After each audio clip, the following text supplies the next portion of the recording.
Please tell this child to go brush her teeth because she. Hey, hey, SBG solution based gang, like, share, subscribe. Say no to rim, brothers, mothers, fear and sell no good suckers. Hype him up, hype him up. Shouts out Showroom, Bracey in the wildest. Wake up morning show, salute, big dog, shout out to the lurk. PH, Diva, salute, Brownsville, SBG solution based gang.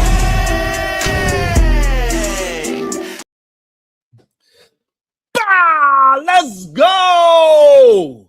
Good day, everyone. How we doing today? Yes, I'm a little late. Hopefully, y'all excuse me. Thank you so much, Miss J. How you doing, beautiful? Good day, Terry. You know how we like to start the day with great productive energy. So when I say good day to you, make sure you say it back, because I can feel that great productive energy coming through the screen. Let me get a roll call. Let me see who's in a place to be. What up? What up, SD? What you mean?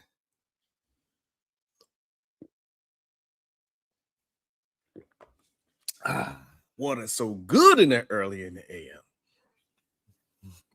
You know I gotta have the energy. You know, we're gonna go through a Bracey Brief today because I was trying to figure out what all this means. When it first happened, we was trying to have conversation. What up, Stanley Cross? Good day to you. Salute to you, my brother. And I was trying to figure out what is really going on with this Iranian thing. I don't know if I really understand it. 100. God damn it. Children. This whole Bill Clinton, Hillary Clinton situation, I think that's weird. I don't know what's going on with that. They are not attacking the situation that the people actually want to hear. I don't know what's going on with that. I do not understand it, Stanley. I don't understand. Why are they asking Bill Clinton, old ass, about if he had any goddamn sexual relations with grown folks on a goddamn airplane? Stanley, I don't even understand the questions that they are asking. That ain't what we want to hear from them. We want to know who is doing what to who and when, if they are underage. God damn it. That's what we are looking for. That's the smoking gun we are looking for. Not if he got head one time on an airplane by a grown person. It don't make no damn sense.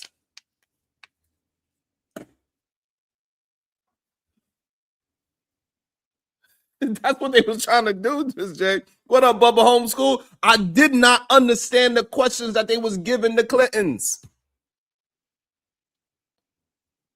However, one thing I did see, I think it was kind of damaging to Donald Trump. I'm not going to lie, Bubba. I don't know if they're going to pick this part apart. I've seen it. I picked it up, and I'm pretty sure some other pretty intelligent people picked it up as well. What Clinton did expose about Donald Trump.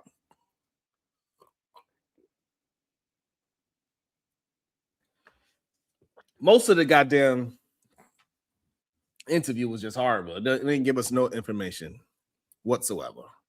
All we seen was an old man shaking. He could barely pick up a goddamn coffee cup.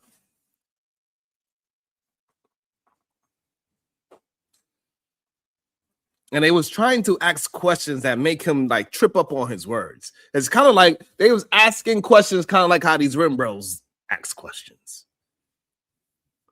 And so here's my main problem.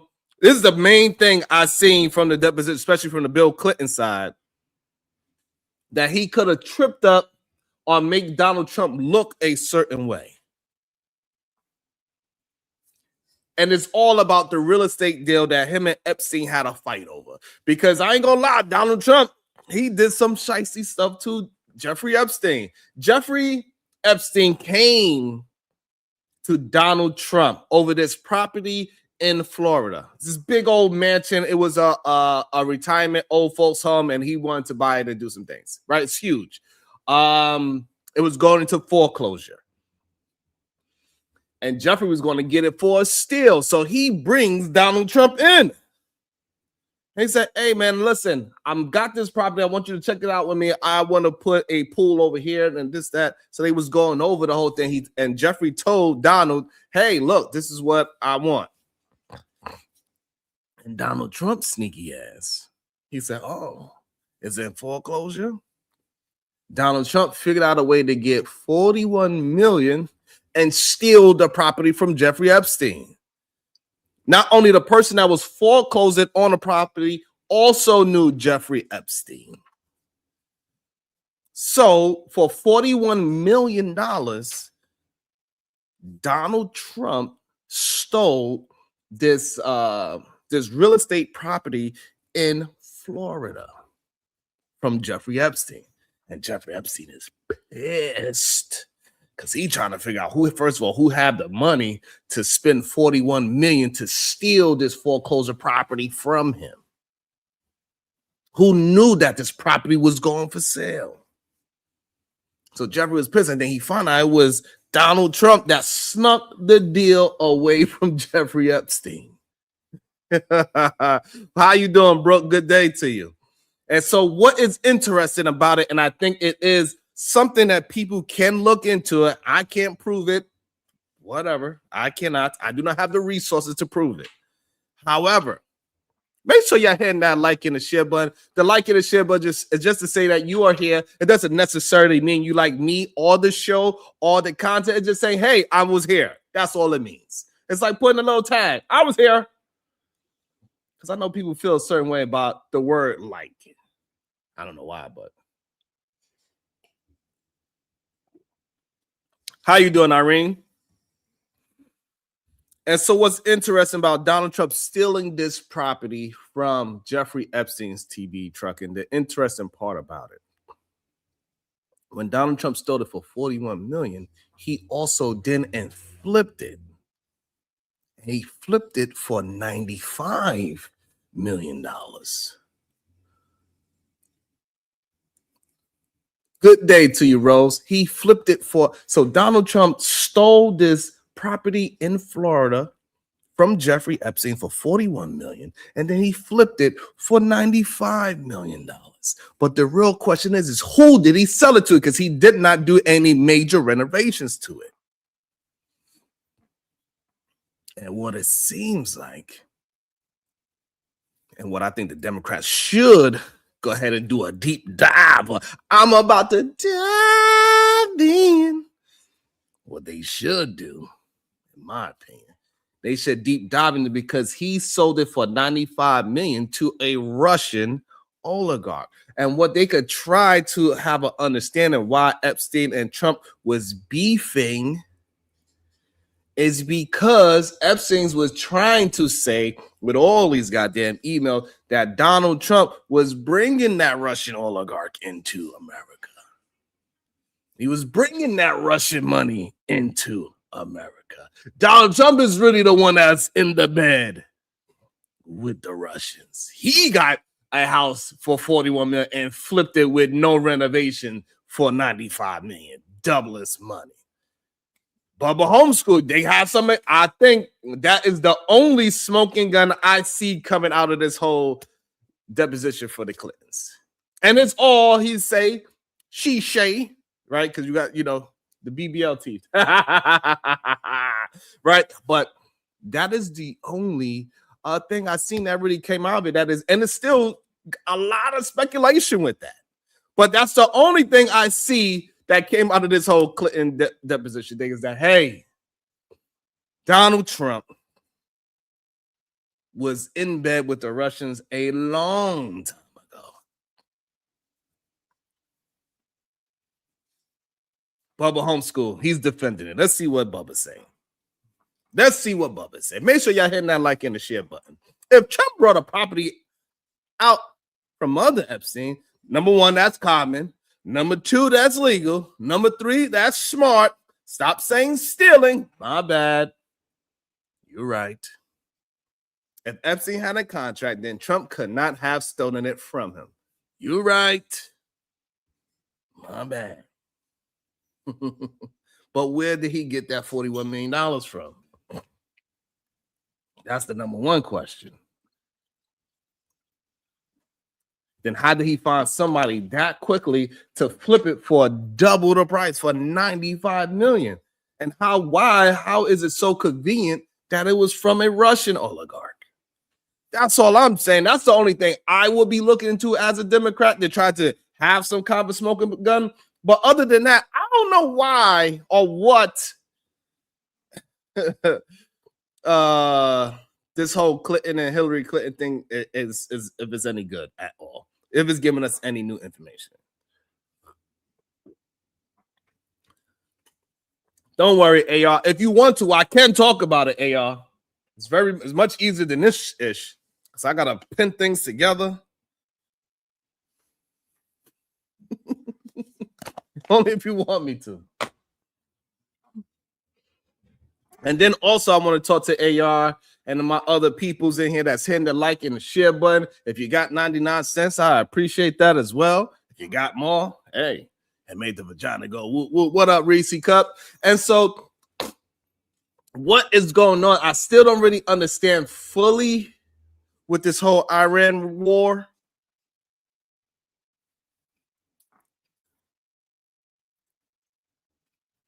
You saying what? You are so desperate to hate Trump. Wow. Why? Why would I be desperate to hate him? I don't have no reason to hate him. I'm just talking about the things that is going on. That you would reach for anything. I'm not reaching. It's the truth. He sold it to somebody from Russia for $95 million. That's a quick flip with no renovations. It was going under foreclosure. The Russia stuff is silly dead end. If you say so. If you say so. Because you are so desperate to make Trump a goddamn hero, you will reach for anything. I'm just calling it how I see it, sir. That's all. I don't have it left or right. I'm somewhere I'm just looking at it objectively. If I was a Democrat, have investigated this angle illegally for a decade, it is a dead end. Maybe.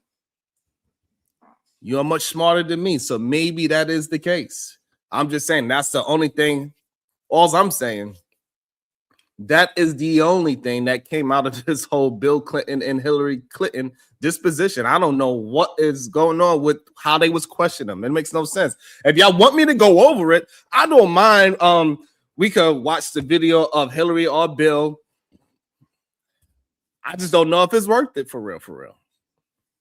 That's all I'm saying, Bubba. I'm saying that's the only thing that came out of it. Shout out to Time Wiles with the $2. His whole business is sell real estate. If you say so.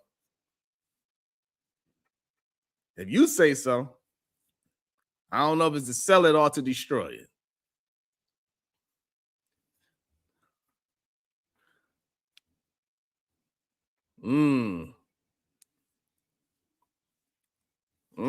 Interesting. That is very interesting, DC.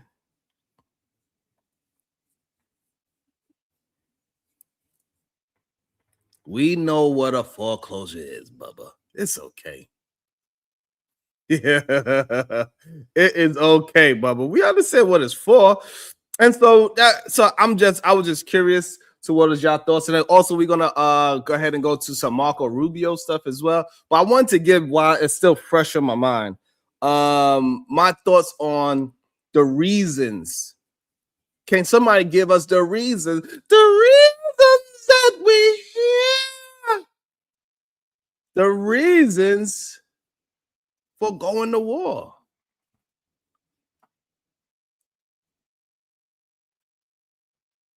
What are the reasons for going to war?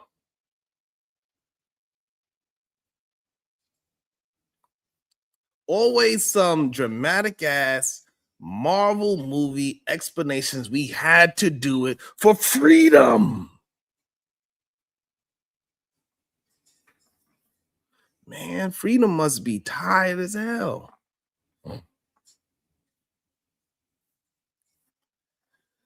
Because we keep fighting for it. We keep fighting for it every 3 to 5 business years. And now they say we had to. We had to attack Iran. Oh, really? Had to? Like it was a doctor's appointment. America talks about war the same way dudes talk about cheating. It just happened, baby. I didn't plan it. I slipped and fell into a drone strike. But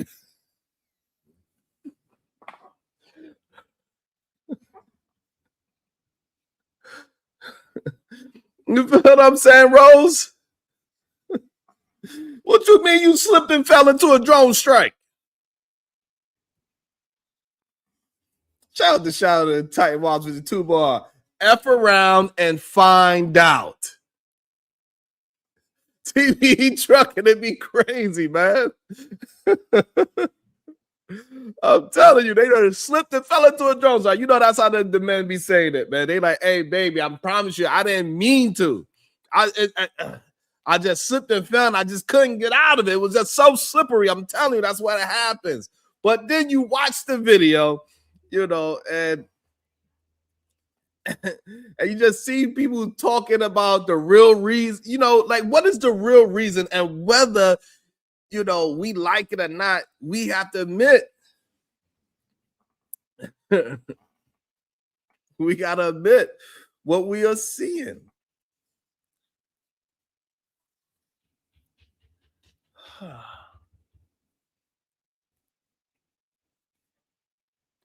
And it's just wild.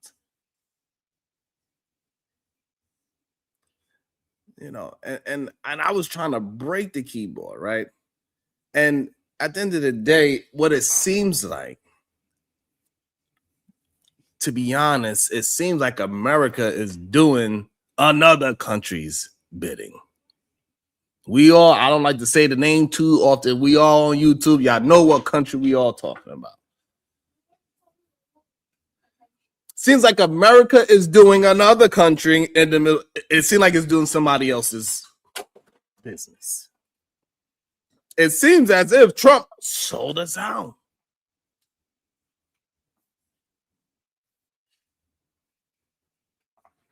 It seems like Trump sold us out. We don't really want this goddamn distraction from the Epstein's files.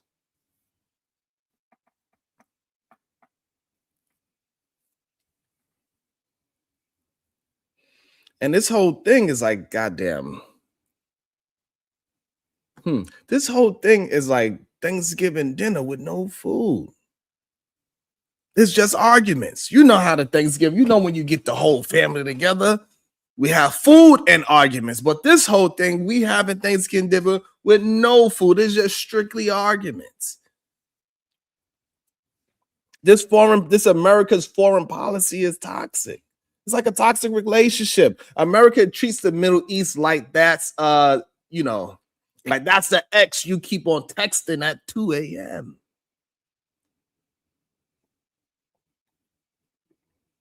You know you shouldn't be over there at 2 a.m. You know you shouldn't be over there at 2 a.m. You know it's gonna cost you money. You know you're gonna wake up regretting it. But you keep going back anyway. And every time, America, like, this time is different. I swear I've changed. And then boom, another 80 billion gone. We spend so much money in the Middle East. If it were a woman, America would have proposed by now. We'd be married with 3 kids named Oil, Interest, and Classified.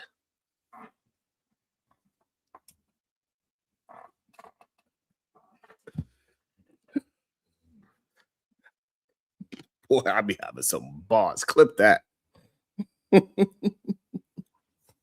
What up, we unlocked?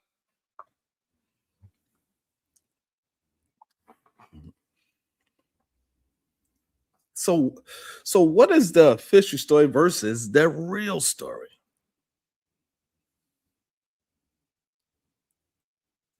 right?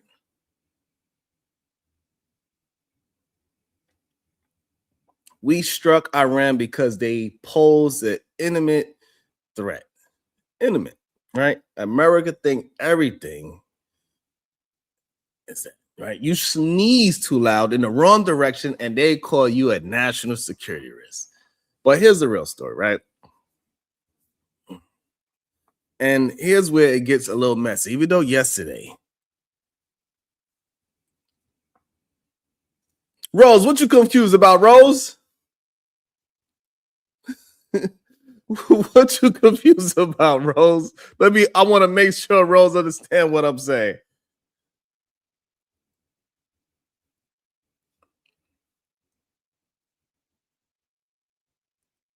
All I'm saying, got you, Rose. We could talk about that as well, Rose. But all I'm saying is that when we talk about this whole Iran thing, right? America didn't do this for Americans. They did it for another country. We know what the country is, Shiesty Bum. We know where Netanyahu is from. America, it doesn't seem like America did it for this country. They did it for, we know who. And look, whether it's true or not, the fact that so many people believe it tells you something. Americans don't trust the government, Venus. They don't trust the government anymore. We trust the government like we trust gas station sushi.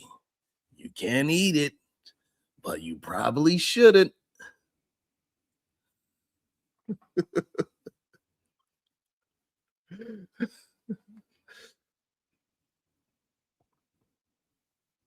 And it seems like the war is always paid for by the people who don't want it. That's what it seems like. And the people who starts the war, they never go to them. You know what the politicians say? We must defend our nation. And then they send some 19-year-old from Ohio who just wanted free college. Meanwhile, the politician kids are at home playing pickleball. You know, that low contact sport that all the senior citizens are playing in Florida. I know I'm late. And if America ever had to draft again, you know, Congress would suddenly discover peace like it was a goddamn new religion. We decided to resolve this. We just like, you know, because all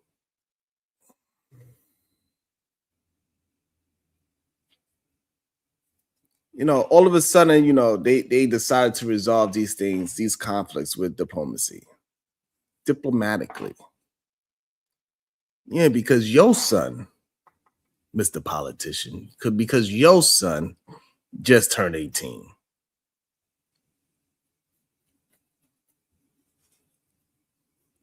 And we get that. And it seemed like this is all just a distraction, right?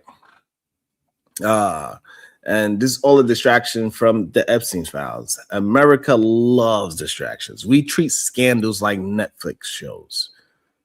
Next episode coming soon. War in Iran, season 3. Every time something big is about to drop, America hit us with a new crisis. And it's like the government is a goddamn magician. Look over here. Don't look at the flight logs. It doesn't matter if it's Trump, Biden, whoever. They all play the same game. People in the they mad at Trump. Trump started a war for that other country. Trump betrayed America. Every president does something that makes half the country feel betrayed. It's just what it is. Being president is like being a goddamn stepdad. No matter what you do, somebody's going to say, "You not my real father." And the truth is, presidents don't run America. They like, the substitute teacher of global politics. The real power is the kid in the back with the hoodie on who knows the Wi-Fi password. Don't worry, I'll drop the link for anybody that has a disagreement with what I'm saying. You feel what I'm saying? Kasim know what I was talking about right there. That was another one we should clip. Clip that. Mm.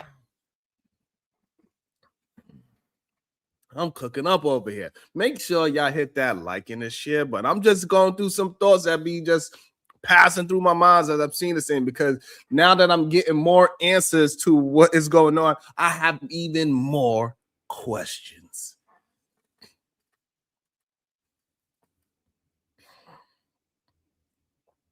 And what it seems like this foreign policy is just high level messiness. That's what it really seemed like. America's foreign policy is like a group chat with 30 people in it. Everybody got an opinion, everybody got a motive, and nobody wants to leave the chat. We got Israel in there, we got Saudi Arabia is in there, Iran is in there, America is in there. Like, hey guys, what are we mad about today?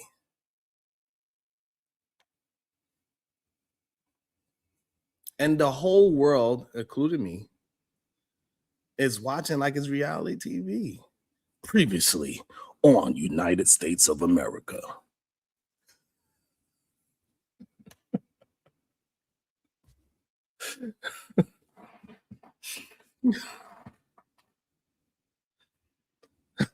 I'm just saying.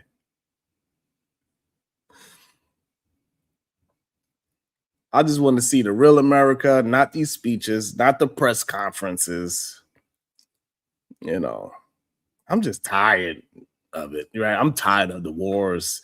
I'm tired of the lies. I just want to go and travel. I'm tired of paying taxes for things I ain't vote for. You know, America shouldn't be fighting for foreign interests. I feel that. Because it seems like America's fighting for everybody but the people who live here. We got potholes older than some of our soldiers. God damn it. What's up, Bomb?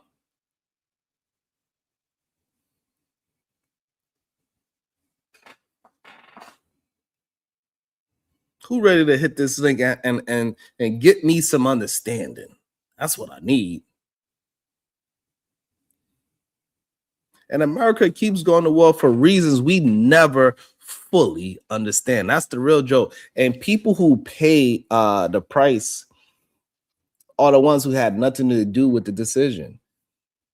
And that's a part that ain't funny. But we have to talk about it, because if we don't laugh, we're going to cry about it. And America, right, we hate crying. We rather blow something up than to cry.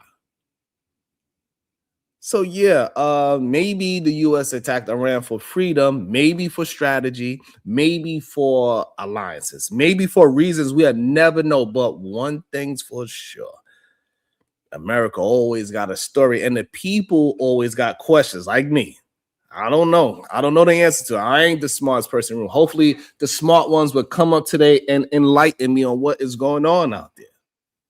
And somewhere in between those two is the truth. Some people say we're not even at war.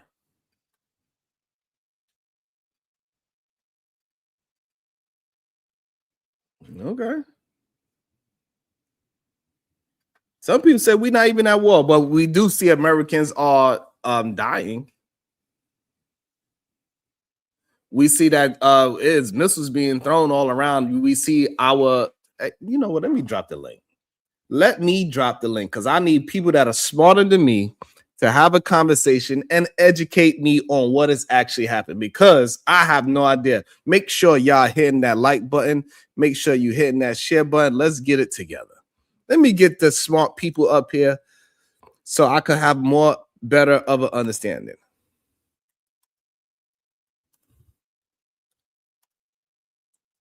Let me get the link. Because clearly I have no idea what I'm talking about. Oh, I ain't even, goddamn.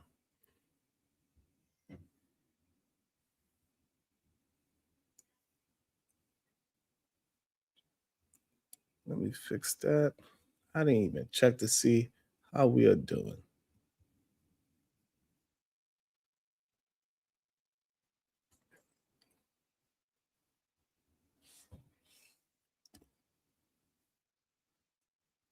How we doing? We are doing horrible with the likes. This is just craziness. That's just crazy. Shout out to the 100 people that are here. Good day to y'all. Salute to y'all all across everything that we are doing. Welcome to the show. Shadow, the Titan Walls. What am I missing? I got a lot of questions with no answers. I came ready to fight today because you're making it way too complicated. We told them do not do the thing. They said death to America. We're gonna do it anyway. We said F around and find out. They said try me. 12 hours later, you're dead. End of story. Hey, we didn't ask you. We told you not to, and you decided to do it anyway. There are consequences to that action. This is that action. And I understand, I believe we're at war right now officially because people are dying and we are in conflict with another country. But guess what? It's a war we're not going to lose because that's America. Right, but we've been saying that for years. Okay? Every time we go over there, we say that same situation. And it doesn't seem like it's going for any interest that is for Americans. It seems like it's going for the interest in the other places over there. We're just destroying things that is not beneficial to Americans. That's what it seems like to me. I don't see where it's beneficial I disagree. to us. I disagree with that fully. Because keep in mind, the minute Iran started feeling like they were losing, they started bombing everything around them. They were like, oh, we're just going to attack everybody. Allies, enemies, it doesn't matter. No, it destroyed. Y'all, you're messing up. And they did exactly what we said they would do if their back got hit a wall. So guess what? It still be justified why we did what we did because we knew they were going to do that. I'm sorry if it's not a clear cut, I want peace sentence, but it's not.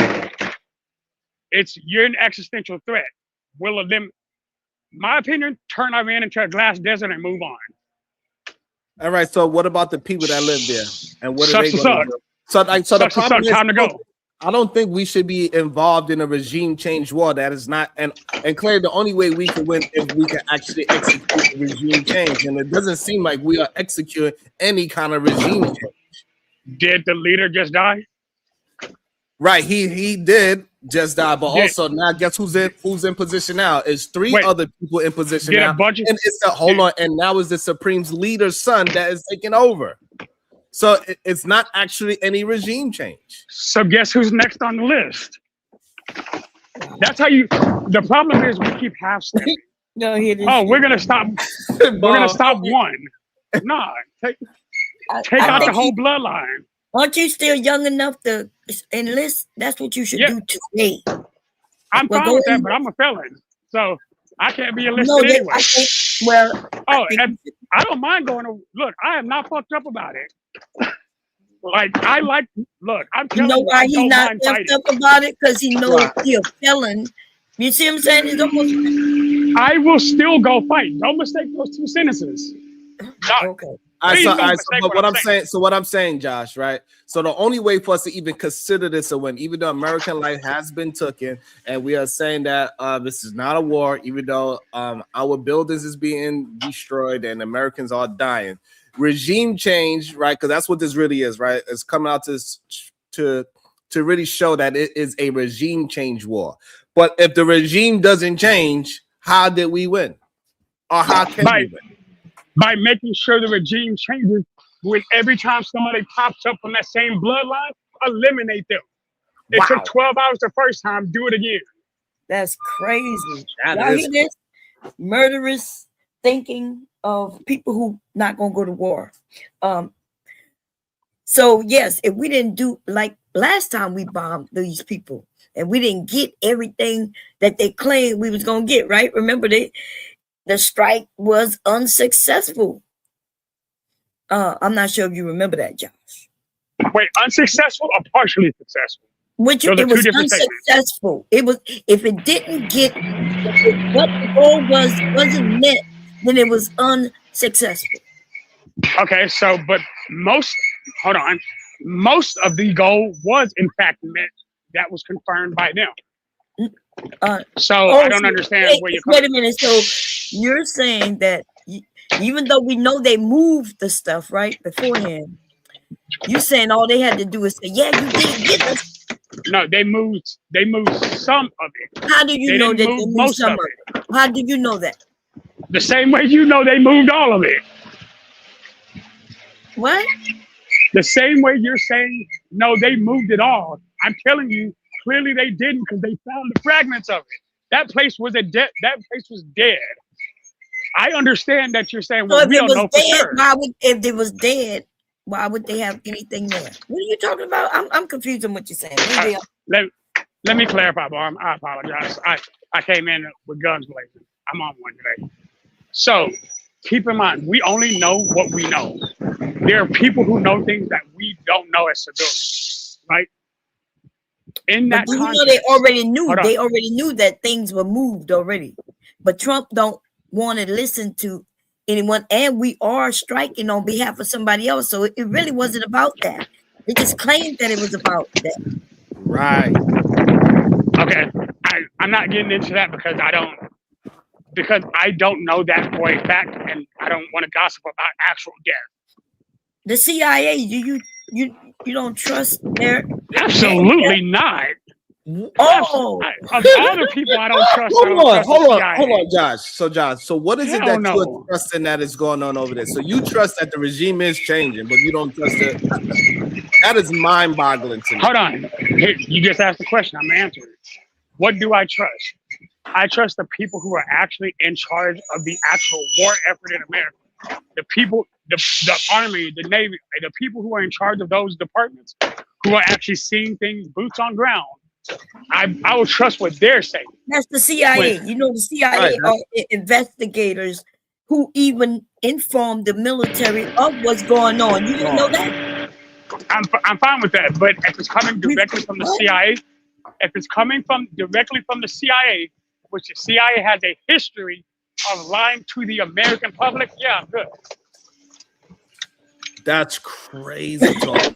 That is the most craziest thing I heard in a long time, Bomb. I just don't understand what is actually happening over there. They trying to act as if now the rhetoric is Iran is just bombing civilian places like America didn't bomb. Like, what did we bomb? Right. Like we bombed a threat. No, we bombed a threat. So listen, we bombed what you call a threat. And then now they're bombing people who deal with the people who bombed them as a threat, right? Right. So he claiming, no, now they bombing innocent people. No. If we aren't innocent in this. It just sounds so crazy to me to hear the double-mindedness right now. Because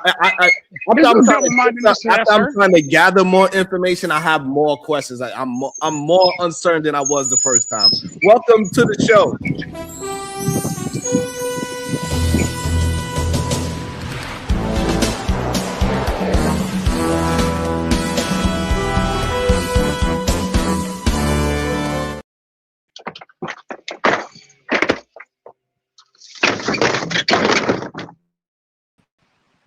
Yo, peace and love, peace and love, peace and love. Can you hear me, cuzzo? Am I coming through clear?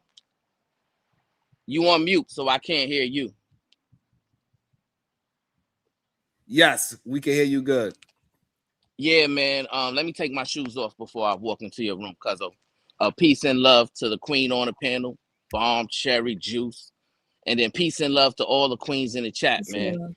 Anya, Bracey, the SBG First Lady, Robin M, DB, Sugar Bump, Rogue C, it's me, Dr. G, Sexy Red TV, Conversations with MJ, Miss Jalen, Genesis, the Supreme Goddess, PH Diva, the Voice of Venus, the Verbal Assassin, Zero Tolerance, the Victorious One, Dawn, Renee, Keisha G, Beachy, You know, all the queens, man. Kim West, Natasha Vincent, Maya Reed, all the queens, man. I don't forget about none of the queens. Every time I hit this platform, I make my purpose to lift y'all up, give y'all flowers, and show these men, show these knuckleheads how they should be treating the ladies, the queens, and the women on the internet, man. And peace and love to the kings as well. Can't forget about the kings. Cuzzo, I'm concerned when it comes to Operation Epic Fury, right? And first and foremost, I want to give my condolences to the family members of the 6 service members that we lost in Kuwait. There was retaliatory strikes in Kuwait, and that resulted in 6 service members losing their lives and 4 others being critically injured. So my condolences to their families and loved ones, and I pray that they can find peace, love, and joy again soon. It's problematic, right? Because after doing some research, I came to the realization that Eric Trump, President Trump's son, and Donald Trump Jr. both are heavily involved and invested in 2 different drone technology companies, cuzzo, that have government contracts, right? And what are we doing right now? We're engaged and involved in a drone war with Iran. That's problematic because it's a conflict of interest. Because if one of the goals is to enrich your family by engaging in this operation, then you've already lost me when it comes to any justification of this operation. And then I'm concerned about how we're planning it, right? Because in Kuwait, once again, they reported that 3 F-15s were shot down by friendly fire in Kuwait. Now, thank God that all of those crews of those F-15s were, still found alive, but each F-15 is over $100 million. So that's $300 million that we lost from friendly fires, what they described it as. So it calls the question on how we're planning this, how we're communicating in regards to these strikes, right? So it's very problematic from those standpoints right there, right? But when we look at correlating it to the distraction of the Epstein files, right? My issue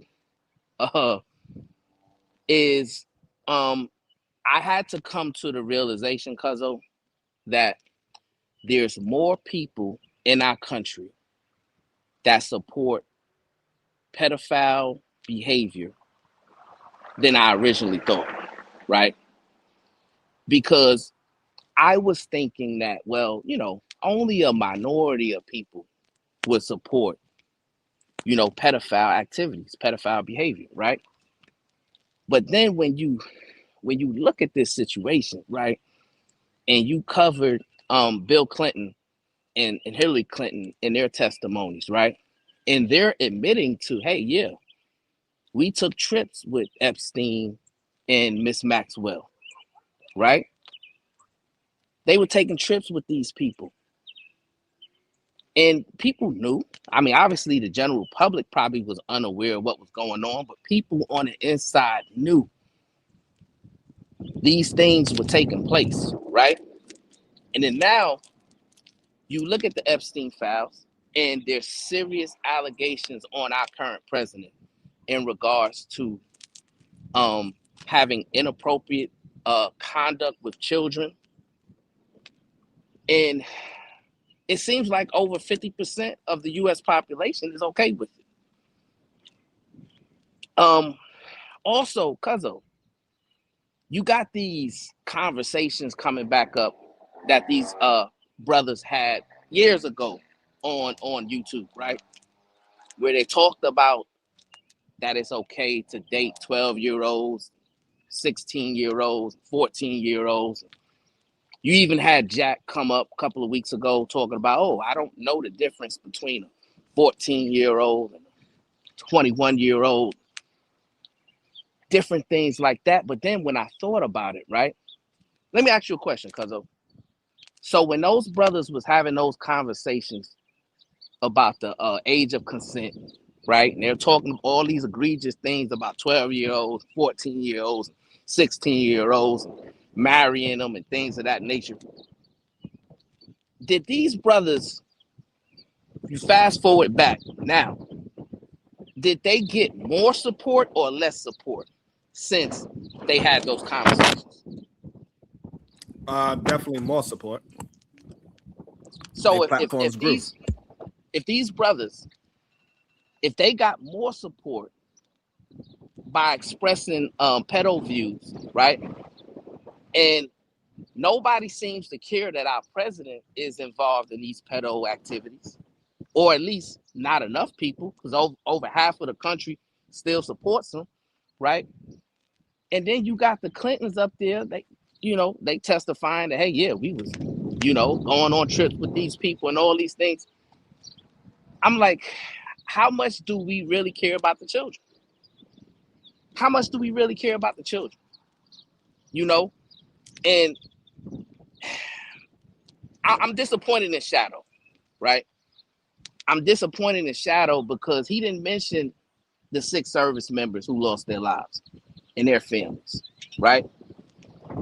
He don't really like to talk about the Epstein files and how they relate to our current president, right? And he probably didn't even know about Eric Trump and Donald Trump Jr.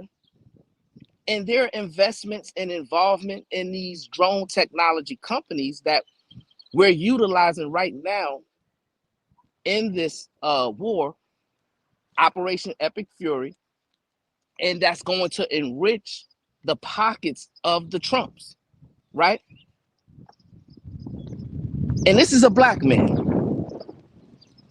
So I don't know what's going on with our people, but we need our people to wake up, man, and start standing for what's right, right?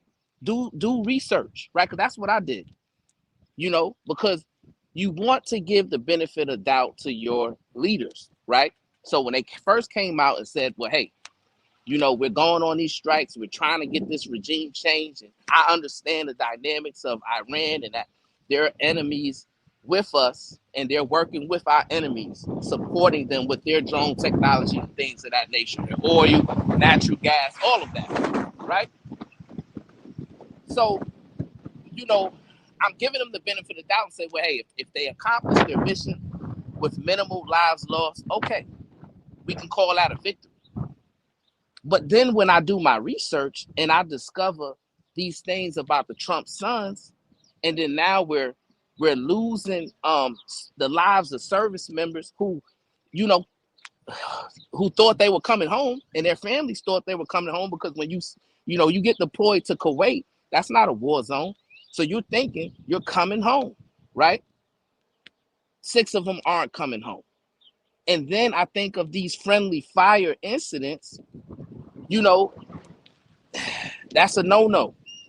So you have to question what's going on and how this thing is being regulated and controlled, and who is doing the strategic planning, and what is actually the objective, right?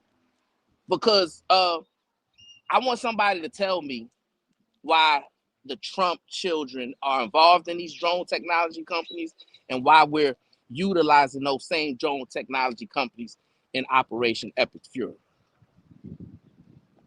But peace and love, man. I'll await for the response. The Now- response was now- God. Now, bet. All right. So first and foremost, the Trumps, I don't care if it's Eric, Erica, Jessica, Brittany, whoever, them having stock in a drone company has zero to do with the price of can China. When it comes to the fact that drones are still going to be used, irrespective of the company that produces them. That's a straw man. That's a straw man argument, if anything else, because you're just making the. Trust me, I'm getting there. So at the end of the day, while we can make a correlation based on where we can follow the money, this is why we decide to strike them. That makes absolutely no sense since we had already struck them before, irrespective of the situation. We've been striking them for literally months, years, decades. We've been fighting them for years. Obama struck them. Biden struck them. Trump struck them twice. I don't understand why we're trying to I understand people who have a beef with Trump. It is what it is. Second thing, let me go ahead and knock this nail in the head right now. The reason that I don't talk about the Epstein files is because I don't make a habit of talking about certain situations. Because again, my whole opinion is simple. If you are in the Epstein files and you are caught, or if you were in the room when some of this conduct was going down, you need to be arrested. End of story. Either you engaged in the conduct or you facilitated it. I don't care about nothing outside of that. Having the conversation and fixing the problem. If we're gonna get it, let's get that. Finally, so understand the reason I didn't bring up the service members is because in truth I didn't even think about it. I can always feel bad for the casualties of a war. I understand that. The friendly fire is still crazy to me because I don't understand how it even happened. But I am not militarily trained like a lot of people here are. So I can't speak on the issues of how it could have happened. Yes, their families lost. Hold on. Bond. You want to go. What's up, Bond? I'm waiting for you to tell me when Obama or when Biden struck Iran. Can you tell me when that happened? I'm looking. Did he leave? No, let me. He'd be. Hey, You heard the question, Shadow? No, I heard the question. My phone's in my pocket. I'll have to pull it out. I got you. I will need you to unmute you. Yeah, so you can answer. So answer the question, Shadow. Y'all are asking for a win. I need to look and give you the exact information. Yeah, but it didn't happen, and you saying it now. Hold on. But you asked me a question, so I need to make sure if my statement's inaccurate, then I'll answer. Give me a second. Go ahead, Bob. Well, yeah, I'm wondering because he's saying, because I know Trump is blaming Biden and Obama for him having to attack Iran, but I don't remember us dropping any bombs on Iran under Biden or Obama. Mm-hmm. Now they gave sanctions and things like that, right? Right. Right, but I don't remember any bombs being dropped. And it's just like when I started to because the first day we did it, Bomb, I was just like, it was fresh, it was breaking news. I'm like, damn, and we don't really know what's going on. But now as things is coming out and we start to see what's actually happening over there, HT Baldwin, what's up? I don't see what are we actually doing over there, because the regime ain't changing, because clearly the regime is not changing, as we can see now, as things is unfolding. We also see that this whole ceasefire thing is not working out the way how Donald Trump thought it was going to work. So all these things that okay, I've got the information. Sorry. Okay. So initially, let me go back to it. Initially, Obama dropped over 10,000 airstrikes in Iraq and Syria. Bush then. Wait, I thought we were talking about Iran.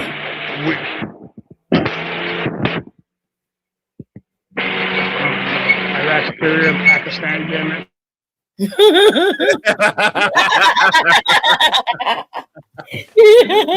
Damn, say this is so Lord. But see, this is the issue, Cuzzo, and I'm sure Bomb Cherry can attest to this, right? Because when we confront these brothers on somebody that they like, that's involved in something that may be serious, right? The first thing they try to do is they'll go to the lengths of even over exaggerating things or making misleading statements on these people's behalf, right? To support them instead of saying, no, we need to cancel these people. We need to question these people, right? Because I'm willing to guarantee you this. If Corey Holcomb go live, right? How many people gonna show up for that live? At least 3,000. Right. So that means that those people support people who are involved or engaged in, whether physically or mentally, pedo behaviors and thoughts, right? As soon as you hear somebody talking about an underage girl in a sexual way, right? As a father, as a man, you should immediately distance yourself from them, right? The only types of conversations you should have with them or about them is condemning them, right? You should not be supporting them. You should not be caping for them. And you definitely shouldn't be making things up to try to justify their actions. This is ridiculous. And I need the brother Shadow to stop, right? Go back and do your research. Go back and get a full understanding of what's going on and then speak about it, right? Because you're making yourself sound crazy when the Queen Bomb Cherry asks you, when did Biden or Obama bomb Iran? And then now you're going to say what they did in the Iraq war and what they did in Syria? Come on, my brother. Peace and love. Peace and love back. So first and foremost, I don't like that weak ass implication you just made. So I'm going to knock that shit out right now. Number one, we, regardless of what side you're on, are still American citizens. Are we or are we not? I don't even care about the answer. We are, because we are. And guess what? Right now, we have a president that is sitting right now, whether I don't give a who. Okay, take back what you said. I'm not. The lie that you said about I already did moving forward. I already did moving forward. No, you got to say it. I'm pissed off now. The people listening to you, right? And they probably saying, "Wow, they did it too," because that's what people keep saying. No, correction. So did correction. They did not. Did they do it? Bomb. You're right, because I may not have done that, so I'm gonna make a clear, undecisive statement. Right? They were diplomatic in their approach with Iran, which means there's other ways to get them to do things or stop doing things without bombing them. Do you agree with that? That's not. I don't really care about none of that. Oh, but I will say, we in the middle of dropping bombs on human beings with children, women, elderly, men. Like I we will do. Say this. So why you are right about Iran. Oh my God. I will say this. You are right about Iran. That they people that they had not. And you're gonna ask me two different questions. Expect two different answers. I asked you. Are you asking two different questions? Answered it yet? You literally stopped me from answering it. Were you wrong about them doing it too, like Trump did? Obama and Biden did it too. Were you wrong about that? Still no answer. And that's the problem. And then Queen. So don't you get that same response when you ask these brothers about, well, why are you supporting this guy who was expressing these pedo views? Right? You heard him in a conversation saying he'll marry a 12-year-old. Wait, there How goes. can you justify that? Hold up. And hey, Bond. Sorry. What response do you get from these brothers? Bond, sorry, my phone glitched out. I had a phone call come on. But yes, I was wrong about Iran specifically. I already recanted that. But this is so you can hear clearly. Trump been saying that. Trump says that he's wrong too. Okay, cool. Okay, good. That's my first time hearing you say that. I don't mind saying when the man's out of pocket. Like, here's the thing: I don't give a damn about. I don't give a damn about him as a person. I give a damn about him as the president. Those are two completely different. But he's not a good person nor a good president. I didn't hire a priest. We didn't hire a priest. We hired a president. You who don't care about bombing human beings, like you do know that these are.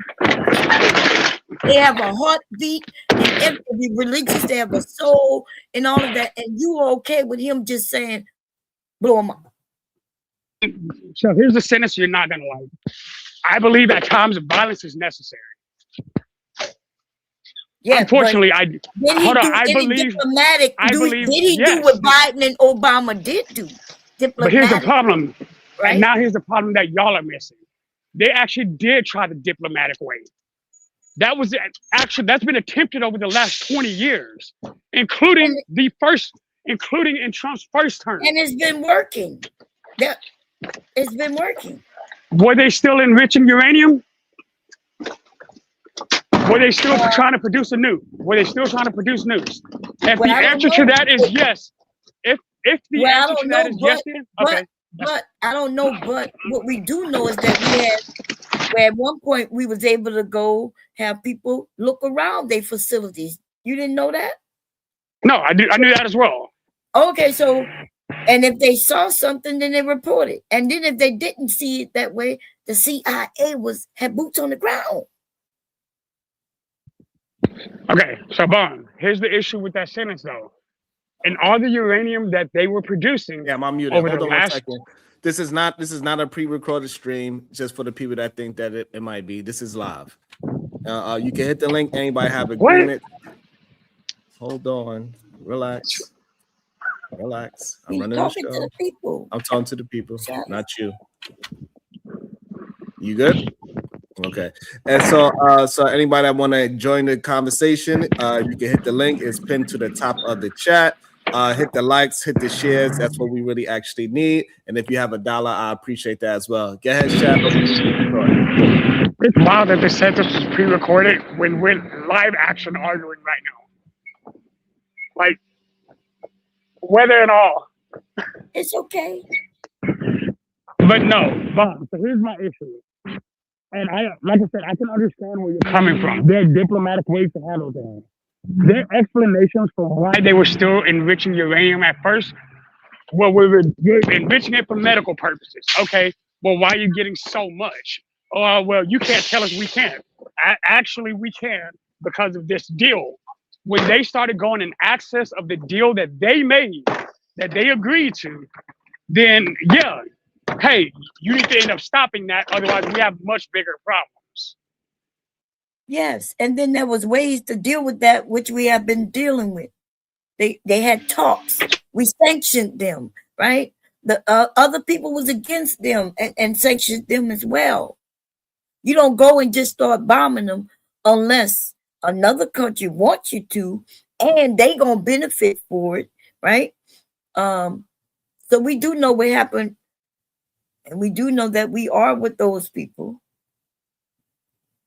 But I think it was either Biden or Obama went in and talked to both sides. Am I right about that, Sharon? I think that's what he did. Yes, you are. You actually, yes. Yes. Yeah, very good. Absolutely. You cooking right now. So there's no reason to bomb people unless there's a reason. You know, if there's a reason, then there's a reason. That should be extreme route to take. Bomb. What is your reason? What would be a good enough reason for you to bomb somebody? If they bomb us, that's number one. Mm-hmm. Yeah. So we can actually really show some that they have some nefarious acts and they was going to do something. We have proof that they was going to do something to a bunch of people. Like we need. Okay, that's still reactionary. So let me ask this: what about? What you mean reactionary? That's why we have the CIA doing the investigation. Here's why I said reactionary. Again, I'm using specific words right now for a reason. Okay. Because the first thing Bomb said is if they bomb us first. That is literally by fucking definition reactionary. Okay, that's one. That was We are one of them. responding- One of the reasons. We are Okay, responding to hold on. what So they that's did. one. All right. So that one reason. So you can address that one reason, but also Okay, address another now thing as addressing the second. Okay, now addressing the second, the one that you brought up. Specifically, if we're doing it in response to them preparing for another attack, we are still reacting to their pre-action. We're reacting to their planning, right? Hold on. That by definition, those are still reactionary responses, meaning that something could happen or something did happen immediately and we intervened or we decided to respond. Right, because I'm saying- people in other countries have the right to live the way how they want to live. If they are peaceful and we have proof that they are not trying to do anything to nobody, then we should not be bombing them. Okay, so now I'm going to bring up what my response is. There's something called an existential threat. If you are an existential threat, and I mean a legitimate one, meaning that you have either done or stated something specifically that is an immediate threat to someone or something, you are an existential threat. If you, as the leader of your country, goes on a constant rant about saying, and I quote, "Death to America," Do you know what existential threat is defined as? Because I don't think you're using it right. I don't think you know what the word means, the term means. Do you know what it means? Because I had to look it up. I the way you're using it, I've never really heard it used that way before. Do you know what it means? Yeah, it's an immediate and or imminent threat. It is a type of threat. Hold on, it is a type of threat that can and will produce a sufficient harm. That is an existential threat. It just means a threat to people's existence. That's it. It's not. It doesn't mean the way you're using it. You're using it as if no. That is I need you to explain that. Maybe I need you to explain how that's not the same thing. Maybe I'm hearing it wrong, but the way you're using it, like it's this special threat. But bombing is a threat to people's existence, right? So, absolutely. No, absolutely. So I'm not saying that we did not become an existential threat. I'm saying we actually became the threat. We did exactly what we said we were going to do. Hold on. Now, let me explain this. Bob, if somebody walked up to you, and again, just please use this as a theoretical statement, and they said, "Bob, I'm going to blank you," right? And you found that, is that considered an existential threat to you? Is that a threat to you? It's a threat, yes. Right. But it doesn't mean like it would be illegal if I just took some action and bombed them away, right? Without any proof that they was gonna do it. Right? Okay. Hold on. So no, I love that, Bob, because you're actually you're walking. No, and it was. So let me continue. So now, I got a Cash App question for you after you answer that. Okay. So now they've been actually engaging in conduct that actually could move forward that threat, i.e., they've been creating a nuclear program again, despite the fact that they said they wouldn't. They've been they have the best long-range weapon system in that area. And again, wait, am I muted? No, you good. No, okay. So again, now they're actually taking actions to become a threat, not just, and I'll give y'all this for the ally statement, because I don't feel the same way y'all do about them, but I'll say that if they are a threat to our immediate and direct allies, they are still a threat to us as well, because those alliances are necessary. That one specific, I'm not going to speak on that because I got my feelings against them. But all right. So I think you dropped that. Interesting. Also, the Cash App, it says, Shadow, why Trump isn't bombing North Korea? So here's my belief on why Trump isn't bombing North Korea specifically. Because North Korea actually is a much bigger threat than Iran is in realism. Because Iran willing to work, at least willing to make a quote unquote deal. North Korea. Hold on. Yeah, repeat that. The Iranian nuclear deal, was that not a thing that was pinned during Obama's term? No. We want you to restate what you said about not bombing North Korea. I don't believe North Korea. I believe North Korea is an actual bigger. I think they're an actual bigger threat as a whole. I believe Kim Jong Il and then Un are bigger issues. They just don't play the game the same way other people. Wow. This is So why we didn't bomb them? I don't feel like Why? And we know that they definitely want debt to Americans, right? Without a doubt. Why he messing with them? wow.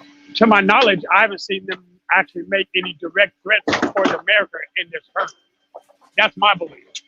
Iran made live videos in the last 2 weeks. The major leader made videos of the death to America, burning of the American flag within the last 14 days. Mm. But he can't do it anymore. So I don't care. You know what happened during the Korean War? You know what happened? No, I'm not a dictator. So no, what happened? Never mind. It's a long story, but okay. If you need me to look it up, I'll look it up later. But yeah, no, you got to look it up now. But I'm saying North Korea, right, split off from South Korea, right? And it was during the Korean War. They even killed some of their people. In fact, I think the Russians is who really controlled North America for a long time. Well, so you got to do your research on your history, and then you'll know who is our real enemy. Like Russia is our real enemy, and they wish that. Mom, was the Korean War whenever they split between communism and South Korea kind of had that democratic hostile, like they switched their political system. But hold on. So the part that you're missing before we go into, we don't really necessarily have to go into. The problem is that you're saying that they are a bigger threat, but yet nobody wants to go ahead and do anything to them. So you're saying get the smaller threat is the problem. It doesn't. The logic is not logicking. That's the problem that you have with what you say in your statement, right? So like, regardless of what that is, it just doesn't seem like the truth. Let me also hold on 1 second. Let me see if this is go on mute real quick, Josh, while I bring somebody up. Welcome to the show. Is that you, Chaotic? Yeah, can you hear me? Yes, I can hear you well. Welcome to the show, Chaotic Truth. Good day, sir. How you doing? What is your thoughts? Can you give us some goddamn clarity on what the hell is going on in Iran? Oh, well, Iran, and salute to you. Iran used to be a very liberal nation before the Iranian Revolution in '79, and it became a hyper Islamic state. And the people obviously have been oppressed. There's a gentleman who calls into my channel whose family fled Iran in 80 or 81 when he was a child, and it's about time, man, that region becomes more liberal. You know, it's more liberal. I thought you was a conservative. You should have. Yeah, well, it should be. Loving what's going on there, because that's what y'all want here. You MAGA heads want that here. Well, let me finish talking, Bomb Cherry, before. Okay, well, I don't know why I have to. Butt it in. I'm not here right now to control me. Cut me off. So what I'm saying is, until he get that, you're not gonna be able to control me neither, unless Brownsville is here. Barely finish what I was saying. Well, yeah, I mean, you just literally cut me off. I'm being good, Sharon. I'm being good. So, you know, I did many reports on it, man, but you know, a lot of the individuals in Iran have zero to no rights, particularly the women, and Iran supports Islamic terrorists as well. So destabilizing their government and replacing it with a more progressive government that's more Western would definitely be a benefit to the Western powers, right? So that's one of the reasons why preemptive action was taken. And you know, can I ask you a question about that first reason? Chaotic Truth. Christ, man. I don't want you to move on to a second reason before I question you on that first reason, my brother. And peace and love to you. Peace and love to you. Yes, peace to you as well, buddy. Go ahead. So my question to you, Chaotic Truth, is do you know of any other repressive regimes in the world, and That's my first question. Yeah, North Korea is an example of a oppressive regime. There've been extensive documents on, um, satellite images of labor camps. There's been people who have defected from the nation, have done extensive interviews with American journalists. Joe Rogan did an interview with a female who family fled North Korea, but North Korea pretty much is worship of not just the state, but Kim Jong Un, and his family, his lineage. So, it's just it's many oppressive regimes on this planet, man. Many governments that I wouldn't want to live under. So and again, they're making impressive inroads. Okay. So my second question is, sure, go ahead. Should we strike all of the oppressive regimes using your logic in order to liberate the people? No, not at all. No, not at all. But you do have a lot of neocons now. And a neocon is an individual who is conservative, but they want to dibble and dabble in foreign affairs. And generally speaking, a lot of conservatives had like a live and let live, but dabbling in different governments and how they should be ran is a big controversy on both sides of the aisle in America. It has always been. If it were up to me, I would just let these countries just be, to be honest with you. But obviously, there's okay. So gotta go to your second point, because your first point was already debunked. Go ahead, buddy. No, go ahead. Go with your second point. So yeah, again, man, I would keep my fingers out of the pot if I were in charge. But obviously, with me being a sheep, there's probably security risk out there that we don't even know about. And maybe it is a good thing that the United States government and many other Western governments topple these regimes, because we don't really know about these existential threats, right? We live in the lap of luxury in America, and we don't really know what takes place globally and how many times the United States protects the citizens here in America. So maybe these things are good. Because certainly I would never want to live under any Islamic state or any hyper Islamic state, any theocracy. So yeah. But I guess the question was, why would you support this specific operation? And your first response was, well, because it was a oppressive regime. Well, I support my country. As much as I don't like certain things, I support the United States of America and what we do. And if we one day wake up and say we are imperialist, I support imperialism. This is the greatest country on the planet, man, and I've pretty much have cakewalked through life. And so, yeah, me personally, I do believe that the Iranians should handle their own problems, right? If the people want revolution, which they've been marching and protesting and getting gunned down, then that's up to them to free themselves. But if America says, nah, we want to come in there because you guys are supporting terrorism abroad in the Middle East, then so be it at this point. So I get what you're trying to ask me, but I support America, man. 100%. Yeah, and I support America too, my brother. A matter of fact, I served my country in both Operation Iraqi Freedom and Operation Enduring Freedom, right? Yes. So I support my country as well. But are you aware of the conflict of interest within the Trump family in regards to these drone wars? So you do know, right, that most of the fire that has been exchanged between Iran and the U.S. is being conducted via drones. Are you aware of that? Yeah, drones have become the conventional method of war now, and it's a dirty business. But as long as the United States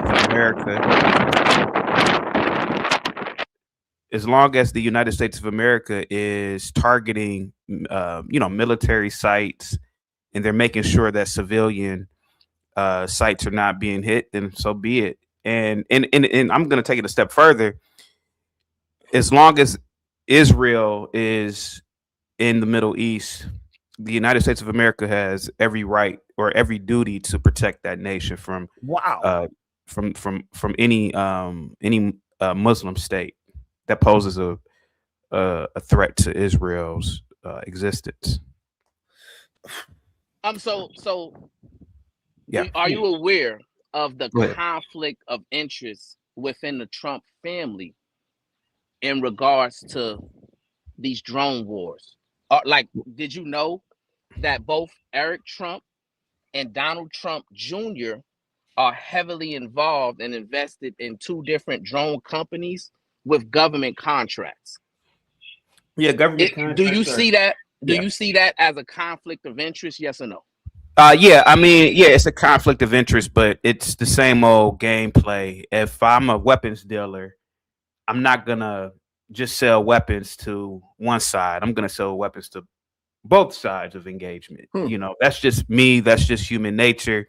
So I get what you were saying, but it's a dirty business, man. It's a dirty racket, and it's never gonna change. We are apes, and you know, we just we don't go to warfare with spears anymore. We go to warfare with drones now, you know, satellites. So yeah, like I'm gonna say it again, man, and I'm pretty sure a lot of men will agree with this. If I'm a weapons dealer, I want all the money possible. So if one side is fighting another side and they both are purchasing weapons for me, shit, I don't give a shit. I mean, I just want to sell weapons. I don't care. And you know, And this is so, something. are you aware? Are you aware of the mismanagement, or at the very least, miscommunication in regards to these operations that's ongoing in Operation Epic Fury? For example, right? There was some friendly fire incidents in Kuwait where we had 3 F-15Es shot down by the Kuwaiti air defense system, right? Do you see that as problematic? Again, man, I'm just gonna have to say no, man. I understand that war. I never seen war, but I can understand that war is dirty, and you know mishaps occur. Um, Friendly fire incidents happen all the time, but you could also argue that friendly fire incidents are so minuscule that it doesn't even matter to the overall engagement, you know. So, you know, those are just casualties of war at this point, you know. And I'm pretty sure you've Wow. experienced that when you were in the military, you What? know, soldiers in your unit, you know, miscommunication. You may be in an area that wasn't evacuated, and you know you're getting bombarded with your own hellfire from your own, you know, from however it's done. But you know, these things happen, man. They've always happened. They've gotten better. I mean, you know, it's better. It probably was more horrible in Vietnam, but you have better communication now. Yeah. So yeah, I don't believe that you know, this is just a minuscule incident, right? Because you know, each one of those F-15s are cost $100 million to make. So that's $300 million down the drain early on in this operation. It just speaks to the larger issue of mismanagement, right? And then I'm just gonna cut to the chase, right? Because your whole premise was you support your country, right? So you're saying, hey, I'm gonna support my country no matter what. And I get that. I understand that, right? Yeah. So what you're saying is you don't care if it's nefarious activity going on or if it's real productive activity for the betterment of our country that's going on. You're going to support it either way, whether we're doing evil or we're doing good. Chaotic truth is going to support. As long as my country are killing our enemies, I'm all for it. I'm all for it, man. For example, Islam is one of the most, if not, it's the most horrible institution created in the last couple of thousand years. And when it becomes too radical, you breed a hyper theocracies, right? And you see that in Iran, you see that in you saw it in Yemen, you know, when the Houthis took over the west coast of Yemen. You saw it in where else was hyper Islam? You see it all over, right? It like for example in I want to say in not in Iraq maybe, because I know Iraq is like half and half Christian and Islam, but when you see these people become radicalized, you can see the danger in Islam. For example, a lot of Islam, from what I see or have seen, they want to live in the goddamn Stone Age. And this is why a place like Afghanistan is not progressing. Now, people can say, well, they've had a continuous culture for blah, blah, blah many years and they're doing fine. Well, how fine are they doing, man, when they're, you know, what industries are there? You know, is it our business in their No, country? again, I'm not a neocon. Again, I'm not a neocon. I really think that I just said it before. I said I really believe that we should focus on just America and the interest of America nationally. And if I were in control, I wouldn't concern myself with, you know, how a government should run overseas, man. But again, I'm just going to say it again. I put my trust in this great country. And if this country wants to kill insurgents and kill, you know, radical Islamists, then so be it. You know, it's like so are you aware? So Hold you on, are aware. before you go, cuz I got a question on Cash App for Chaotic Truth. Chaotic, why didn't you enlist? I didn't enlist because at the time it was 2003 when I was in high school when I graduated, and I was brainwashed into believing in the industrial education complex. I mean, I grew up in an educated family. Most of my friends' families were educated. So I thought going to school would have been the better thing to do. But looking back at it, I probably would have enlisted. I was me personally, I'm not making any. Can you enlist now? Are you still young enough to I would enlist? never. I wouldn't enlist. I'm too old. Okay. But the thing is that I think most men in America should serve at least 2 years in the military, 2 or 3 years in the military, whatever. Didn't you just say you would never enlist? Yeah, I was brainwashed. He's the exception. But yeah, my I was question, brainwashed. No, I'm not just saying the exception. I said I'm telling you what it was. I'm answering the Cash App. I was brainwashed in high school to enter into college, and now looking back at it, you know, 90% of college is bullshit. So looking back at it, it's a regret. It's a regret that I didn't enlist. Okay, got that. Yeah. So you mentioned, you know, you have some Islamophobic views, right? You know, almost 4 million Americans practice Islam, right? Not only that, yeah, freedom it's a of horrible religion, man. Yeah. Freedom of religion is a pillar of our country, right? And correct. You know, in the First Amendment, without a doubt, of the United States Constitution, right? Yep. So, so that whole Islamic phobic, you know, diatribe you went on, is of no consequence, right? Sure, it doesn't really make sense. But am I not free to have my opinion about Islam? If no, you're am free. I not okay. You're free to have your opinion, but you got to understand you express yourself as someone who has Islamophobic views, right? So that's kind of problematic, right? Yes, I am an Islamophobe. Yes. Let me ask you this question, right? Go ahead, I want to pivot to what Sharon talked about first, which was the Epstein files, right? Because there's a correlation between what's going on now and the Epstein files, right? So because you support your country, you say, hey, I love my country and I'm willing to support them through thick and thin as long as we're killing our enemies, right? That was your response. So as long as we're killing our enemies, right? And the leader of our country say, well, you know what? We are no longer going to look at pedophiles and pedophile behavior as bad or nefarious, right? We're going to just focus on killing our enemies, but we're gonna now create a country to where we're giving pedophiles a safe haven, because any Epstein files, right? Nobody's been prosecuted.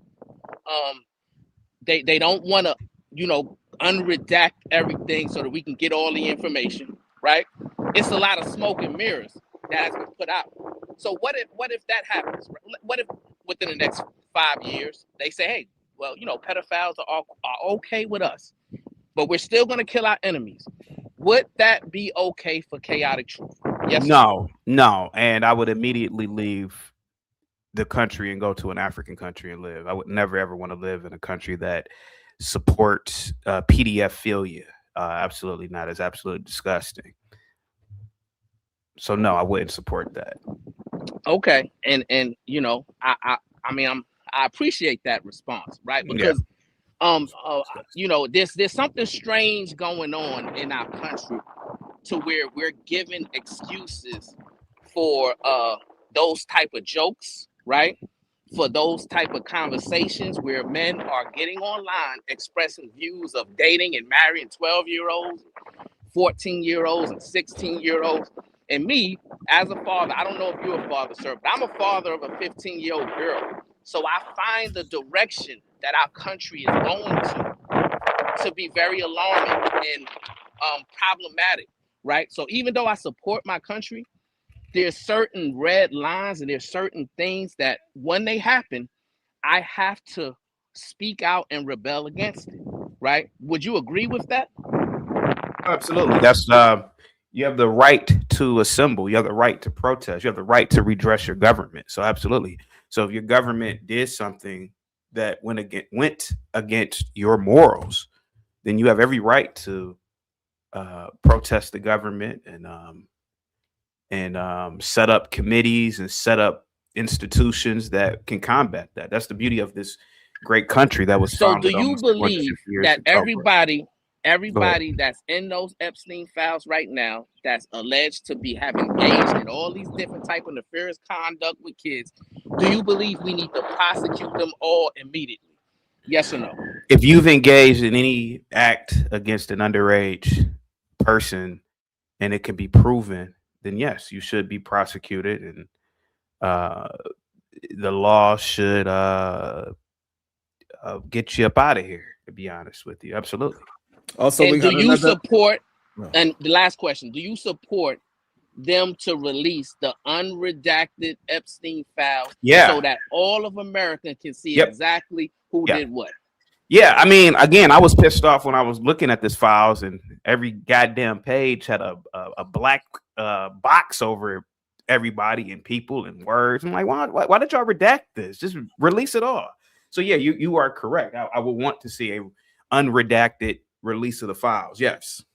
And you're totally against PDF conversations, right? You're totally against men who express the view of marrying 12-year-olds, 16-year-olds, and all of those things. Yeah, that's one of the reasons why I despise Islam, because if we lived under Islam, that would happen. But isn't the guy that you talking about that left Iran, isn't he, and doesn't he support those same type of conversations? What guy? The guy that you said fled from since he was no, absolutely not. No, he's an atheist for one, and he's very, very progressive. So no, he doesn't support that at all. I'm pretty sure I heard him say things about young girls, but no, I don't have it exact, so I'm gonna just leave it there. Also, it says Cash App, Chaotic is like Trump, a fake patriot. Shut up. Okay. And so they tell you to shut up. Okay, war is hell. Always. Also, thank you, Yogi Fish. Also, we got Kudu Live Stream with the $5. North Korea has nuclear weapons. Iran has 90 million people. North Korea has 26 million people. The reason no one messes with North Korea is because they have nukes. Shout out to Taiwan with the $6. This is for my fine. I got a potty mouth because over here in Chaotic Truth, we try not to say the N-word or F-bombs anymore. It is a $2 fine, so now you know. Go ahead. Welcome to the show, AR, a random independent. Would you have any commentary for us right now? Hey, good morning. Not too much. No, other than I think it's kind of weird hearing someone say, whatever the U.S. does, I'm gonna stand behind. If they want to do this, I'm gonna stand behind them. It's like, where do you have no like integrity? Because then on the second hand, you then say if you were an arms dealer, you would deal to both sides. So on one hand, you say you stand by your country through thick and thin. On the other hand, you say you would aid and abet our enemies as long as it made you money if you were an arms dealer. And I was just trying to get clarification on that.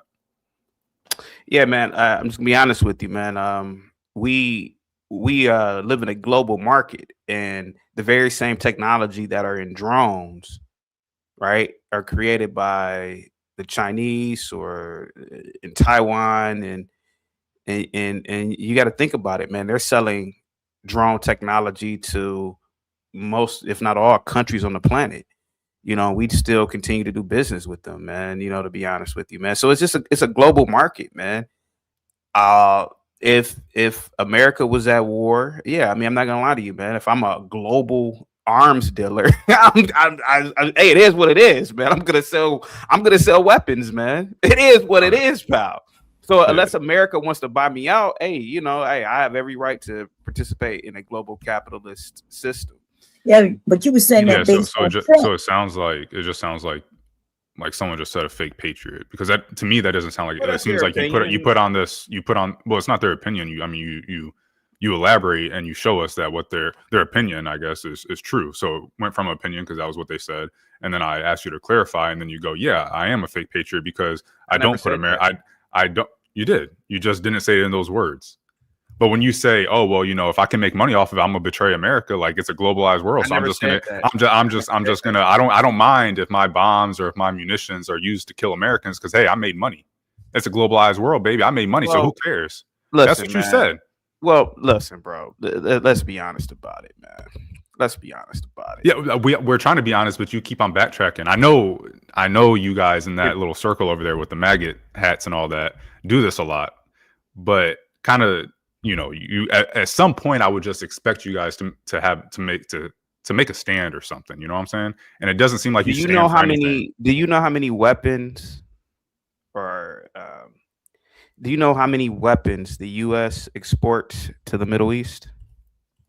That doesn't matter because we're talking about you personally. We're talking about you personally. It doesn't matter. We're talking about you personally. We're talking about what you. We're talking about your hypocrisy. You're arguing with me about nothing. I'm telling you what I do. I would participate in the very same global game that everybody else participates in. That's the United States arms dealers. They sell weapons to enemy nation states. Okay. And okay, now what? So you're saying, openly telling you. For example, I'm very pro-American. No, you're not. You're not. If you're so pro-American, if I smash your phone up right now. That's made in China. Your phone is made in China, right? Smash your phone up. Okay, so if I turn your camera on right now and just smash it against the manufacturing company, for example, I wouldn't have to use an iPhone. You have an iPhone, right? You have an iPhone. No, I don't have an iPhone. Okay. So you have a Samsung then, right? So smash your Samsung. I don't have a Samsung. But anyway. You're so pro-America, bro. But everything around you is made in another country. So you guys are so pro-America, but everything around you, probably other than your Ford, are made in another country. Are you that upset that you're going to talk the whole time? You want to calm down? You going to calm down? Am upset. Are you going to calm down? Everything around you is made in another country. Go off, CT. No, you wanted to get it off your chest. Get it off your chest. Okay, I'm gonna get it off my chest. Yeah, go ahead, because you weren't stopping. We are all a part of the same hypocrisy. It's just that at least I will admit it, brother. You are not that pro-American. You don't live off the land. You don't eat your own food. You get goods bought in on international cargo ships from other countries, because that's how. And sometimes even for enemy countries. Pro-America. And so the thing of the matter is, man, you are a globalist like me. Yep. You are participating in a global game. Yes, America. I am an American. But sir, the reality of the situation is this, man. We have to rely on a global marketplace now. This is not the 1920s. I agree, but is that what Trump doing? Because remember, it's Cherry, please. Let me finish talking to him. So again, there's a huge difference between buying a phone from wherever, which has parts made in everywhere, except Iran, North Korea. Like, I guess he was the only one who could say that shit he's saying now. Okay. So there's a difference between buying that and selling arms. If you were an arms dealer, you're saying you would go to these countries. They would say, "Hey, we're going to use your arms to kill Americans." You're going, "Hey, that's business, baby." Of course not. Yeah, you did say that. You said you would sell arms to both sides, bro. What does both sides mean in a war? Bro, what does both sides mean in a war? What does both sides mean in a war? What does both sides mean in a war? Brother, what does both sides mean in a war? I would sell arms. Just relax, bro. Just answer the question. Relax and answer the question. I would sell arms at the current market value to any country. Yeah, if somebody came to me and said, "Oh, we need arms to kill Americans," of course I wouldn't do that. But if you come to me and you say, "I'm selling," so we backtracking. And say, "I need to purchase arms," I'm gonna sell the arms at the current market value. Yep. To any to which countries? To which countries? To which countries? You guys live in fantasy world. CT, sir, to which countries in a war? Bro, let me ask you a question. Who do you think which countries in a war? CT, stop trying to change the subject. These governments. All right. Iran doesn't have an arms industry? They do, actually. They okay, all right. So does Lockheed Martin sell the F-35 to Iran? Does Iran have any F-35s? I have no idea. Oh, okay. Well, then what are you talking about that that all defense manufacturers sell weapons to our enemies? You said that. So what do you mean by that if you don't know what they're selling and who they're selling it to? Again, can you actually, as a matter of fact, you can put in the back chat, you can put in the regular chat or mod chat. Can you send us a link to the contract that Lockheed Martin, Raytheon, or any other defense contractor has with North Korea, Iran? Again, sir. Could you do that for us? Are you going to pretend that the United States of America? Are you going to pretend that circle back and backtrack? Are you going to pretend that arms dealers in America have not sold arms to questionable nation states? And we don't even have that many. Is a questionable nation state both sides of the war? I'm not saying, what do you want me to say, bro? Are you pretending that the United States of America, are you defending that defense companies in America do not sell arms and other weapons to other nations? Are you kidding me, bro? What are you talking about? Sir, I don't have to defend any defense manufacturers, because we're talking about what you claim to be and what you would do if you were a defense manufacturer. It doesn't matter what these other ones do. Okay, we're talking about you personally. I'm not a defense. You talk about how you're so patriotic and all this other stuff. And if you were a defense manufacturer, you're saying you would sell weapons to both sides of a war. I would sell weapons to China. Yes. We're not talking about China, though. We're talking about both sides of a war. You said in a war, I would sell weapons to both sides. So that means that if we were, for example, at war with China, you would sell weapons to them. Otherwise, there's no both sides. If they're not at war, it's not two sides, correct? There's not both sides at that point.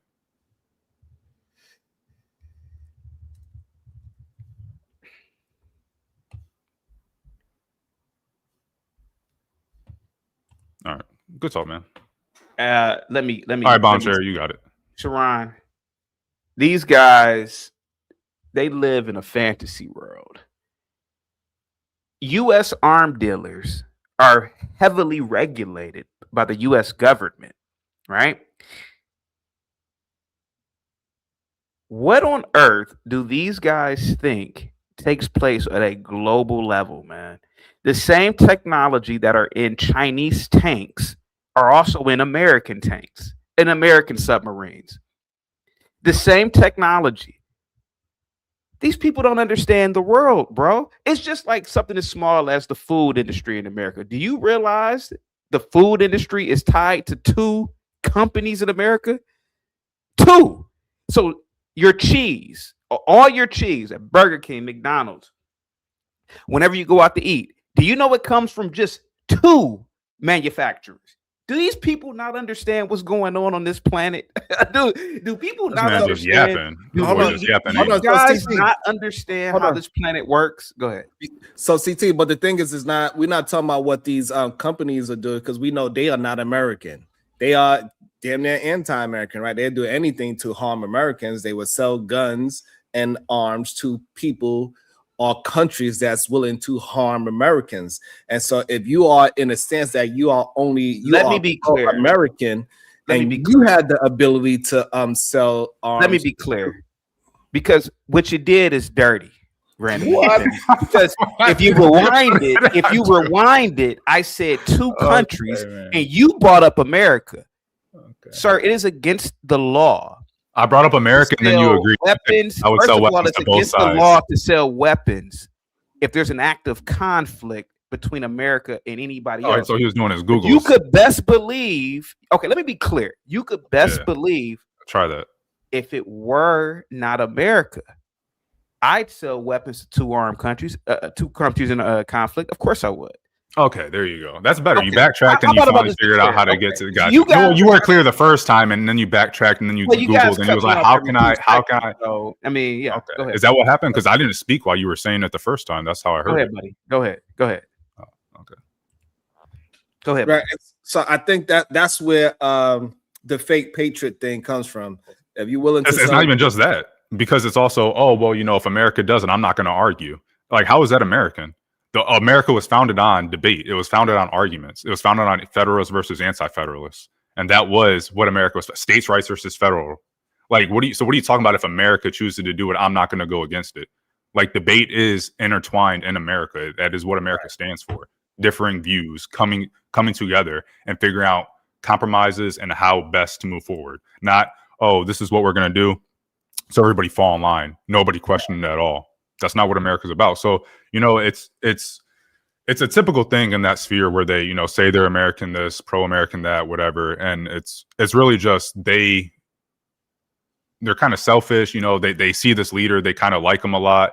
They like to call him daddy.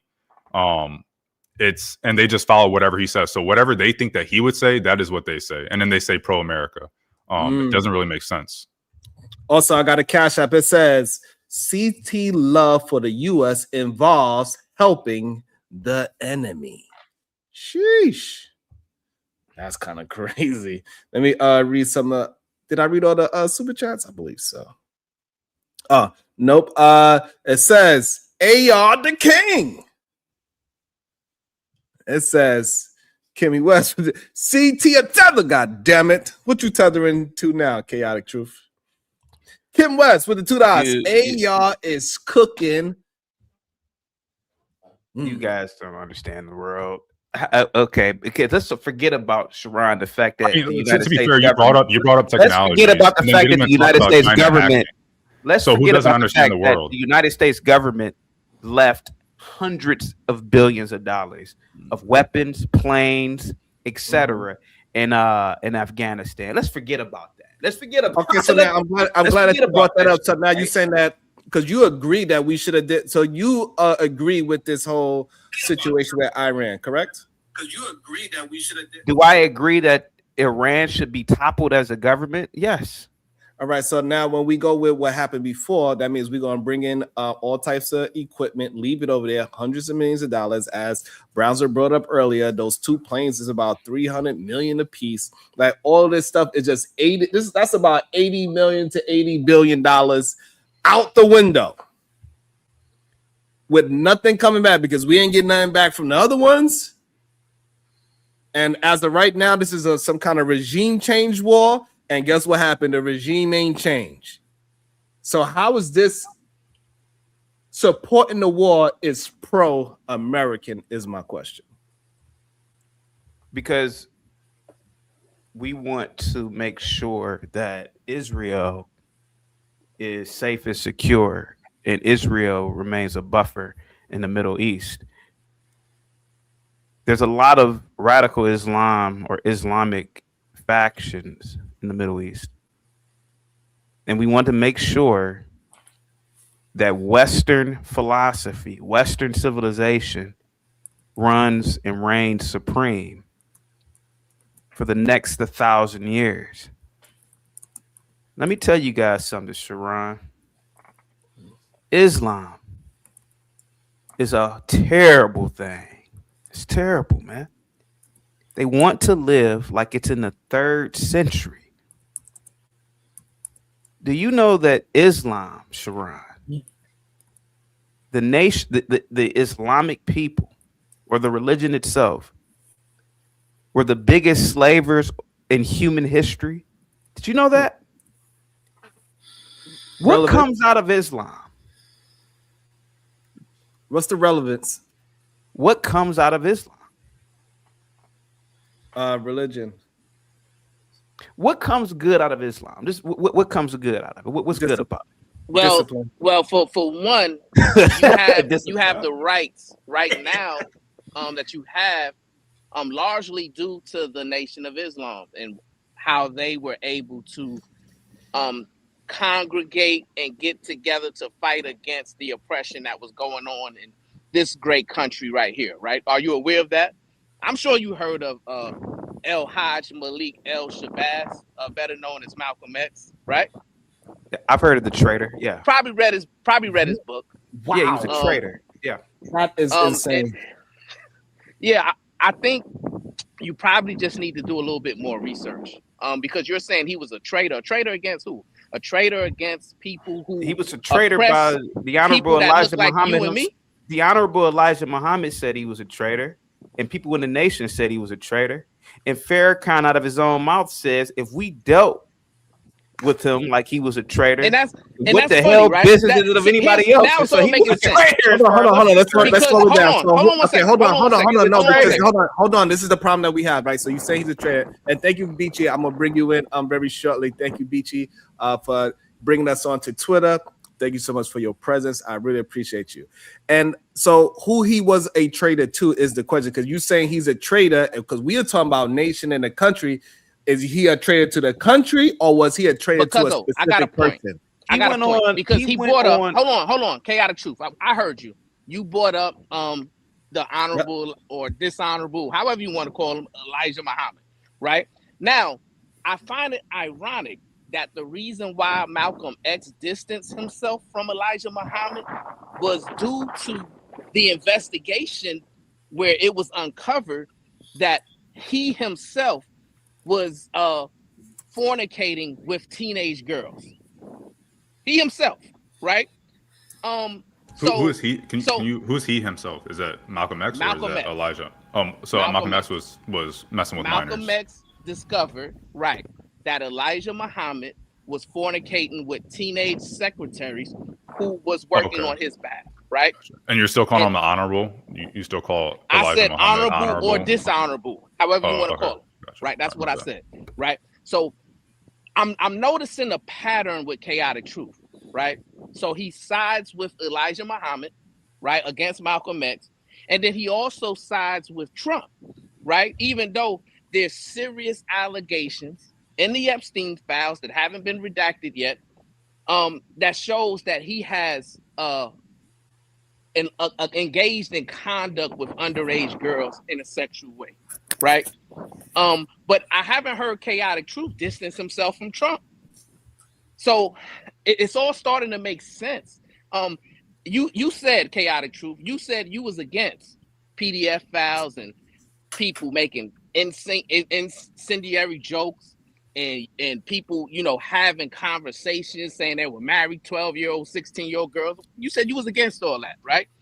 But this is the second example of you willing to slander an honorable man on behalf of somebody who is an alleged PDF file. Can you explain yourself, sir? Again, alleged means absolutely nothing, man. Donald Trump has not been indicted and found guilty of being a PDF file. The Honorable Elijah Muhammad, to my knowledge, though he was accused, the teenage secretary, if I'm not mistaken, was an 18-year-old. But nevertheless, man, this country is based on systems and institutions, man. And until Trump is convicted, and until the Honorable Elijah Muhammad is convicted, now he's been dead for quite some time, then you're speaking into a microphone, buddy. And I support the Honorable Elijah Muhammad, and that's the thing. I don't support hasn't Malcolm been X. convicted, right? Those brothers who are going on panels talking about, oh, it's okay to marry 12-year-olds and marry 16-year-olds. What does that They have to do with? haven't been convicted, right? What does But that have yet, to do when with I me? asked you, see, here's the thing. Here's where you're double speaking chaotic truth. Because my brother, I asked you, I said, would you align yourself with those types of individuals? I align myself with the Honorable Elijah Muhammad. Yes. I did not say that they were convicted, right? I said that these brothers are expressing and espousing views of PDF file behavior. Who is? Right? Who? You said who? I gave you the examples. I said, who? Hey, if guys are saying it's okay to marry 12-year-olds, okay to marry 16-year-olds, guys are making lewd sexual jokes about minors, right? These aren't guys who have been convicted of anything, right? Because you can be a PDF file without being convicted of anything. Did right? Trump do that? Or I'm something? sure you're intelligent enough to understand that. I'm asking you, did Trump do that? So now to land it, when we go to the Epstein files, right? Sure. We all understand that there is thousands of pages to where Trump is engaging in some type of conduct with some individuals that are PDF files, right? Not only is he engaging in conduct with them, like flying on their private jets multiple times a year, but also there's serious allegations within those files that accuses him of engaging in harming young children. Like where in the files? Because I went over the files on my show. Where in the files that accuses them? The unredacted files that the Congress have seen, right? Congressman Lew, for example, spoke about that and said, hey, when we release the unredacted files, you will see these serious allegations that Trump is associated with, right? So what I'm saying is, you're saying on one hand, well, yeah, we should distance ourselves from these guys, even if they're not convicted. But when it comes to people you like or support, you're willing to fight tooth and nail unless they get a conviction. That's called being a double-minded man, my brother. And a double-minded man is unstable in all of his ways. Peace and love.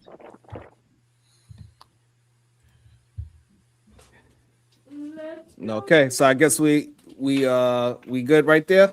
Let me also welcome into the show BG08, and then we also got Stanley. BG08, what is your thoughts? And then we got Stanley, what is your thoughts? And let's get back into the conversation. What's up, guys? Shout out, y'all. Shout out to Twitter fam. I'm gonna jump. Let them get it first because I'm trying to. Some people on Twitter. You're doing your work. Okay, you're doing your work.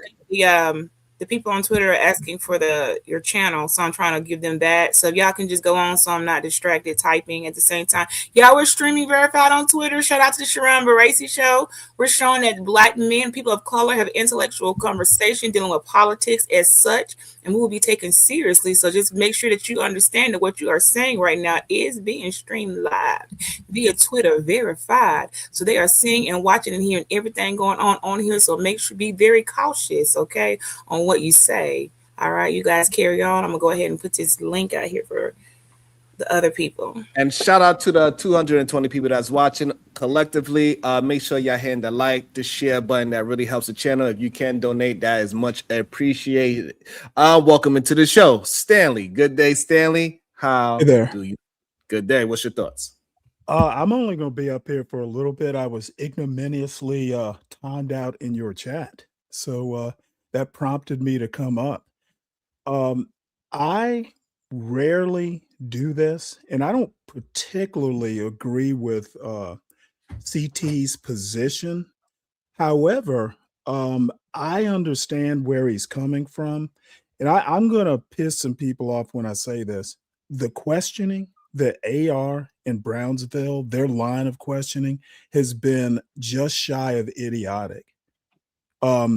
they are not accomplishing what they think they're accomplishing, and I'm on the left, and I think CT is whipping both their butts. So CT has done a 2-on-1 fight and won. Thank you, Stanley. That's it. Thank you, buddy. So, Stan, do you agree with the attack on Iran as well? No, I think it's totally unnecessary.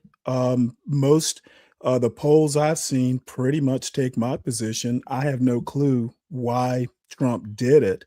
You know, he's got people guessing why he did it. I don't believe there was an existential threat. I thought that the nuclear threat was taken care of in last year's bombing. So what I've gathered is Netanyahu told him that, hey, I'm going to do it. You might as well join us. And that's the reason. And then the other thing I saw in the Washington Post today is that apparently the Ayatollah had been making death threats or threatening Trump's life. So the headline of this opinion piece reads, "I got you first." So Trump has people guessing as to why this is happening. So that's where I stand on it. I think that this is just another, kind of a version of Iraq. That's what it definitely seems like. Chaotic Truth, do you think this is different from Iraq? Not necessarily. I mean, Iraq was, essentially the same. It was the toppling of a government to establish a more Western style government. The weapons of mass destruction, you could argue that the same thing is going on in Iran. Iran, if I'm not mistaken, has WMDs, and supposedly Iraq had them, but that turned out to be bullshit. And it was a government that wasn't pro-Western to a degree, Saddam's government, and I really believe America is a part of a global, I don't want to say scheme, right, but some sort of global.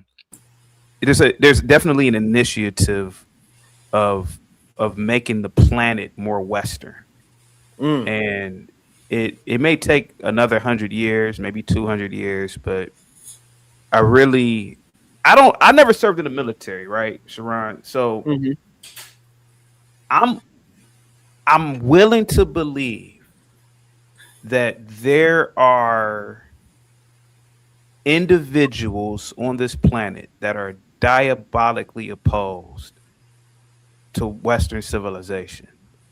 And if you disrupt Western civilization, you disrupt the globe. For example, when the Houthis took over the western portion of Yemen, and please forgive me, I forgot the name of the strait. There was a strait. Straits of Hormuz. Oh, yeah, okay, there we go. That strait is essential to global commerce. And when they took over, they would attack many cargo ships that would choke supply chains. And so if you have individuals that are willing to disrupt global commerce, that can disrupt the entire system. So, these things are very complex. A workaday individual like me, not really having an inside understanding of it. I would say that, a lot of what takes place on the planet in terms of dealing with these people is very essential to keeping the planet moving along, man. Like think about it, Sharon. Right now in our airspace, there are probably thousands of planes, right? Could you imagine? Look at now again, I'm gonna go down. I hope this doesn't go down the conspiracy route, but assuming that it was Islamic terrorists, look at what they did on one day. Look at how they disrupted the airline industry. One day. Think about just one day, and think about they caused a global stoppage in the airline industry. Now, again, there might be people who may argue against me and say, oh, no, it was really the America. It was really the Jews. But I'm going to go with the assumption that it was these people. And so the thing is, man, I really, right, and I don't unconditionally support America, right? In terms of everything that America does. Maybe I should be clear. Yes, you should. I really believe that what America has done and will continue to do is police this planet. Because at the end of the day, Sharon, we could go right back into the Stone Age. CT, they're not policing the planet. Yeah, we are. We are policing the planet because so the reason Can why I we respond to this when the he's reason done? why sure. Yeah. The world policing part, I think that's more a cliche than it is actual. I also think that Trump is trying to steer America away from being the world police, which I'm kind of on the fence about. I'm not a sphere of influence guy. That's how we got world wars to begin with. I also want to point out to your Straits of Hormuz point, which I think is a good point, CT, 9 or 10 ships in the Iranian Navy were sunk and the naval headquarters hit and I guess destroyed. So, that Straits of Hormuz thing is probably the most solid, reason that we could guess at. 20% of the world's oil, like 75% of Japan's oil comes through the Straits of Hormuz. That's how important it is. Mm-hmm. So I'll land there. And I don't think we could say that we are world policing by attacking Iran, because we understand that we really did it for another country that's not necessarily beneficial to us at all. That's the issue that we have with this whole situation. The more answers that I got about this whole Iran thing, the more questions happen to appear. And that's the problem that I have with this whole situation. And please make sure y'all hit the like and the share button. Shout out to Texas Doll from Twitter. Thank you so much. Shout out. Yeah, Twitter is listening. Okay, so guys, this is really, really good. This conversation is awesome. I'm going to take it all the way back. Once again, shout out Bomb, J. Stanley. Okay, and I forgot who else is up here. I can't see y'all, but all y'all, hey. So back from the beginning of the show when Sharon mentioned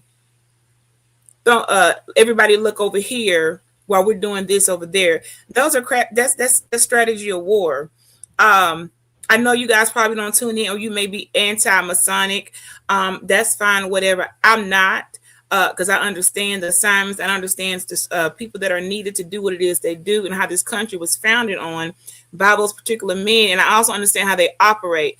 I also understand that the orchestration, like when Sharon was saying, is like watching a movie. Like, what's next, coming up next in the United States, it's all the illusions. What they're doing is for us to just have something to talk about, the real things that are actually going on, what they're having to do to get the results so that we still stand as America and that we remain untouchable. I don't even want to use that word, but we remain dominant. It's necessary. It's a necessary evil, and I get it. People not gonna like it, but you don't gotta like it, but you're gonna have to respect it. Sometimes it is a necessary evil that has to happen. We're not in the heavens, y'all. We're not in a place of God. We're on earth. We're in a place where all type of entities are going to exist and coexist with us. Great for us who are like against that and not going to support it. That being said, we can't do anything about those things except let the people know we see what you're doing. We don't have that. I know, I get it, but we don't have that authority to do anything about it. At best, be happy that at least you're in a country where we've got laws where if you're privy in your own circumference is something like that going on, you can do something about it. But on a global scale, some things are gonna fall under the crack, like what y'all mentioned about the arms dealers. They're gonna happen, and they're needed. They're actually criminal enterprises. They are needed. There are elite crimes going on. They're needed too. The entire system is functioning because of the things that had to be done, and just the way this country was. It was not built on good terms. It was built on blood. You all know the same with Rome. It's just like somebody saying, I don't like the Pope, I don't like the Vatican, I don't like what they do, but guess what? I bet you ain't finna do nothing about it. Not until the day comes. The Vatican not gonna fall. No one can take down the Vatican except for we know who, and that's no one can do that. That's the power that they have. In the same way with that, dang, I had a book, but I don't know where it is, and I will show you. And you can parallel that type of power and look at America and the things that are being done behind the veil that we're just not. We probably might not want to see. It might be too shocking for us to see what has to be done, what is done, and sometimes necessary evils that just take place. I'm great that you all are talking about it, understanding it, but I don't want us to be naive and actually thinking that it's going to change. Changes are coming. Not the change that you think's are coming. No, this is how our country was not on good things, not on heavenly order. Chaos. Blood, crime, usurping, destiny sway, you name it. And but this is where we live. So as long as you're living here and you want the benefits that come with being American, then you gonna have to get some thicker skin about some stuff. You're gonna have to get some thicker skin and say, well, dang, that sucks. Okay, well then you got a better idea. You want to go over, you want to try it elsewhere. And so when people say these things, I just wonder, what else you gonna do? What other options you got? Because unless you're gonna grow wings or transubstantiate into another type of animal or a creature and leave the planet, you here. And while you're here, you're gonna have to understand these things are gonna happen. They have been happening. They're gonna happen. Things are gonna get redacted just for us to have something to talk about. Meanwhile, the whole time, whatever really is going on, we'll never know. You're never going to know what's in the Vatican archive. There are things you're just not going to get access to. And I think some people are having a problem accepting that, wow, it's really our gatekeepers. We can't get in the door. No, you can't. You don't have the key. They're not going to let you in. There's nothing you can do. You can't infiltrate and get the information. And for those reasons alone is why we can get on this dang on internet and speak and stream and talk and converse with each other, because the benefits that come with being over here to be able to do this, and nobody's going to come over here and wipe Sharon off because he has an opinion about what he thinks going on. So sometimes, I mean, I just don't get where some people are. What do you expect to happen? What do you think the world we're going to turn into? What are your expectations? What are you expecting too much from people in power that they're doing what they're supposed to do and it doesn't look good? But guess what? I'm going to enjoy the benefits of being here because there's stuff that I like to do that I can't do over there in other places. Okay. I like having control of the things that I have. I like having the freedom of, I ain't got to walk around with my head all covered up, and I can wear a tankini, a sleeveless shirt, and not get murdered. I like the fact that I don't have to be beheaded for being caught reading my Bible in public. I enjoy these perks of this country. Necessary evils are going to happen. It was happening. It's been happening this way from the beginning of time. So I'm just trying to figure out where all the surprise is. Who's so really shocked when we done seen from every history angle, from going back Rome, going back Persia, going back biblical, going back Babylon, death happened, horrible things. The annihilation of for all the Christian people, the annihilation of entire people just wiped off because it got so bad. You know what? Let's not even try to fix it. Let's just take everybody out. Pompeii. I ain't even got to bring up Sodom and Gomorrah. Like, it's these things, they've been going on forever. So I'm just really wondering who's really shocked. Is this false outrage, or are y'all really surprised or outraged, or you just want to have great conversation? Because I'm not outraged. I'm not shocked. You know, this is the same thing. There's nothing new under the sun, and I digress on that. Did you take any drugs today? Beachy? No. What do you? Okay. I was just wondering. Why would I take drugs at all? What are you talking about?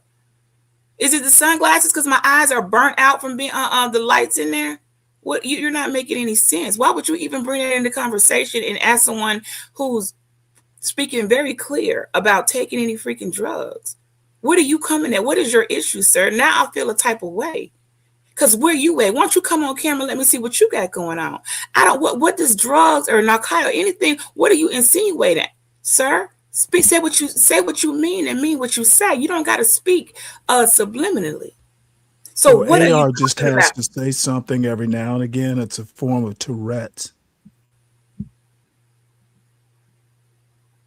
I'm still not following. Also, let me shout out to the Cash App real quick. It said, should people start resisting and accept things as is? Also, make sure y'all hit that like and the share button. The link is pinned at the top. Anybody want to join the conversation and have their thoughts, everybody is welcome. Yeah, Cuzzo. So I find it interesting, right, that the brother Stanley Cross, when he hit the link and joined your panel, he said that Brownsville and AR, they're being disingenuous with CT and they're questioning, right? And he says, well, hey, I thought I didn't say CT disingenuous. I said ineffective. Can you not interrupt me, sir, please? I said what I said. Quote me correctly, son. Just correct them after Quote you me finish. correctly. All right, just correct them after this. Sometimes words get a little missed, but just correct them after. Go ahead, cuz. Now, cuz, if he does it again, I'm gonna need you to take care of it, okay? Well, you know what? Let me just interrupt you now and drop down because I'm gonna interrupt you when you misquote me, son. Hey, Stanley got Tourette's. Did you hear what I said? You can move on. I said what I said. Now you move on. Y'all gotta move stop. on. Hold on. Y'all gotta be able to have a conversation. It's no need to interrupt and correct somebody right as soon as they say something wrong. Allow the person to talk. If they get it wrong, correct it after. Stanley, please. Thank you. You don't need to jump in as soon as you hear one word wrong. Listen to the overarching point, please. We're having a very good discussion. There's no need to try to turn this into some goddamn BS argument match now. Please, it doesn't matter what you believe. I'm asking you to do something for me so we can move forward. I will do it. Thank you. Go ahead, Browns, just finish your thought. And Stanley, you can respond after he fully finished, no matter what you disagree with, please. Or how long. It doesn't matter. See, this is an example, right, of these pseudo-intellectuals that lack self-control and self-discipline. They want to come to your show and attempt to derail, right, and make it seem like they know what they're talking about. But then they get so emotional that they just have to speak when somebody simply mentions their name. That's a personal problem that you need to get fixed. Now, back to my point, right? When he hit your panel, Cuzzo, he mentioned me and AR. And me and AR didn't interject. We didn't interrupt. We didn't care what he had to say at the moment, right? Because we have discipline and self-control, and we understand how to control our emotions, right? That's called emotional regulation. So he said some things. He said, hey, Brownsville and AR was being disingenuous with CT. They're questioning of him. I didn't agree with. And I agree that CT did a good job on his 2 versus 1 battle, right? But CT espoused views that what makes one patriotic is when you express blind faith on your political leaders that are in charge, right? That's what CT's point was, right? And that's what me and AR was arguing against, right?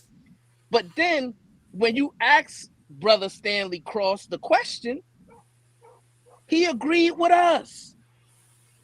So initially, he was just trying to be disagreeable just to be disagreeable because for some strange reason, I don't know this brother, but obviously he has a problem with me and I don't know his history with AR, but nevertheless, he didn't disagree with us.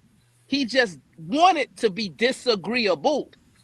And that's what I need my brothers to get out of that weak mentality, right? You don't have to like people if you agree with their talking points, if you agree with their conversation, right? Disagree with what you disagree with and agree what you agree with. That doesn't make you like them or dislike them. My brother's got to do a better job, and then we can have more cordial conversations and actually get to some solutions, right? Because blind faith in our political leaders is a dangerous ideology. Peace and love. Stanley, would you like to respond? Yeah, I'll make it short and sweet, unlike my honorable opponent. I think your questioning was ineffectual. I don't agree because they were nonsense points. I don't think you adequately addressed CT's argument because I don't think you and AR actually understood his argument. It's a total lack of knowledge. Y'all talk in talking points. You don't argue from actually understanding your own arguments. So no, I don't disagree. And then the other thing is, if you think my aim is to have a productive conversation with people like you and AR, you don't know me well. You definitely don't know my history. I don't suffer fools gladly. And you and AR, Brownsville, fit that bill. I don't suffer fools. So my argument was actually to come up, express my opinion, not necessarily to engage with you and AR. I don't debate. I only debate my equals, and neither of you are. That's a landing. Is he done, Cuzzo? Yes. Yeah, so that's my point, right? He just admitted it, right? He said, hey, I didn't come to have a debate with you because you aren't my equal, right? But the last time I checked, right, equal, if I wasn't his equal, he wouldn't be punching down, right? You never heard Michael Jordan in a conversation talk anything about Byron Scott, right? Because he didn't care nothing about Byron Scott and what he did, right? He was beneath him. But as soon as this brother hit the panel, he mentions who? Me and AR. Mm-hmm. So that's what I'm saying. He's double-minded. And listen, I don't know why all these brothers are double-minded, but for some reason, that's what I bring out of them. They're double-minded ways. And my brother, you've shown yourself to be double-minded. And I'm going to let you know, double-mindedness leads to instability. So you got a lot of things you need to fix and correct. Your lack of self-control. Let me know when I can respond. Self-discipline. No. And your double-mindedness. I'm gonna jump in. I want you to wait, sir. Because I'm gonna speak on this. Another one. Hold on, no, yeah, we got another one. Because on Sharon Bracey show, we're pretty familiar with who does come up and who's not. We got Bomb up here. If I felt I was so above Bomb or she was beneath me, then why would I click a link and come up here and sit with her? If I felt that way about Brownsville, AR, or any other guests that come up here, then why are you here? So I'm trying to understand who put you on a pedestal to make you think you somewhere on some hierarchy that don't exist on this show. Let me know when I can answer. Then maybe you need to go to where you feel your equals are. Because if you're coming over to a place that you feel is lesser than you, something wrong in your head mentally. You done already asked me if I'm on somewhere, the sunglasses bother you. Little do you know, because you're not facing the camera. You're not facing the camera and the blinding lights that at some point start to irritate us when we come on frequently and on camera, bold and confident, something you can't do. Secondly, you just insulted this man by telling him he's not your equal, but you are up here with him. So what are you doing? Then why don't you go fly over there with the people who are on your level intellectually, and then you wouldn't have these issues of unequally yoked panel. Okay, so why are you here then if you are so above everybody on the panel? He's here because he gets 3 viewers on his channel. Okay, here's my response. I made no comment about your sunglasses. I have no clue who you are. So let's start there. Let's start with you didn't have a clue. Why would I care about your sunglasses? About some substances. Why are you interrupting? I didn't interrupt you. To the other two, I also mentioned CT. Y'all seem to have forgotten that CT was part of my initial reason for coming up here.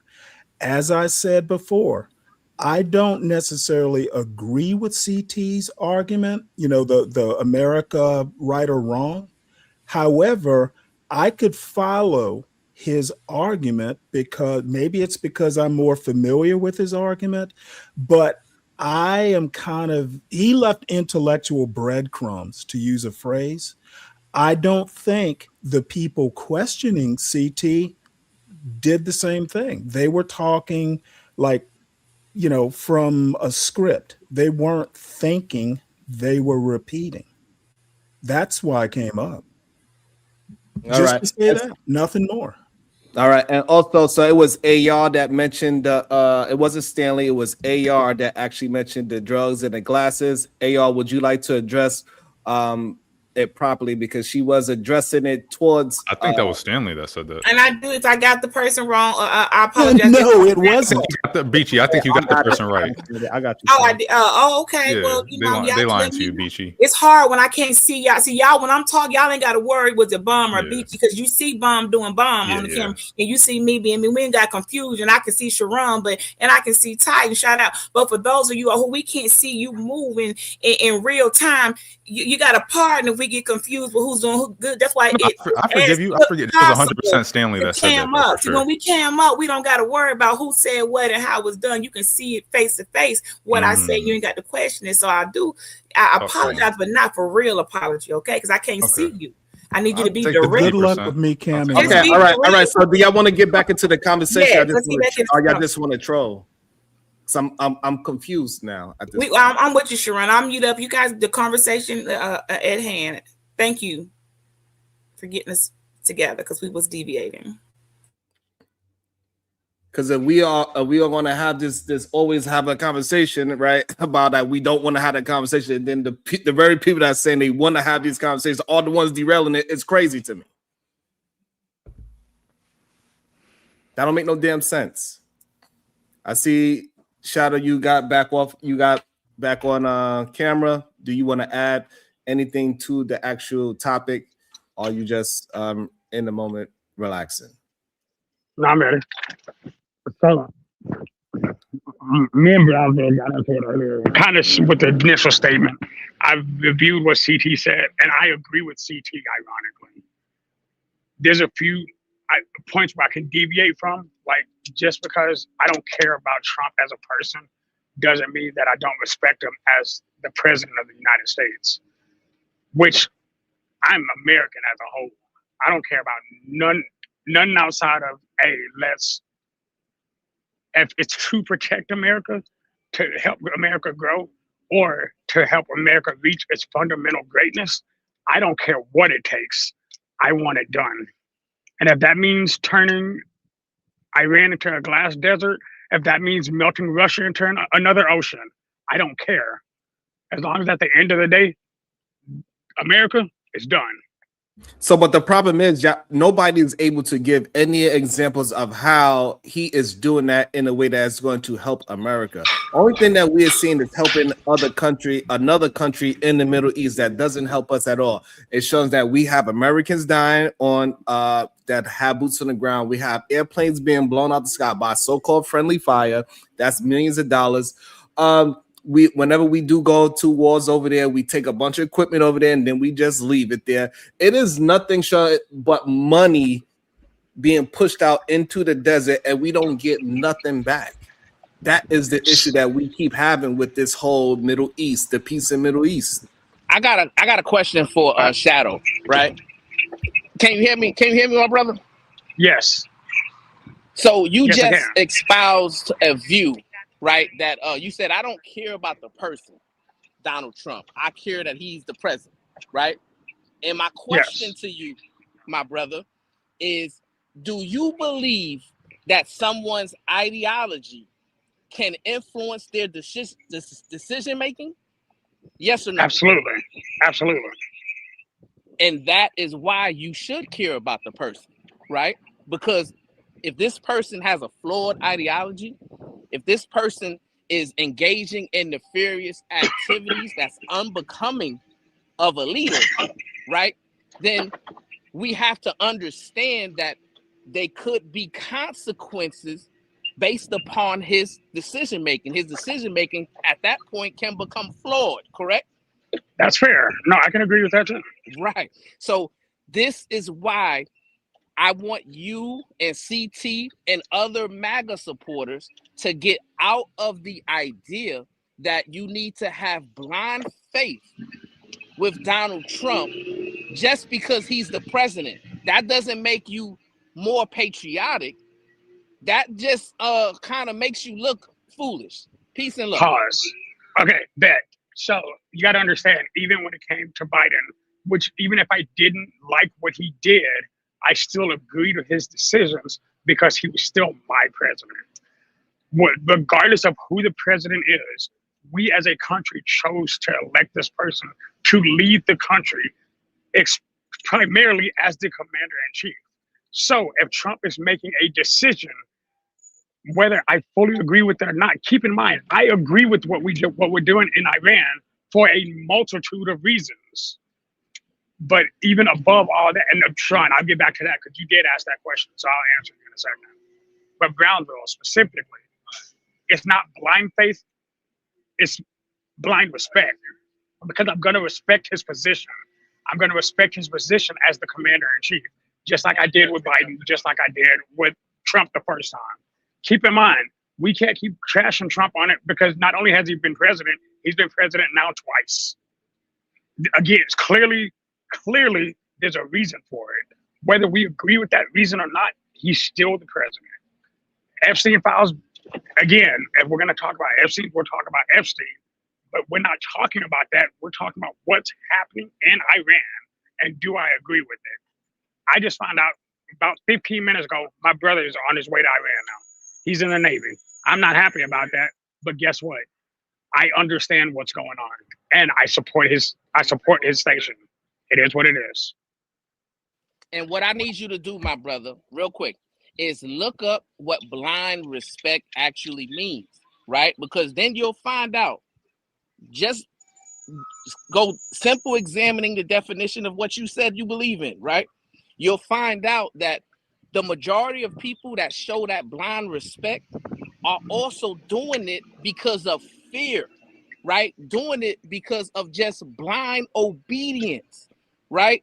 Because you don't want to challenge authority or question authority, right? So you gotta be careful with what you're saying. Because you're making yourself look like you and other people shouldn't matter, and their thoughts and their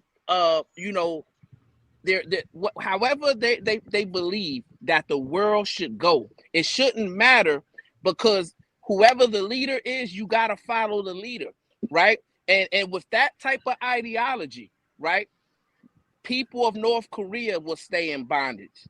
The people can I respond to that in Iran can stay in bondage, etc., right?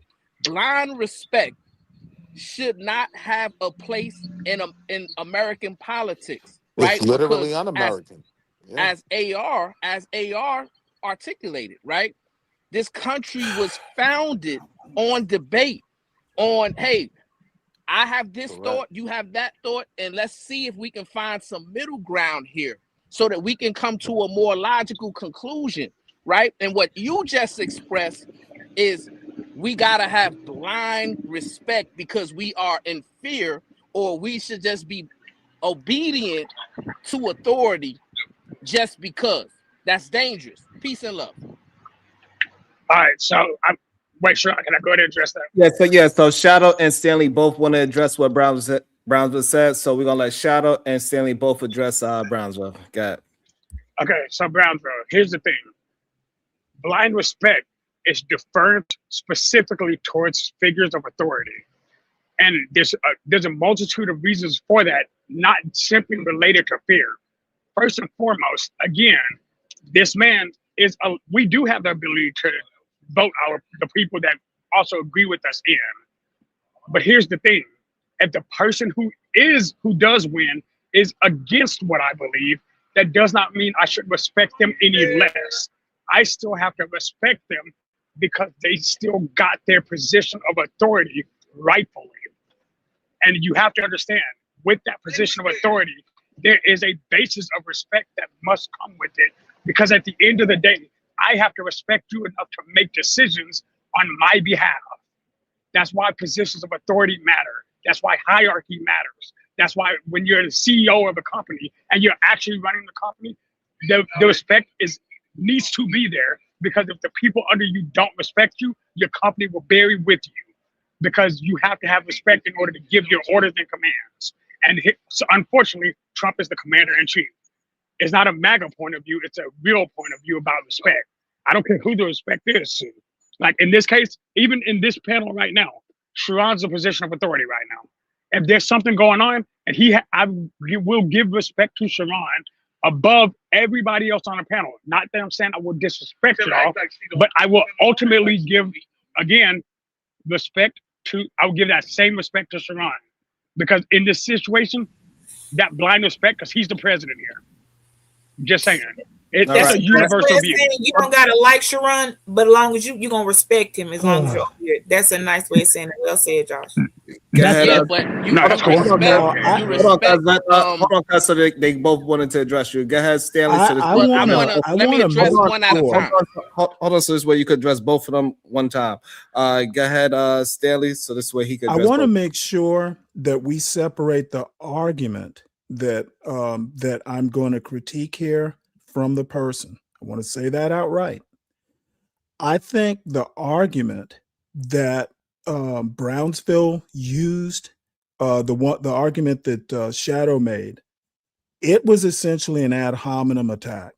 Okay, this is the perfect example of why I came up here in the first place.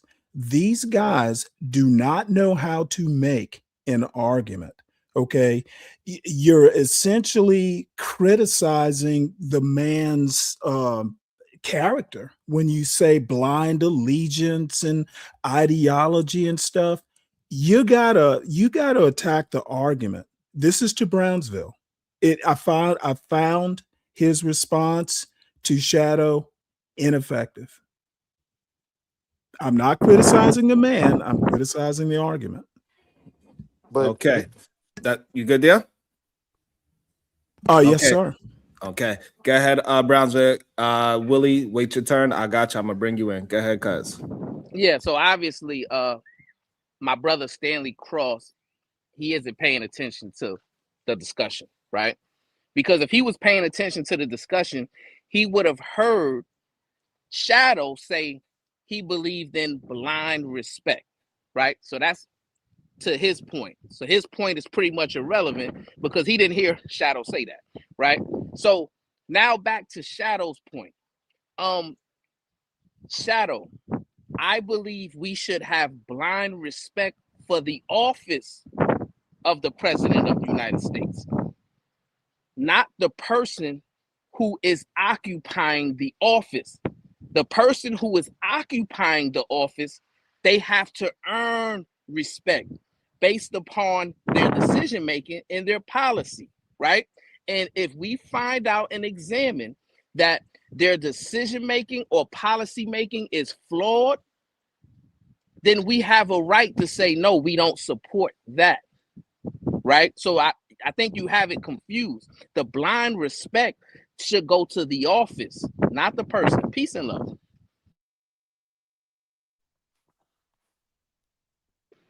Clear. And the reality is that.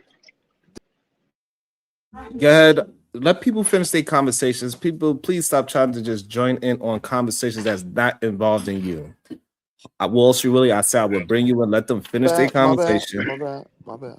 Let them finish it, and then we open it back up to where just go ahead, Shadow. Okay, Brownsville. So I get what you're saying, but I think it's not what I'm saying.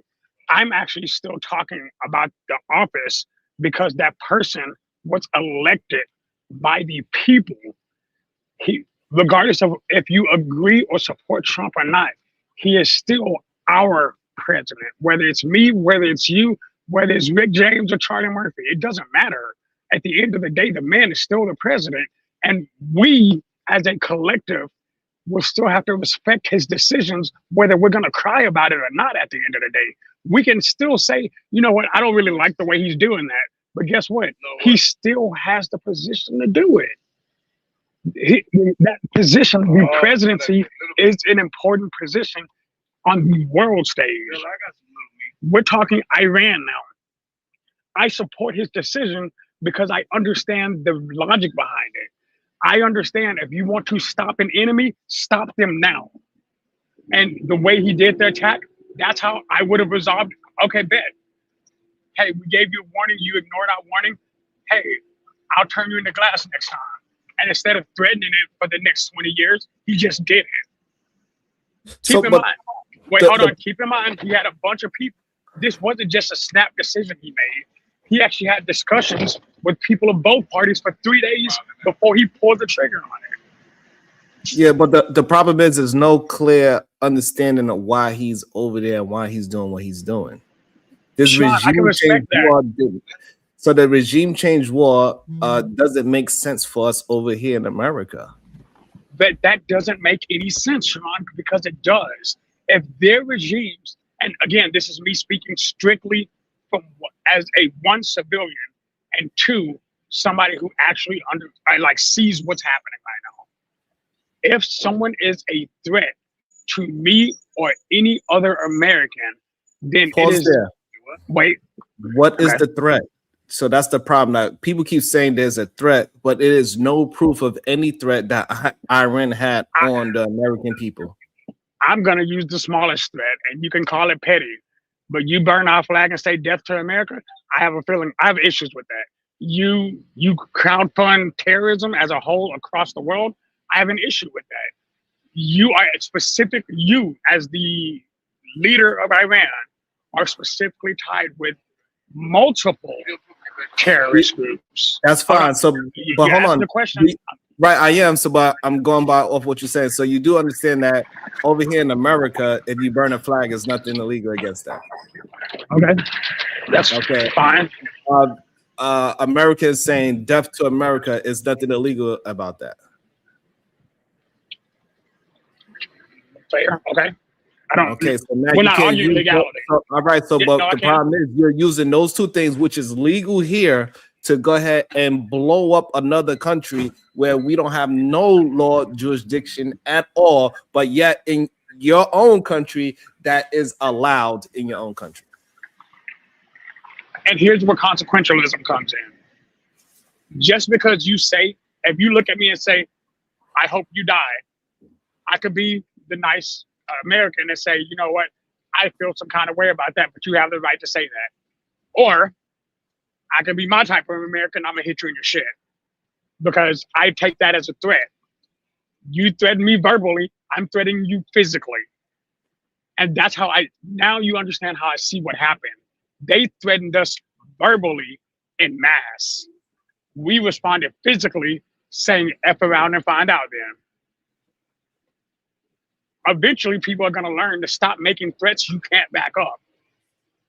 That is wild. So that is wild to say. I say it a lot. I'm like, well, I don't care who you are. You might whoop me, but if I have to, I'll delete you because I'm not going for a round two. Because I will take the threat off the board. I have to take the threat off the board. I have kids. For their words. Can I respond to that? This is just a wild. It's just wild to hear in real time that we're saying that people need to be taken out because of their words. This is America where that's one of the main things that we have, that you have a right to protest, you have the right to say things, right? You have a right to communicate. As long as it's not going to, you can't say fire inside of a movie theater type of situation, right? We understand what's the level. So let's make sure we have a understanding that what we talking about. Let's not try to pick out the BS that we are not talking about, right? We don't need to talk about screaming out fire in a movie theater. We understand the point of the conversation. Please, I do not want to get into semantics for no reason, right? No, it's not meta. It's not a meta conversation. No, so do not bring in no fire in a movie theater. We ain't talking about that. Can I address? Okay, why can't you yell bomb in the airport? because it is a because, threat. because it's not relevant. But what I'm saying, that's not relevant to the conversation, right? Because those people over there protesting, whatever they protesting, doesn't have. We allow protests here, is what I'm saying. So Yes. now we cannot be mad because they protested. Also, if them saying that, hey, death to America doesn't actually mean kill citizens. We understand what they are actually saying. They're not saying kill human beings. Yes, it does. What? They're not subject to Siobhan, U.S. what the- law. Hold up, I need to send you my. We got two people that's saying that. So we do I'll be back. understand that America is a philosophy and an ideology and all these other things, democracy and all these other things. It doesn't mean kill Americans. It doesn't mean death to Americans as humans. Yeah, it's just when they even if it did, which you conveniently they're not- ignored. That's what that means. When you say death to America and then you send money to terrorist groups to blow America. up. Yeah, when you say death to America and then you send money to terrorist groups to blow up Americans, then that's what that means. Right. So now you have to go address after those that people that legal hold on. point. So now this is the problem why we can't conflate everything to. So now we have to have that conversation about the people that is doing that. We cannot say the whole unless you are saying, let me get this right. But we're talking about the regime. The whole country. We saying the whole country is doing that. We're talking about the regime. Its leadership did it. And Okay, so now we're talking about- regime supporters. Okay, so now the regime. So are we saying we have proof that the regime is doing that? Yes. We have it on camera. It's okay. I don't know why y'all think this is an argument. I'm trying to get more knowledge of the situation because, like I said earlier, the more I look into it, the more questions I have. That's right. I'll send you the video right now. I need y'all to understand that I ain't trying to fight with none of y'all. So this way we can have the conversation so we can actually get real thoughts out instead of trying to have a who's right. I don't give a fuck who's right. I'm trying to have an understanding so I can make my own assessment of what is the right thing and what's not. Well, I think that the terroristic threat is something that you hear, it's against the law in the United States. Holding a whole nother culture subject to American values, I don't think that works. I think you're right, Sharon. Death to America doesn't mean death to Americans. Thank you. Let me also welcome into the. I don't even understand how they correlate that. That's just kind of wild to me. Welcome into the show.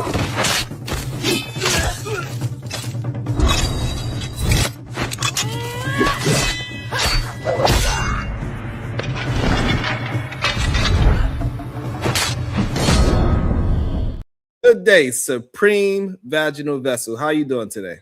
Wonderful. How y'all doing? What is your thoughts? Well, I guess the question I have is, if America dies, then what happens to you? So what happens is the same thing like in the Civil War when they had they fight, right? Things change. Politics change. New constitution change. It's a whole bunch of different things will change.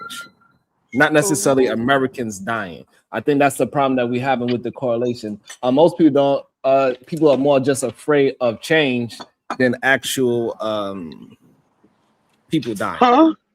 Well, people are more afraid of change than people actually dying. That's what I'm saying.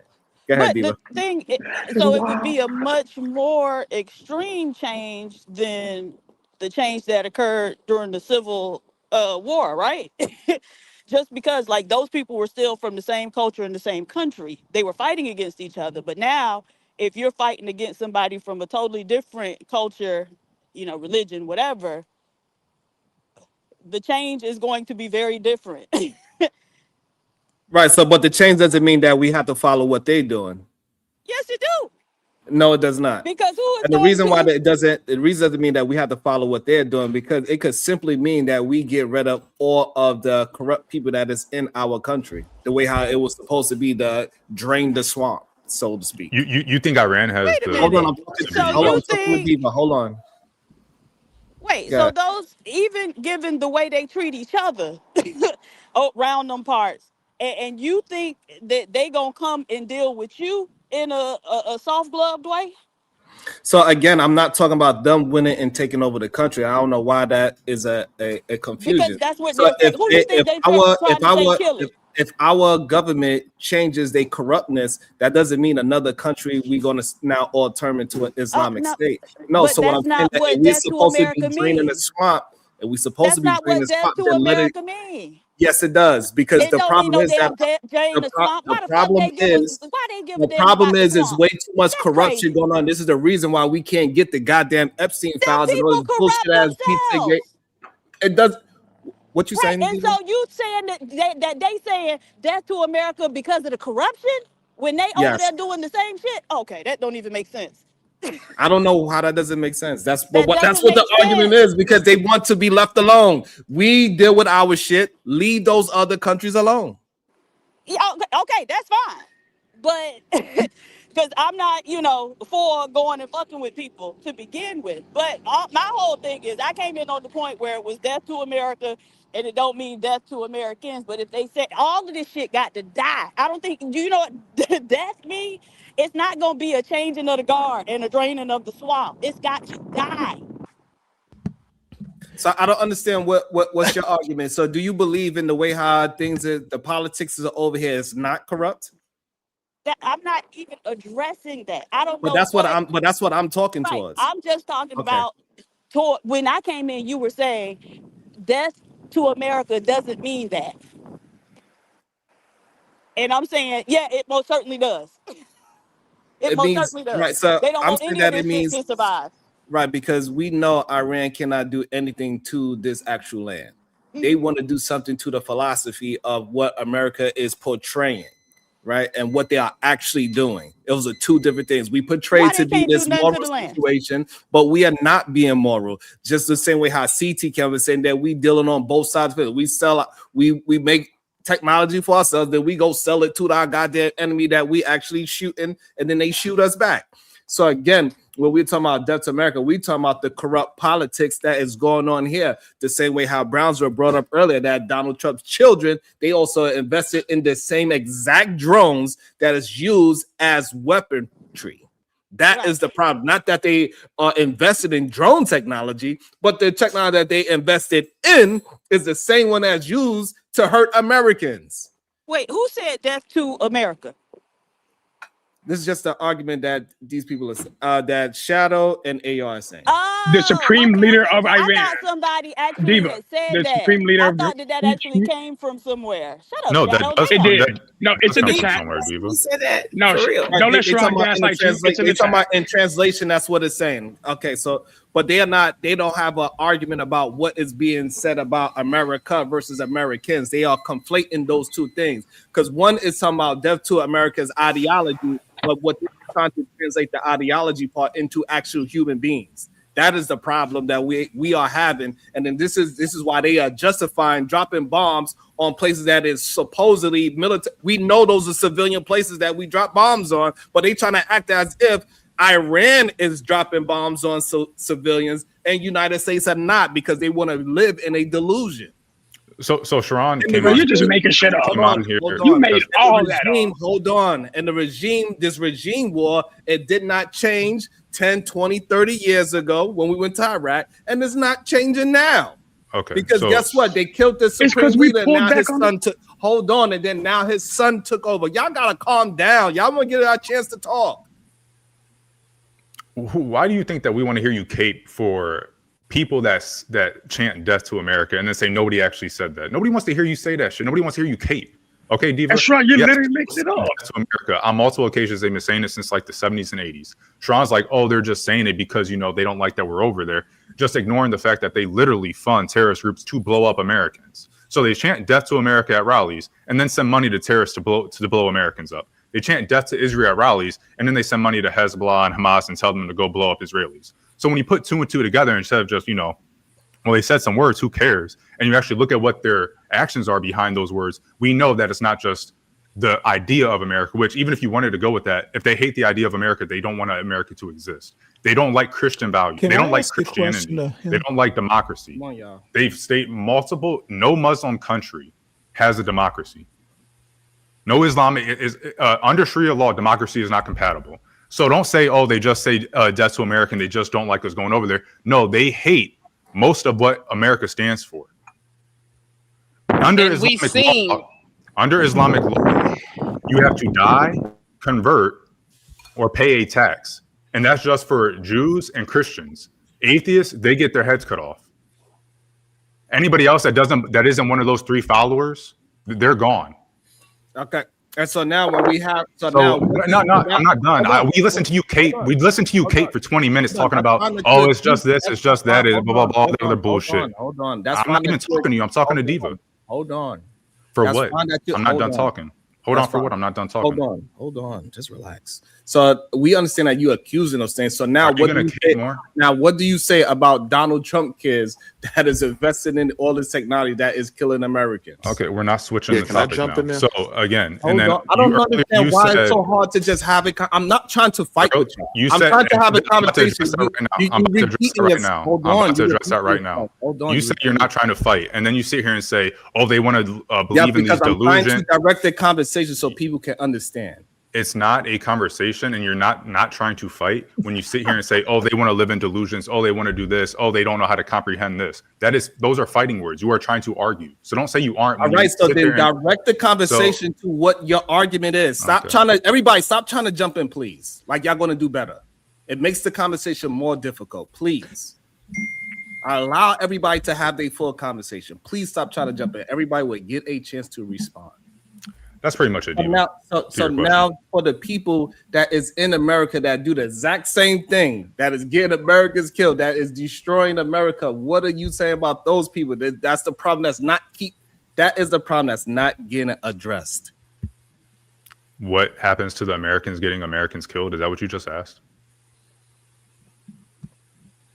What happens to those people that support terrorist organizations that blow up Americans? Was that the dumbass question you asked? Yeah, I enjoyed it, Sharon.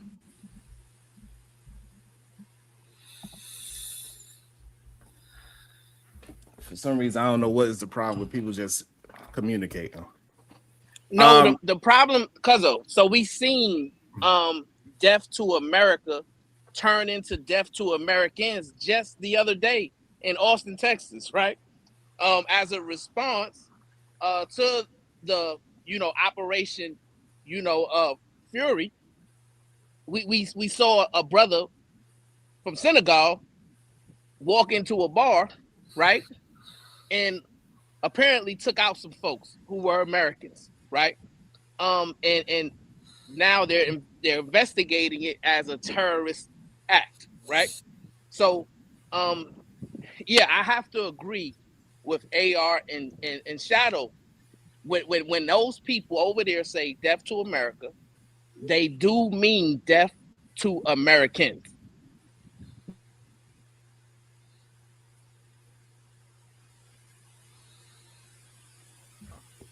This is crazy to me. They literally do things that take out our own people here. Literally, our two of our We're not denying that. But they are. They literally are. They are trying to use that. They're trying to use the example of these foreigners saying whatever they're saying. PhD, but that's you. Death to America. It's not a complicated sentence. So these foreigners, no. We're gonna stop this BS. We're gonna stop this gaslighting. Because what you're doing is you're playing games with people's intelligence. So I need that's not cool. Like y'all understand what y'all only use it as an example when you hear somebody from somewhere else say it, right? And I get it. We are the Americans that they would be killing, bro. What the fuck are you talking about? The same very people that you are promoting, they say it here. They want to destroy Americans, literally. Americans, they've been doing it since Donald Trump hold on. Since Donald Trump got in office, he's been destroying Americans, literally. That's facts. This man can't. Literally. This man can't keep a conflation to save his life. Yes. Jesus effing Christ! Hold on. What The fuck does that have to do with the prices in China? I got two left. Hold on. I just need y'all to answer what I'm saying instead of trying to keep. Oh, he's not doing this. Oh, he's just answer what the F I am saying. Do the same then. I've been. Y'all just not comprehending. Me, That's why I gotta Diva, go. Brownsville, AR, all said the same thing. Again, You didn't now understand. you want to argue instead of arguing what I said. You want to argue about the conversation about what we said, right? You want to go? No, I just made a statement. Address that statement. Bet. What was The conversation you.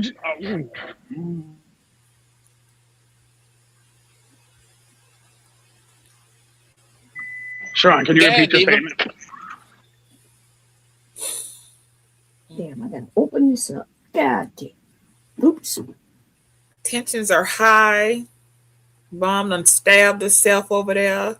Shadow is having a emotional moment. Sharon's trying not to laugh, although I see it in his spirit. He is over there trying to conceal his comedic Is spirit. that you, BG? You looking so cute to me. How you doing, sis? Hey, Bob. It's a lot going on right now, you guys. But we're going to get through this show. Everyone is respectful. We're going to let Shadow get his rage together so that he does not rip off Sharon's head. We are going to do this very well so that people can see as Black folks. We know how Just to get remember, me and Rosa Parks, conversation. we're in the back of the bus. Wall Street Willie and Rosa Parks. And we're then in the those back in of the bus. audio, yeah, I'm sorry, we just gonna have to hear them as they talk in because we can't, Go ahead, Willie. Someone got a question. AR, where's AR? Are they still there? I'll go ahead and get a statement again. I'm right here. I give the statement. AR, Are you ready to give a statement again? Yeah, now when someone got a question for AR, now he want to give a statement. I don't understand what's going on.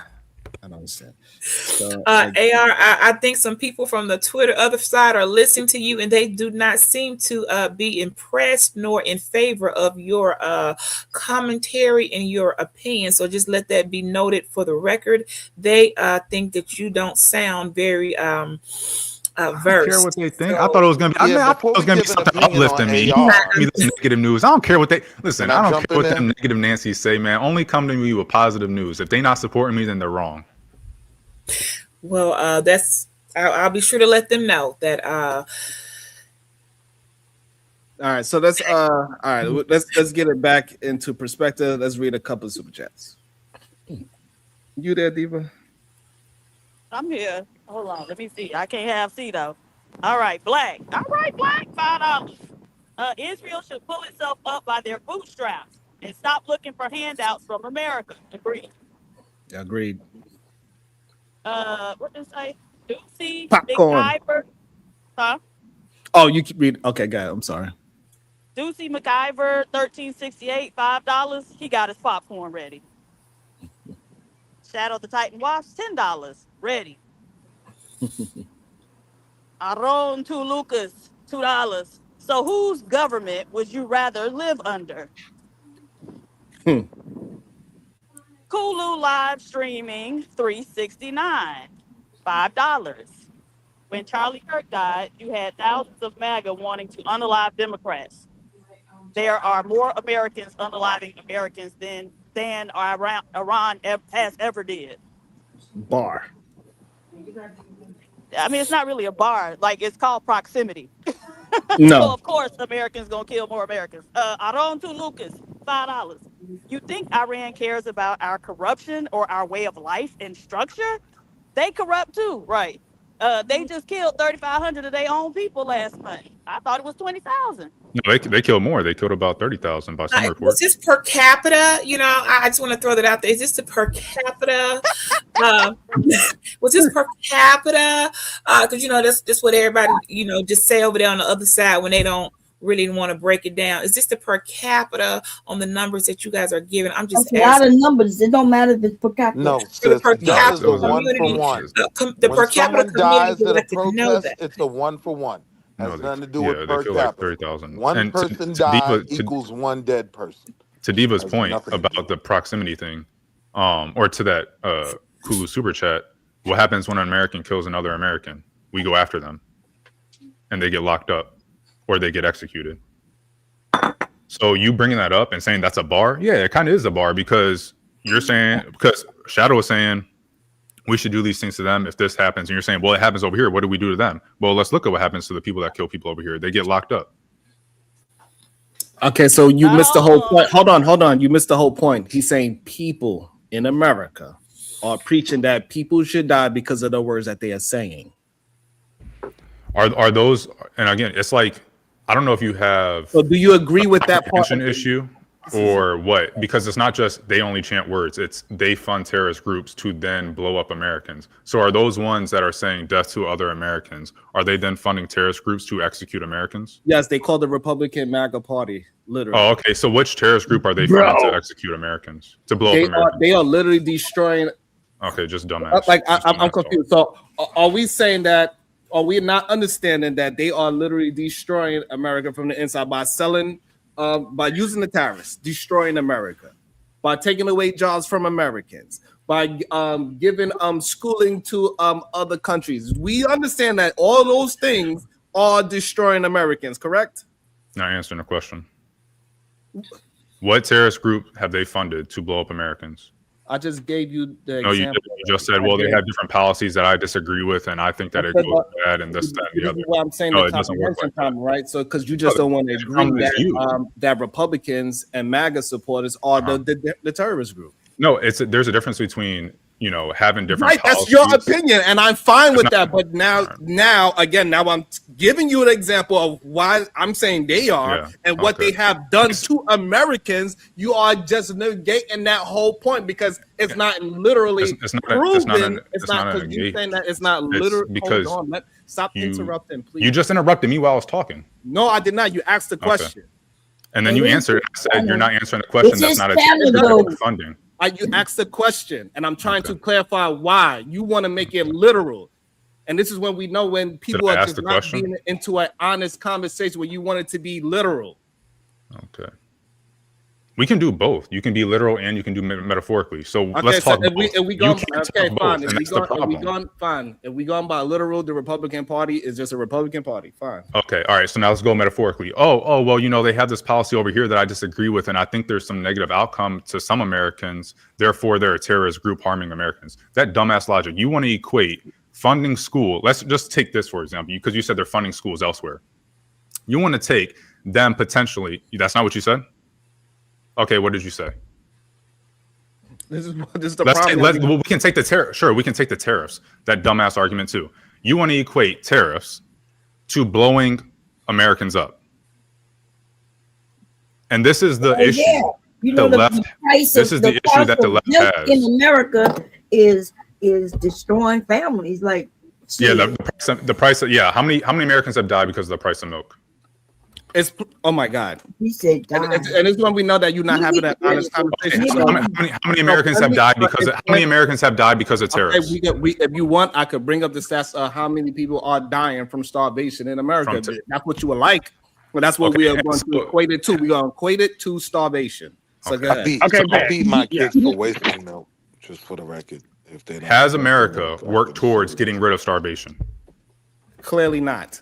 Clearly not. Okay, so how many people were starving to death 70 years ago? What was the question? How many people 70 years ago were starving to death versus now? Has it decreased? Yeah, ain't God good? Hey, has less people starved to death today than 70 years ago? Is there less absolute poverty today than there was 70 years ago? Yes, absolutely. Okay, so. And that's with both Republicans and Democrats having been in office. Therefore, America as a whole is working against those things. It's working to get rid of those things. Correct? Now, so hold on. So the problem is we're not talking about America. Hold on. We're not talking about America as whole. This is why y'all not having a conversation. Y'all just saying shit. Right? No, I said something very specific, and then now you're trying to turn it into the general of the whole America. And I don't understand what is the problem with listening to what I'm saying. So you, instead of trying to be right, and instead what you should be doing is have a conversation to what I am saying, instead of trying to turn the conversation to the whole of America and say how majority of us are doing okay. So therefore, it's ridiculous. It's just because you don't like a very listening. specific You just didn't conversation. want to listen. Don't turn it into a general conversation. Shrunk, you're literally not It's a listening to general what you're saying. conversation as you say Republicans / MAGA, which are completely different things. Republicans have been here since what? The 1800s? Correct? So Republicans and MAGA are different things. If you want to talk about MAGA only, then you need to say MAGA only. Don't bring it up. Don't say a generalized statement and then get upset when someone addresses the generalization. I literally made it specific. You didn't, because then you started listing policies. Tariffs have been here for a while. The mass tariffs that Trump is doing is different than what has gone on in the past, but tariffs have been here a while. Republicans have been here for a while. Their policy of less taxes, less government assistance has been their bedrock for a very long time. So it's not just, the past 4 years or the past year or the past 8 years that you're talking about. You're talking about you're making a general statement about Republicans as a whole. No, I'm not making a general. That's the issue, is that you don't know what you're saying and you just say it. No, you are saying a whole bunch of words that have nothing to do that you don't understand. Okay, got it. What I'm talking about is that for you. literally affected Americans, like how it affected the farming industry, how it took billions of dollars out of our own nation, and how farmers are losing their companies. They have to close down their farms and then they go ahead and sell it to other countries. Are you saying that the fact that I was talking about Americans starving because they can't afford to?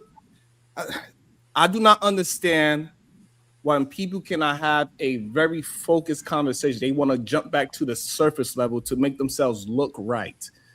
And it's okay for you not to have the comprehension skills, the information, the knowledge, whatever that is that you are missing, to say, I did not know that. Let me go ahead and research that.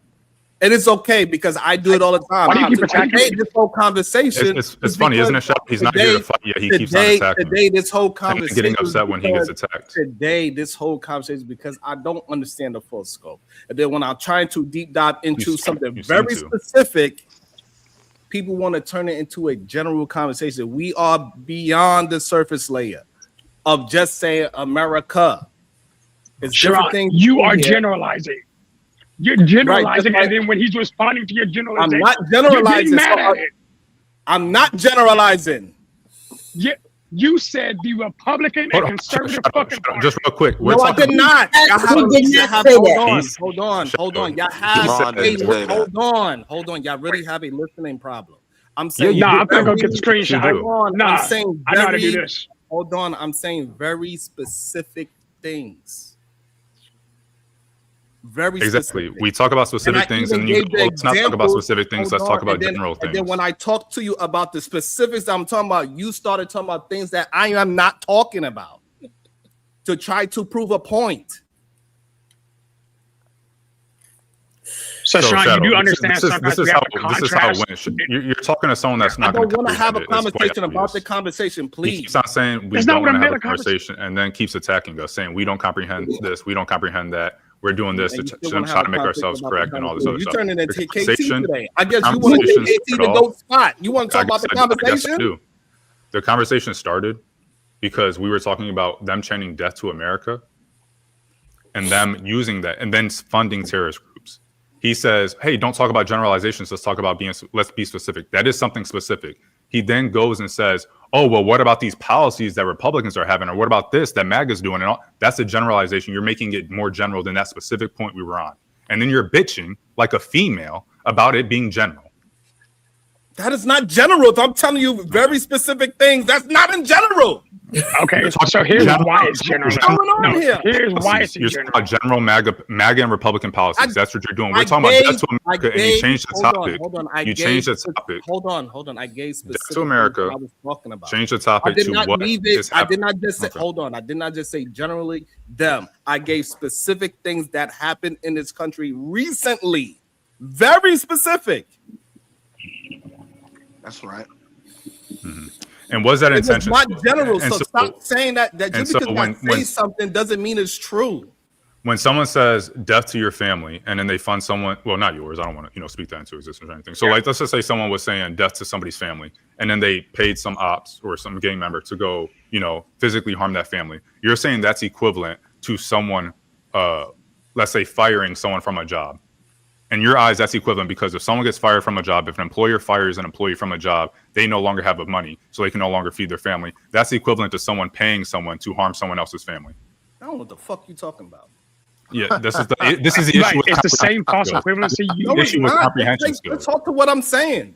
Saying a bunch of words don't mean anything. Sure, you literally said, okay, literally what I'm talking about.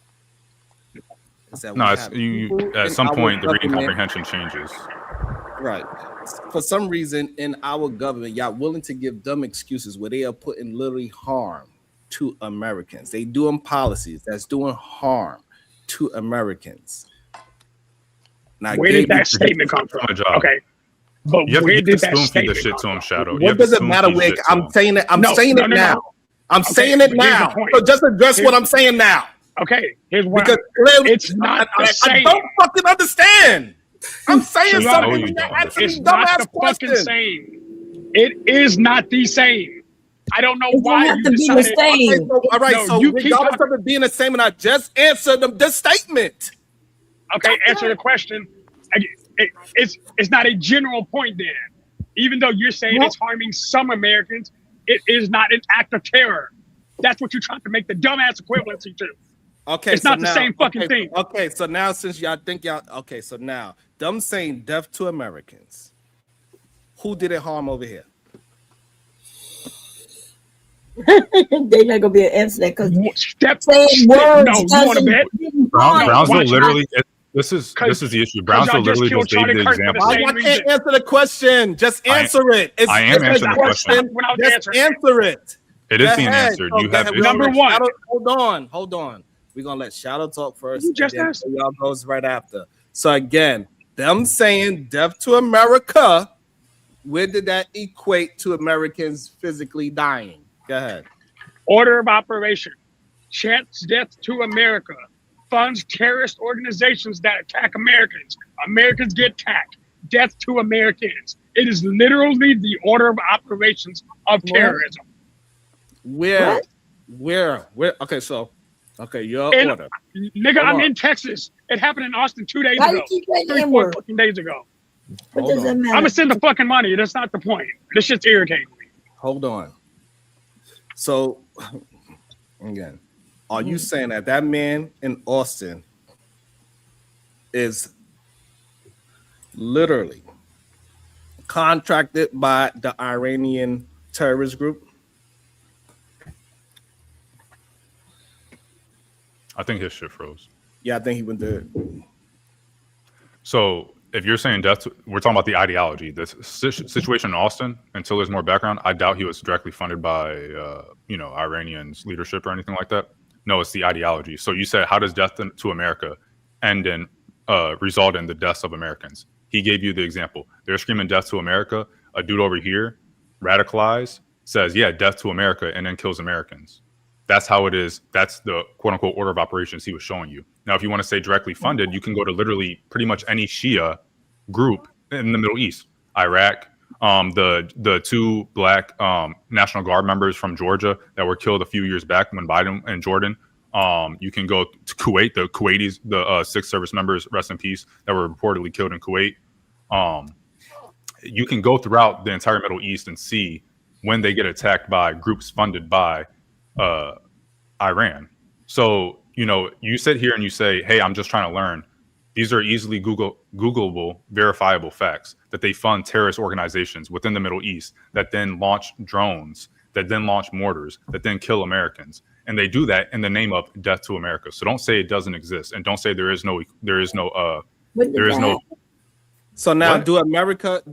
do we have Americans that is funding those same terrorists? No. Wait, Americans? I don't think so. If we do, then they should be arrested. So it doesn't really matter. I don't understand what the point is. Are we not going to acknowledge that Sleeping with the Enemy is not just a movie, and that's what happens? People get in bed with their enemies for their own reasons, and that's how it's always been. So you will fraternize and you will deal with the enemy for whatever reasons, that the benefits that come from it could be whatever. But yeah, people have to get in bed with the enemy on things. that's not breaking news or anything you should be shocked about. That's how it's always been, and it will always be that way. Wasn't CT up here saying that he will make money on both sides? On both sides. And this is how easy their logic breaks down. It doesn't break down, because I think the same thing that should happen to them that are funding terrorist groups in Iran should happen to the quote unquote Americans that you claim to be funding Shia groups to target Americans. They should be arrested and put in prison for the rest of their life. So what the fuck is your actual point? My point. The same thing should happen to both of them. Your logic breaks down because you have an issue with holding them both accountable. I just watched Donald Trump do a speech, and he literally promised these people certain death. And so the problem is those people over there, they don't have the power unless we give them the money to do it. We are the ones that's giving them the goddamn power. You really just said that on live. Iran really doesn't just make said money. that out loud. Iran doesn't make money unless the U.S. gives them money. Oh my God! See, or is it the terrorist groups? Which one? This is when I feel like. Hold on. This is when I feel like the comprehensive skills is breaking down. Right. So I'm not talking about the GDP. I didn't say anything about. We are literally talking about very specific things, and then now you want to turn it into a general Iran. No, I asked for clarification. Somebody very specific. This is crazy to me. This happened in real time. I'm talking specifics, and then you want to ask who are the specifics you are referring to? About Iran. Who are these specifics? Who are these specifics? Who are these specifics? Who are these specifics? Who are these specifics? Because were we not talking about Iran and the terrorist groups that they fund? So I thought that was what we were specifically talking about. Since you want to get away from them, what are the specifics? Who are these specifics? Who are these specifics? Who are these specifics? Ron, who are these specifics? And me and you. Who are these specifics? And me and you. Who are these specifics? Can you please stop doing that? Can you tell me who the specifics are? If me and you had those answers, we'd be running the country. Who are these specific Then why would you even say it? Who are the specific groups that are being funded? Know the reason why I said it, because we know what is happening. We don't have no proof of it. Oh, but you know it. It is above our pay grade, and we don't have the power to say, hey, this person is doing X, Y, and Z, to pinpoint to say that person is doing something against America. We know that, and I don't know why we're trying to act like we don't understand these things. Okay, so who are these specific groups that you said America is funding, and they only have power because America gives them funding? You said you want to be specific. Who are you specifically talking about? Because we were talking about Iran and the Shia groups that Iran funds this entire time. Then you switch it up and say, well, we know they don't have power unless America gives them money. And I said, so we're giving Iran money. You said, oh, see, I'm being specific, and you don't want to be specific. Yeah, who are you specifically talking about? I'm going to specifically stop by later on because it's been about 45 minutes and 45 different topics. But I'm going to let you two fight it out. Habaragani, love to the panel. He's all over the place. You are pathetic. Not understanding the conversation. You are you don't understand that we have things that's going on in our government, that they are over here funding things in other countries so they can make it sound like they are the terrorists. Okay, so you said be specific. Stop talking abstract. Stop talking generalizations and be specific. Who specifically are we funding? You got it. I know I got it. It's just pathetic. You're making the point. Stand on it. We're trying to understand your point, and you're not giving it to us. And okay, hold on. Let me get this right. Do we have specifics that Donald Trump did something illegal with children? We're not talking about Donald Trump. We're talking about Iran. Stick on topic. I want to understand this thought pattern that y'all dumbasses are saying. Stop changing. I think we do. You're obfuscated. So why haven't nobody? So why we haven't arrested them? Okay, so we can give you a list, but we can give you a list. Why? Answer the question. No. You're trying to obfuscate. We're not going to do that dumbass shit. We're talking about Iran. We're talking about Iran. Okay, so now I can correlate it for you. So just because we know corruption is happening, it doesn't mean I know the exact name of the person or the exact group of people that is behind the scenes that have all the goddamn power, that I know specifically a name who is doing the actual corruption in America. If I had that kind of information, right, I would be somewhere else. I would either be locked up or dead, or I would be the one running the country. I didn't ask you who's funding. For some reason, hold on. For some reason, y'all act as if you didn't understand what I was trying to communicate. That I do not know the exact person that is doing that. Nobody said that. You should know. But what I do understand that it is okay. happening. You understand that it is happening now. Who is being funded? Nobody asked. You see how this is the reading comprehension issue that you have. Nobody said to name the people in America that are funding the terrorist groups. I said, who are the groups? Changed our entire argument. Who are the groups specifically being funded? Because you said those groups or that nation or whoever wouldn't have power without America funding them. It's not our business who would. You know what? I'll tell you the answer is none of our business. Because nobody over here is we just know what's happening. We're not on the hierarchy. We're not up there where we can get that information. But you know it's being done. It has you just know it's being done because I said, all right, no proof whatsoever. What is the specific? Stop talking in general. Able to tell us, even if this is the definition of being general. The definition of being general. Hey, we know it's happening. We don't know who the group is. We don't know where they are, but we just know it's happening. That is literally the definition of being general. You said don't be. Sharon said stop being general. Stop speaking in generalizations. Who are the specific groups being funded? Hold on. We can even bring up the groups that Iran is funding. No. Who are the specific groups being funded? Because you cannot link them to what you cannot. You can't link. I get it, Sharon. They really crazy. We can literally fucking give you the names. That's fine. So give me the link. Give me the link that Senegal man is connected to. Go ahead. Since you're so smart and you know all this classified bro, hey, look. First of all, you can't gaslight me, so stop playing with me. Right. All you want to do is just say a blanket statement. That is not a blanket statement. You literally were wrong. You're making points. Okay, slow down. Hold on. So I'm wrong about what? Go ahead. I'm wrong about Sharon, you must be on dope or something. Bro, I'm not even fucking entertaining that dumbass shit. Here's the fucking problem. I don't even care. Hold on. Because I don't give a fuck about none of that. Hold on. Please just be very clear on what I'm wrong about.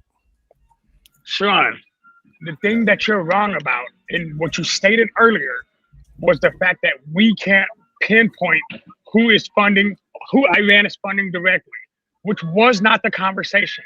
You're saying, how does death to America, again, the very beginning of the same dumbass conversation, how does death to America equal death to Americans? The Iranian government literally funded terrorist organizations that attacked Americans. Ideology is pause there. Government, ideology, person, death. So where they getting, y'all you know what? Y'all got it. Y'all think continue. You got it. Hold on, y'all got it. If y'all really believe the Middle East, y'all believe that they did 9/11 too, I guess. What the fuck ever. Y'all niggas is crazy. Okay, so now we get to the foundation of it. Sharon believes that America is the perpetrator of everything going wrong with Americans. All the Americans that die, it's because America funded these groups behind the scenes. He won't name the groups. He just knows that they exist. Just pick any group that has ever blown up American. In Sharon's eyes, it was America's government or private American that funded that group. We funded a lot of the people who ended up coming at America. You do know that, right? Yes, but that's a different thing. We didn't. Yes, and that's remember. Yeah, so we did do that, right? We do know that, right? Yeah, if you want to do I'm just going to say these random blanket statements and not give the context. Wait, are you saying the government did not hire these people in order to attack other countries on our behalf? We know this to be false. Yeah, that's great. Again, if you want to bring up shit and not give the context. So, for example, if you want to talk about, people like to do this link between Osama bin Laden and the U.S. government, or whatever, even though it's very murky at best and probably just didn't exist, generally speaking. We talk about the Mujahideen in Afghanistan. We funded the Mujahideen because it was during the Cold War. We were working pretty much every foreign policy action we did between like 1950 and 2000 or 1991 or so was foreign policy action to stop or counter the Soviet Union. So when we look at Afghanistan, for example, we fund Afghanistan, we fund the Mujahideen against the Soviet Union because Afghanistan was essentially a colony of the Soviet Union. They didn't want them there anymore. Then a war starts, and we fund the Mujahideen because we feel like it's at that time and in the future in the best interest of our national security, our national interest. And so that's what we do. We fund the Mujahideen. Well, who does the Mujahideen turn into? It turns into the Taliban. Now, someone like you is going to tell people, oh, well, the U.S. funded the Taliban. And someone's going to hear that that's not educated on history and is going to go, oh, we've been funding the Taliban to work against us this whole time. If we gave them the weapons that they use, right? No matter what they were called, like I was saying, someone like you will say, hey, we funded the Taliban. Dumping money in weapons. Someone that doesn't know history and doesn't know the context, they're going to hear, the U.S. government has been funding the Taliban. You're saying that I'm right, though. You're absolutely saying that I'm right. You just want to add some context and say, well, yeah, we did do that, but it was before they called themselves the Taliban, although it's the same group of people. Is that what you're saying? So you're saying I'm right. And so we know that Americans use other groups of people to do some of that dirty work. And then when we funded the Mujahideen, we funded the Mujahideen. Retards. We funded the Mujahideen to go against the Soviet Union. To equate that to the U.S. funding terrorist groups to bomb, to blow up Americans makes zero sense. Then did they not then come at Americans? Wait, AR. The Taliban? Lord have mercy. Bomb, you made a statement to me once. It's kind of crazy to really hear. Wait, Bomb made a statement to me once, and it's sitting really well right now.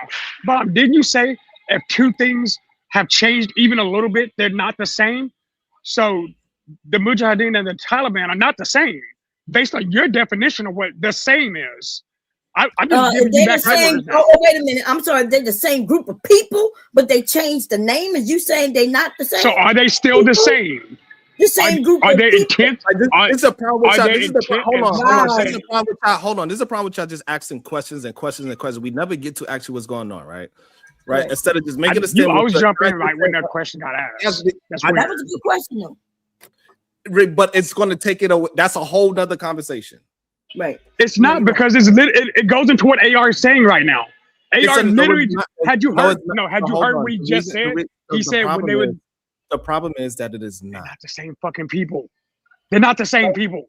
They are the same. Okay, so hold on. So a Democrat and a Republican, are they not Americans? Yes. Okay. But they're clearly different. That's the argument. They're clearly different. Right? We know they are the same, but they have two completely different ideologies. But it's the same argument. So again, stop trying. Y'all conflate way too many things. You just countered your own argument earlier today. Yes, you did. Y'all keep just saying stuff instead of just making a statement. You saying that I disrupted something and I contradicted doesn't mean anything. Show the contradiction.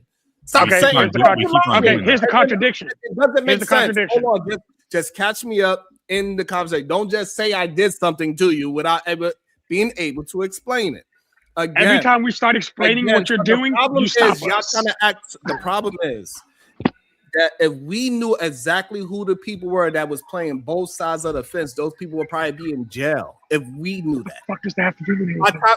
By the time it gets to us that we know who the person that was playing both sides of the fence, it's always 30, 40, 50 years later.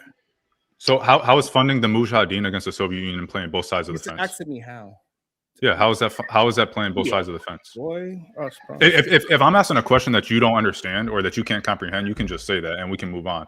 I know it's hard for someone that's not really versed in history and only reads conspiracy theories to understand. Well, you know why you asking him when tough. You know he didn't make the statement and now you expect that he gonna give you the answer. A statement for a question that I didn't bring up. He just said if we knew who was funding both sides, we would do something. We don't find out until 50 or 70 years later. Well, it's well past that for when the Mujahideen was funded. And I gave kind of the background history of the Mujahideen. So who was playing both sides? I'm not talking about Mujahideen. I'm not talking about that. You talking? He didn't mention that. That's what we're saying. Who are you? So talking about. So again, this is the because problem. Because we're talking about the Mujahideen. What I'm right? doing. Listen, that was the example we gave. Please listen. I did not bring up Mujahideen. You did. I understand that. Okay, so don't ask me. I'm asking you to give specifics, and you can't give specifics throughout history. Again, when I was talking throughout history, statement that I just gave have nothing to do with what you were saying. Okay. I don't know why that comprehension is not there.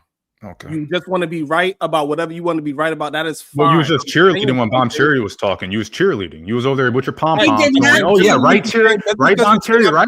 I didn't even do it 2 seconds ago. Oh my God! So just because you saying something doesn't mean it's true. It does. What? You can't make this shit up. He was not cheerleading. He didn't even say anything based on what I was saying. He was cheerleading when you was talking about the Taliban. He was over there with his hands doing all these motions, going shaking his head. Yeah, hands. What the I hell? understand, and that had, and he was agreeing with you. He was cheerleading what you were saying. No, so then when I push, both of you can right get pushed on it at the same time. I don't care. Right. Both of you don't know what the fuck you're talking about, so it's fine with me. You give the $2. You broke again. Mother. You keep on saying that you said the Mujahideen, we funded the Mujahideen, therefore we funded both sides. Like I can handle so much, but I didn't say anything. I just gave my opinion, right? I didn't call you stupid or none of that. So I don't think you want this work. We can have the conversation, but I did not disrespect you. Now, if we're gonna start disrespecting each other, or just let me know, baby.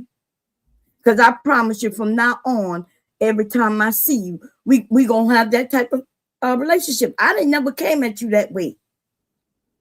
You're right, Bon Cherry. I'm sorry for being disrespectful. I'm with the smoke if you want to, but I apologize for being disrespectful to you. Okay, because you are right. You don't do that shit. So I'm sorry for getting, crazy with you. Okay, well, thank you. And I was just disagreeing with you. I said something, you can disagree with it. It's okay. It's okay, babe.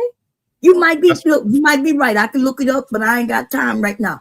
But I think I might be right though. I think I might be right. You could be right too. Go ahead. You got it. The issue is that we're not necessarily saying two separate things. The issue is that you're portraying it as something it's not. But I didn't portray it as something it's not. I just made a statement. You absolutely agreed with me, but you said I was keeping things apart. But I didn't know I had to go into real detail history. So I get it though. You said there. I'm sorry. Sharon is saying that the U.S. funds all these organizations to then attack America. He said, "Oh, you guys think that the Middle East did 9/11?" That's what he said. That was a precursor to when you jumped in. Oh, you guys think that the Middle East did 9/11, implying that it was actually Americans.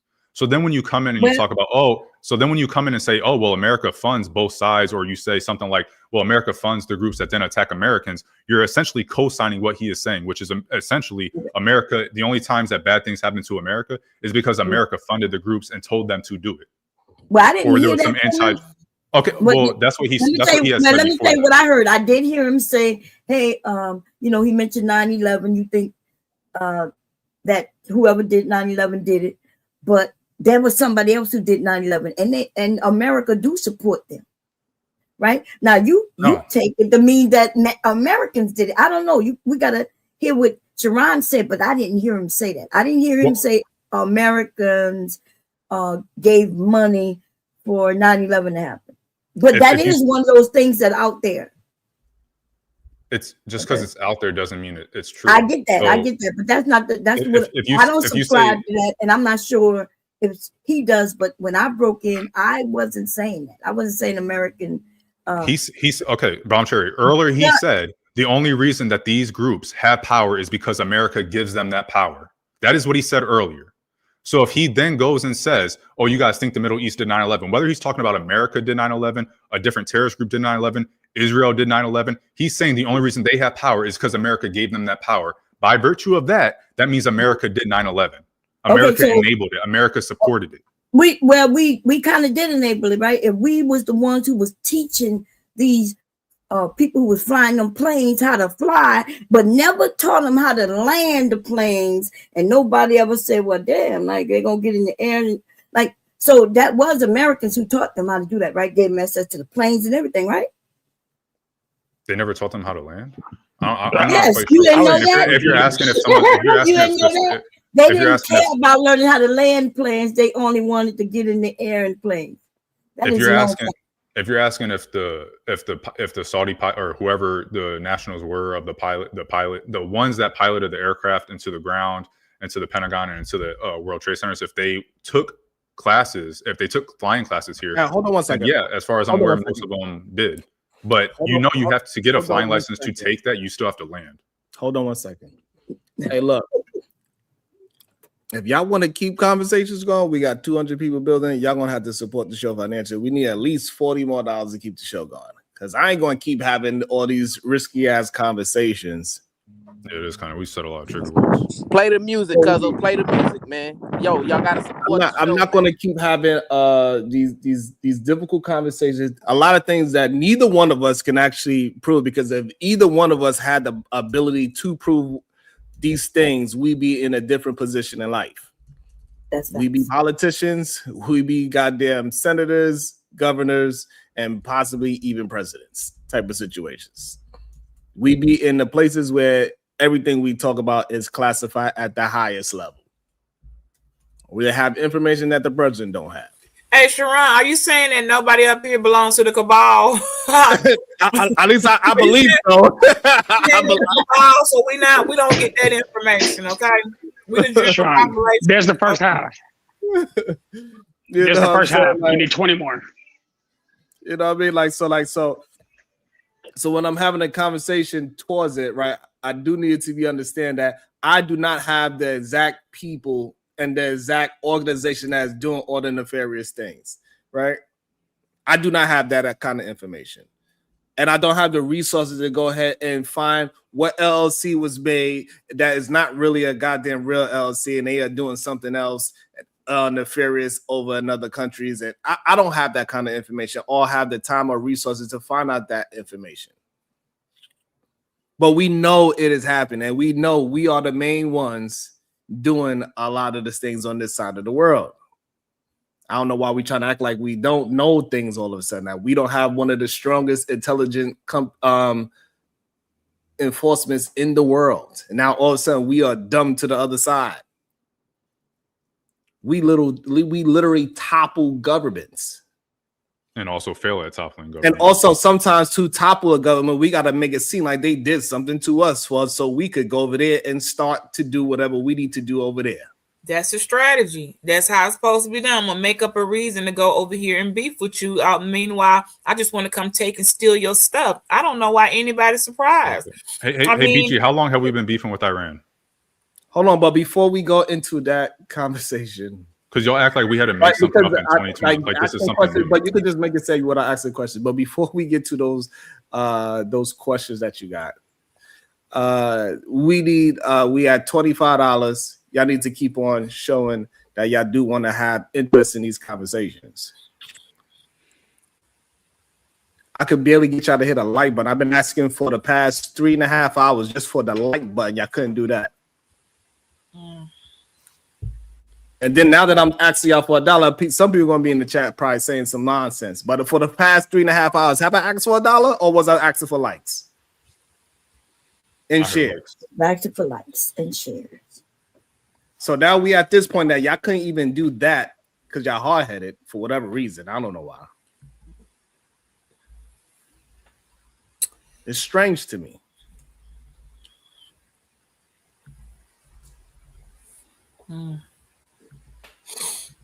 Every time we attempt to have the conversation about the distraction of the Epstein files, the distraction of this bullshit ass Iran war that I do not really understand, the more questions I got answered, the more questions I had. It doesn't prove anything.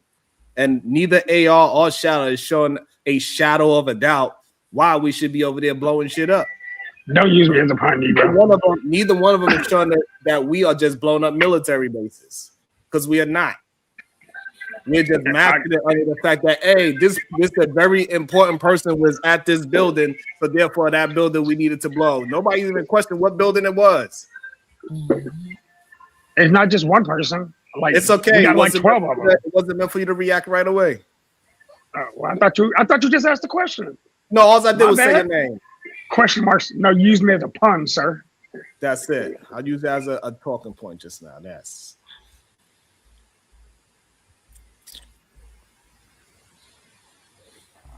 Let me read. Yeah, we don't have to get it together as people. Like we having a tough ass conversation. We got AR and his Fifi today. Shout out to the Cash App. It says Lele. Thanks for the content. I appreciate that. I really do. It means a lot. Y'all be thinking this shit is easy. See how I'm getting cursed out? I get cursed out on my own damn show. Like if me and AR was in front, we'd have been rolling around. God damn it, furniture would have been moved. God damn it. Oh yeah. I'd have to. I think it's yeah, with all this going on. What do you mean? Hold on, pause though. That was kind of crazy. Hold on. Before you let me read a couple of super chats. Okay, we read that one. We also got CJ Brooks, facts and receipts. Please remember the 9/11 victims who were minding their own business and were unalived by people whose only goal was to strike Americans. And I was here in New York, and it was kind of crazy to see it happen. Shadow, the Giant Wilds for Toy Boy. He said, "Here's go have, goddamn it, leave me alone." Thank you so much, Shadow. And go on mute, goddamn, with your damn bags and your chips. I mean the Krabby Patty. God damn it. Eat quietly, like me and Sharon doing. We eating silently and quietly. You got to dip off, and you got to have a little demure with your eating. Just a little bit. Yeah, Yogi Fish, 01 with the $5. Great conversation. Hey y'all, just lower your emotions, please. I don't see AR in there. That's a reading comprehension issue. I'm just reading the super We just chat. talked about this. Damn, why I can't just read the super chat? Otis Who Network with the $5. Hydroplane on the highway this morning and totaled my vehicle. In the hospital, watching the show. Hey y'all, you get on my goddamn nerves. Peace and love. That's what it said. I don't care what AR said. Acid Bath, $1.99. I'm not giving anything. Shout out to Shadow the Demonocracy. That's what it said. That's what I read. He's gonna bite. So not to deviate. So with all this going on, I wanted to encourage you all to still pay attention. This administration is going forward in enacting the Lunar Project in the 2025 project. And I want you all to be aware in just a few days now, we're about to get with it on this launch, all right, to do this little flyby around the moon before Artemis 3 comes and they start to begin to fight over the moon. So let's not forget while all this is going on, the space race is real with US, Russia, and China all trying to see who's going to get there first to start mining the moon and stealing the helium.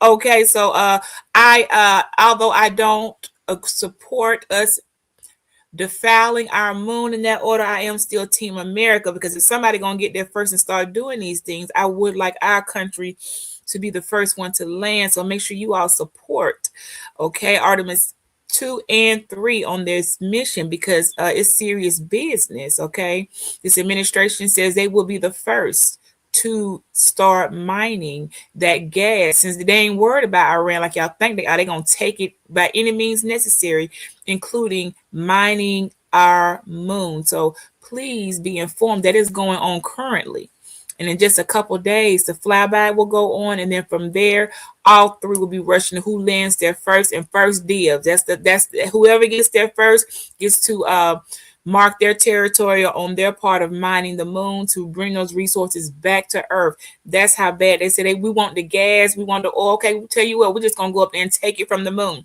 I do believe that's Trump, his administration. So while y'all worry about when they say we're gonna take it by any means necessary, that's what we mean. And if that means they're gonna go up to the moon and start stealing its helium and its oil, and finding a way to bring it back to Earth, they are doing that. Okay, and so don't be surprised when people say, oh, we want it, we're gonna do what we got to do to get it, and we're gonna take it. Because then I didn't see America nor Russia or China asking God, hey, can we come and have the oil and helium off the moon and bring it back here and profit? No, they didn't ask no permission. They're gonna defy the universe and take what they want. So please keep I that have in a mind. question. I have a question because I've been hearing people say, hey, we need to get there first. We need to do this first. Mhm. And so we need to go and take it. So how does a corporation taking something, how does that help us as the American people? Because what I found is even if America get there first, right, or we go take something, these corporations sell it to us and it's expensive, right? Even if we own the vibranium, now how do you pronounce it? Y'all know I don't know. I'm just giving that as an example. Even if we own it, a corporation here got there first and it was here. Even if it was here, mined here, they still sell it to us at a very expensive number. But in other countries, they not necessarily selling it to them as expensive that they do sell it to the American people because we have capitalism, right? So I guess I'm wondering how, if a corporation like Musk, if he goes up there and grabs something, how does it benefit us as American people? Because we get access to it. Just real quick, I want to say, yeah, that's the one thing that they're only saying it will benefit us, but not giving us any specifics. That's a nice way of saying, so we just taking it, but we don't know how it's going to be distributed to the earth or whatever. Yeah, they just taking it. They're not giving. They say they don't owe us that. That's their billions. They putting in the money. It ain't our business on what they're gonna do with it. That's a nice way of what they're saying, but they're just gonna say it's gonna benefit other American people. And that how they're not giving that out. They're just we don't have that access. In China, completely won't even share anything. They just don't want to be left out and want America to have our deals. And of course, Russia going to get pushed back. So no one is giving a concrete reason except for they just found out they can take it and found a way to do it, and they don't have to tell us anything whatsoever on how it's going to make us better. Perfect. Let me ask. Good day. Welcome to the show, Jay Brown. How you doing? What's your thoughts? So you don't know why we're over blowing up Iran? I do not, Jay Brown. Oh, okay. Here's how it is. They put their citizens. Hey, Jay Brown, just before you go, just be very careful with your words because YouTube is very sensitive with certain words. So just be very careful of the words that you choose. I'm well aware, but they've got their country, their citizens into a dictatorship almost. One big ass mistake. America gave them billions. Well, Biden, and also Biden, biggest idiot Democrats ever nominated, gave them billions to put their country into a regime. They are attacking Israel. They got problems with Jews. They got problems with us. You know something? It's like Toby Keith saying, you fuck with us, we're gonna stick a boot in your ass. And that's what we did. We stuck a boot in her ass. And if you can't see that, too bad. So you're saying that Biden, he gave them billions? He gave them, Biden and Obama both gave them money trying to keep, and all they're doing is taking that money and using it to attack other countries. Guess what? Now we're kicking their ass. Does any one of you have a DD-214? Yes. Good. If you got a DD-214, you know what we're doing. We're over there making them free, just like people bitching about Venezuela. Chuck Schumer got on national TV in 2020 and bitched out Trump, saying he needs to take out that tyrannical dictator. Guess what? He does it now. Now you got Chucky Schumer bitching like a little schoolgirl that he did it. Are you drunk, sir? No, I'm not drunk. Are you usually drunk? Hold on, y'all. Just respond to what he's saying. I know you crashed out now, right? Oh my God. Can I go? Yes, go ahead, Bob. Okay. So I thought it was the people who we giving money to and things like that was Israel, not Iran. Yeah, we give money to Iran. We do not give money to Iran. Right. We had a nuclear deal. Hold on, Jay Brown. Hold on. Let him establish his argument, and then you can refute it after. What you are simply talking about is us having a nuclear deal under Obama. That's about as far as it went, right? We weren't giving them money. In fact, we were putting sanctions on them, right? If they didn't allow us to inspect their facilities, if they didn't allow us to make sure they weren't making weapons grade uranium. See, you're just spitting out Hannity's talking points. You watch Hannity, don't you? You're a Fox News fan? I can tell. Okay, right? you asked the question. Hold on, let me answer that. See, you want to answer that question, Jay Brown? You might want to look it up. Biden and Obama gave them both gave them money. All right, so he's saying they did give the money, but he was saying that it was for nuclear. What was it for, Willie? No, they did not give them Yeah, we money. didn't give them money. We literally put sanctions on them under Obama, right? We were Yes. stopping them from making money. What gets criticized is the fact that we had this nuclear deal that allowed them to enrich uranium to a point, right? The small hats hated that. That was their major beef with Obama. He's not protecting Willie, us. There was like $7 or $4 billion, $7 billion, I can't remember, in a bank account that was locked up that did get released. Yes, it was their money. Yeah, we took the money, we gave it back. Okay. Yeah, but here's the kicker, though. Here's the But kicker. it's not like if you we're don't think giving they them gave them money, reparations. It's not like we're Hold on. paying Let them him like we answer. paid. Willie, let him get a chance to respond. Go ahead, Brown. You if you actually think that, if you're gonna believe that shit, that's like believing that Bill Clinton and his wife didn't lie like a rug on that friggin'. They, come on. Is it like believing that Trump has the best interest of America in his mind? Or like he doesn't touch kids. One at a time. You don't Let believe that, hold right? on. One at a time. Hold on. Let AR ask Jay Brown the question. Go ahead. AR, ask him the question one more time, please. What question? Hey, the one you just I asked. don't think The sarcastic question you just asked. Oh, it wasn't I don't think sarcastic. It was any of serious. them do. Oh, I okay. don't think All right. any of He them. answered. Okay. Did you vote for Trump? No. Oh, okay. Any other times? He's a criminal. He can't vote. He said no. Oops. And look, if y'all don't want to have a conversation, I don't know. I'm fine with having a conversation. I did not vote for Trump. Okay. All right. Yeah, any other 3 times? No. It doesn't matter. He said he didn't vote for him. Okay. What's the point? I don't believe him. I just want to clarify that what he said was totally wrong. And he's also What do I saying, do? What do you want me to do? Go get my voter ID card? It's and okay. he's also saying, boot to ass and everything when your president is literally doing the same thing. He's threatening these people with death. He told them they are facing certain death, right? Now, should they have the ability to just come bomb the White House? Like, y'all are talking out two sides of your face, and it doesn't make sense. They really don't. Hey, Willie. Anybody, AR, Shadow, or Jay Brown would like to answer this? Because that's all going to all 3 of y'all, actually. What was the question? Shit. Ask it one more time, Willie. About the White House. I mean, everybody's pointing out, right, that Iranians at a protest say... No, the question that you just asked about I know, Trump, chill. when Everybody's Trump saying said that the these death to them Iranians all. are saying death to Americans at protests, right? Well, God forbid you hear the thing screamed at some of these MAGA rallies, right? But our own president, our leader, has literally threatened these people with certain death, right? So for me, that's way more impactful when the leader of this nation is spewing this rhetoric that, again, you can also find right in our streets and MAGA rallies. We threaten as well. Like, why is everybody so in a tizzy now that gives us the right to go literally bomb children? Because that bomb was so huge, and I'm laying here. That was my major beef with it. It wasn't a surgical strike. They didn't hit a building. They didn't even hit a block.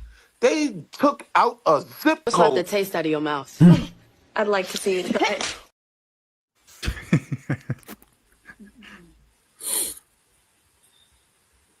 You're muted, Sean.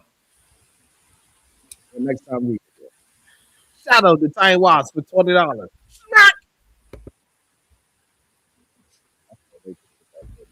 Your mic sounds kind of like you're underwater or something. Right now? No, it's better. Or maybe it was just me. I don't know. Yeah. Because you have a problem with hearing. Seriously. I got one side of my headphone on, so maybe I should put the other side. For the individual that continues that when they have nothing to say or disagree with someone, it is very juvenile to just ask us, is someone drunk? Is someone's whatever? That is very low vibrating and juvenile. Be mature about what you're going to say. That's not working. It's just coming off real childish and juvenile. And everybody up here is grown. We big grown. Okay. I think Stanley came on and said that shit again. No, somebody just now asked somebody when they start talking, "Are you drunk?" Oh yeah, I didn't hear that. It sounded like you. Crazy. Oh, it sounded like what? It sounded like you that just asked somebody, were they drunk when they were giving their opinion on something. This is real childish. That don't sound like something I would do. Back to the question though, I think part of the issue is that you guys keep on saying, well, what about someone chanting it here or chanting it there? I don't know what Shadow said, maybe, but for me, when we talked about this on Saturday, I never once said anything about they chant death to America, therefore we should bomb them. And today I'm not saying that. I said that on Saturday? Hey, did I say that on Saturday? That was one of the main arguments that people had. I don't care what people had. I said me. Yes, you today. Okay, you today. I didn't get to today, did I? No, I said Saturday and you made a face. Did I say that Saturday? No, so sit back and relax. Today, we're talking about it. It's not about chanting death to America. It's about chanting death to America and funding terrorist organizations to blow up Americans. And I don't even believe that the protesters are the ones doing it. So I don't think that I don't think that a protest that says death to America, that they should necessarily have a bomb dropped on their head.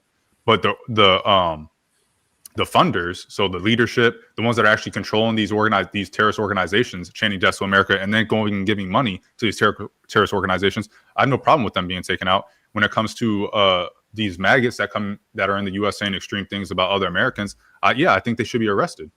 If they're funding organizations to shoot Americans or something similar, yes, I believe that they should be arrested. Right. Well, that's not going to happen. I didn't ask if it was going to happen. Well, I'm answering Willie's question, and he got kicked off. I don't know why he got kicked off because I don't know why. He waited so long to talk, and then it's never going to happen. Just like the people who fund cartels to move as they move certain things in and out. Just like all these people who participate willingly and willfully in certain criminal behavior, and it's understood because that's just how the world works. They're not going to be taken out. That's what they do. Okay, I don't know why some of you all are acting, particularly you, like we are living in the kingdom. This is not the kingdom of heaven. This is earth. And last I checked, this belongs to the dark one. And last I checked, everything we had that we're enjoying right now was built off of blood, corruption, nothing good. Nobody's land is good. Everybody is living off of exploitations, debauchery, evil of every nature, merciless killing everybody all the way from Rome to the other end of the world. So I'm just still trying to figure out what is the surprise of, oh my gosh, can't believe they did that. We've been doing this. People been getting bombed and slaughtered for no reasons. No explanation. It's just because that's what the world has been doing. Coming in, wiping out people because they can do it. Yes, we know it's evil and greed, but when has it never not been evil and greed? It's always been that way. So I'm not shocked. There's always been things worse that have happened and we're going to continue to happen. Nothing is new under the sun. There's not one thing that's going on now that was not going on back then, in medieval times, back in goddamn Solomon. Not once, even Old Testament for the hardcore Christians, wiping out entire other tribes just to have that land. It's never not been done that way. Kids totally wiped off. Okay, no explanation given. Blow them all up. It's always been done that way. That's just how it is. Until it's not this way anymore, and that's not going to happen on any humanity. We don't have the ability to undo the doing of how this earth is. We don't have that type of power. Right. Okay. This is never going to happen. So I just don't understand what all the complaining is for.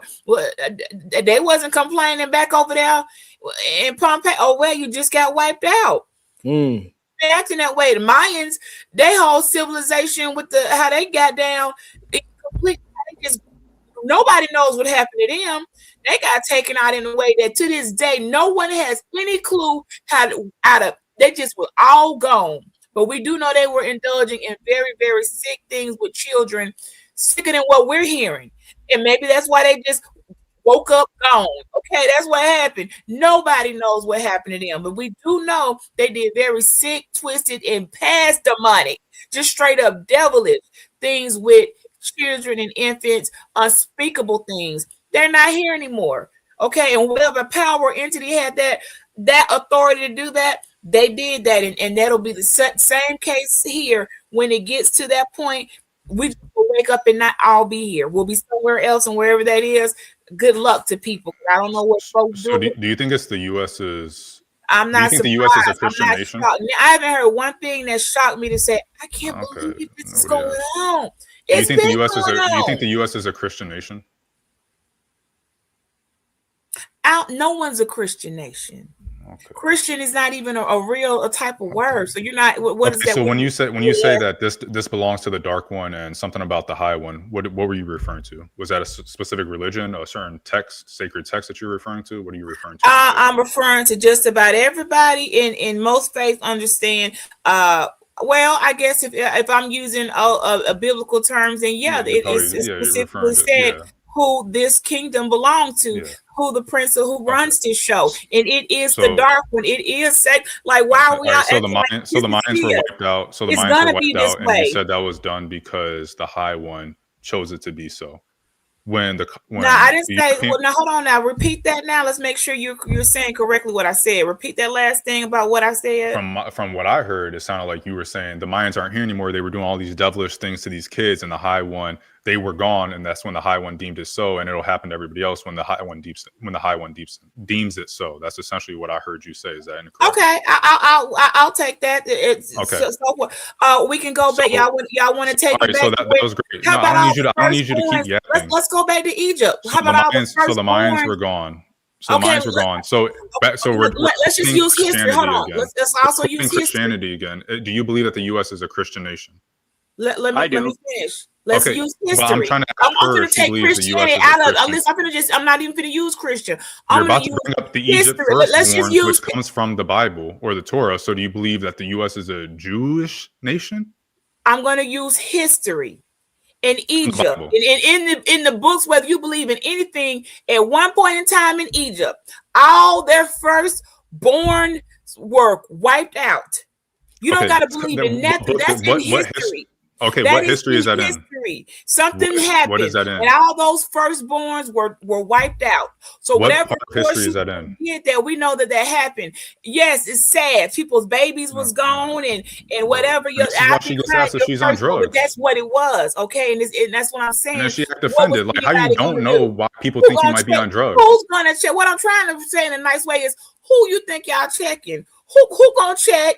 The ruler of the world who made the decision to say, kill him out, take my, and who gonna check the one above them that say that gives them the authority to let it go on? Can't nobody, we don't have that ability to check any of it. So does the one above all use people or nations on earth to enact his or her will?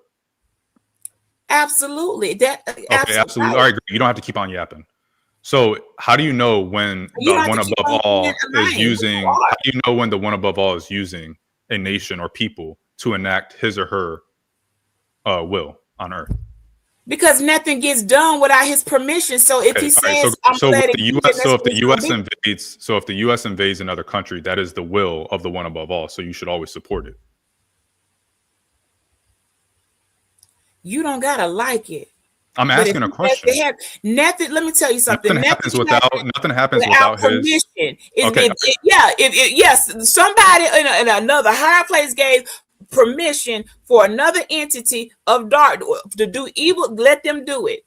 For answers you're never gonna get. You don't gotta like it. That's how it's gonna be. You can't do anything about it, and you can't stop it. But don't be surprised when you see all the kids are. Yeah, what was that King Herod that killed every child? That's history. That's not Christianity. That's history. When King Herod killed every male baby from the ages of 2 and under. Back over there, that was in history books. You don't need to believe in nothing. King Herod killed every male child because he didn't know, he heard of a coming of the king. But in the history books will show all those women. What can you name one of the history books for us? Can you name one of the history books for us? Y'all, King Harry, that's in history. It's not in a history book. King Harry killed all those infants from ages 2 and under. What do you think? What you want to go? This ain't what we can do that, but this isn't the platform for that. But that's part of history. That's documented. No one's arguing that never happened. Where's it documented? Can you tell us where it's documented at? Sir. Okay, that's fine. It doesn't matter. The reason I was asking the questions about kills all male children under 2 and under for yourself. What you think? This ain't Sunday So the school. reason I was asking all the questions about what you believe, if you believe this ain't nothing about what I believe. This is about what happens and what's going to continue to happen until it's just not happening anymore. Meaning we don't exist. That's what I'm saying. Children are going to have been wiped out. Some entities. So Sharon, earlier you heard CT, he was talking about a king then would be like the president. So King Harry would have been like some type of presidential figure for that group of people, and he sent out an order to kill all the males 2 and under, and they did it, except for whoever got away or hid. They were all. It was a very sad time. None of us were there, but it happened. It's documented. That's not a theory or something like a fairy tale. That deaths has happened. So do you think anybody rose up and took out King Harry? No, he still kept reigning as the CEO, the chief officer, the president, the ruler, the king of that nation, and those kids were still dead. And guess what? The world still kept going on, and it was evil, and it's right, but evil is as it does. So I'm just trying to see. There's really no outrage with how can this happen? Somebody bombed and killed kids. Okay, well they've been doing that. People, that's what they do. These leaders, they're not people who are expected to be heavenly figures. That's not how you are going to. That's not how this works. Okay. Josh, if you had kept your money, you could have dropped her instead of Will. Functioning like we are. I have no clue why you chose to drop Willie when she's up here yapping. I'm done because you just want to just keep on talking to me, and I'm really kind of tired of talking to you. So moving on. Ain't the one above all good? Nothing happens without his permission, correct? Sir, I'm not going to keep answering and saying the same thing. Hey, Sharon, I got a question. I said what I said. I wish CT was here. But you remember early, he was talking about Islam, and I think, what was he saying? He was basically like, he never wanted to live under a theocracy, I think he said, or something along those lines. He said that or no? And so when the reason I was asking her these types of questions is because it seemed like he doesn't recognize, well, if you ask him, the U.S. is a Christian nation, which I don't know how many people up here agree with. I don't really agree with it. But you have people like Beachy who believe that nothing happens without the one above all's permission. So to me, it would seem that if there's a lot of people like that in the Christian faith, or in the faith that they won't say they're Christian, they just keep on quoting Christian texts and whatever, however they want to say it, they would utilize the U.S. to do things that they think is in the interest of the Bible, or interest of what they believe the one above all, that they call the one above all, or whoever they want to call them, would have them do. And I think that's scary too. And I don't think that's not recognized enough. Like, there's a lot of hate against Islam. I think a lot of what he was saying about Islam is correct, but that extends to a lot of religions. And I feel like right now, especially in the U.S. Christian base, there's a lot of that, what's the word, fundamentalism, where it's like, hey, we need to start these wars in the Middle East, or we need to do certain things because Jews have to have Jerusalem again so Jesus can come back. Or, hey, we should let this happen because God is the one saying it, or ordaining it, or whatever the case may be. And I don't think that's talked about enough. I think it's kind of being skirted by right now. I think a lot of people on here are Christians and they don't necessarily subscribe to that view, so they don't want to address it. But it is a problem, and it's a growing problem in my eyes. Yeah. And like I said, ain't nothing you can do about it. Unfortunately, no one wants to see. Yeah, in a sense, when has there ever been a war in anywhere else, or countries, invasions, colonization, where women and children in the most horrific things, going back, even Vikings, when they came in and invaded and decided they're going to come over and they're going to take this and raid and do that, what's the first thing they did? Raped the women and killed their children. It was awful acts done. And guess what? Guess who colluded with the Vikings? The goddamn gone Brit. They that's what we call sleeping with the enemy, getting in bed. They said, well, we tired of, let's make a deal. We know y'all gonna rape and kill us, but can you just rape and kill some of us? Because we can help y'all and give y'all some extra gold and treasure. We can make this more amicable. They agreed because they knew they could not stop it. They were not going to be able to completely stop them from pilgriming and raping and abducting their children. I can tell you where that happened. I can't say rape. Let me just say assaulting because I can't say rape. Hold on 1 second, y'all. I just want to ask the moderators, can y'all please do your job? Y'all see somebody saying something wild crazy about me? Please delete the comment. Like, I don't know why. Like, I think that shit is like, I'm riches. It's all good. I'll take the wrenches my goddamn self. It's all good. I know someone that could get a wrench. Everybody asking me for a goddamn wrench and all that shit. Ain't nobody want to do nothing. I just want to see your name in blue. Like, the shit is not about if I like y'all or not. That's not what the wrench is for. The wrench is not about if we cool or not. Yeah, I get that. But no, I would just kind of give you like with history of no, you don't got to believe anything. The Vikings, those are pagans. That ain't got nothing to do with no Christian faith. But they did. They came. They took. They conquered. But then they didn't. They actually had the worst way to do it. And not only we just gonna take it, we're gonna violate you, defile you. We're gonna assault you. We're gonna do all these things. And it made more sense for the ops to say, you know what, y'all are gonna do this anyway. So how about this? You all can have this part. They like almost like having a sacrifice part of their own land so that the rest of them can make it and live and come up with an agreement with the enemy. Like, I know y'all gonna come in here with all these dang on ships, you're gonna raid, you're gonna rape, you're gonna kill, you're gonna enslave our children. So how about if we let y'all just do all that freely, give you this so that we can have some collateral damage. That's been going on forever. So there's nothing, it's not surprising to me. And I expect for our government to say, well, we're going to get in the bed with the enemy on this. Sleeping with the enemy is not just a movie. To do some backdoor dealing, all for the benefit, as long as in the overall good, we still winning. But yeah, it's going to be some sacrifices that's going to be done. And unfortunately, it will be sometimes, and most times, the innocents, they pay the price. We can't do nothing about that. It's been going on since the beginning of time. So nothing in 2026 is shocking than what was going on way before then. It's the same stuff. We learned from them. The predecessors did wherever it started.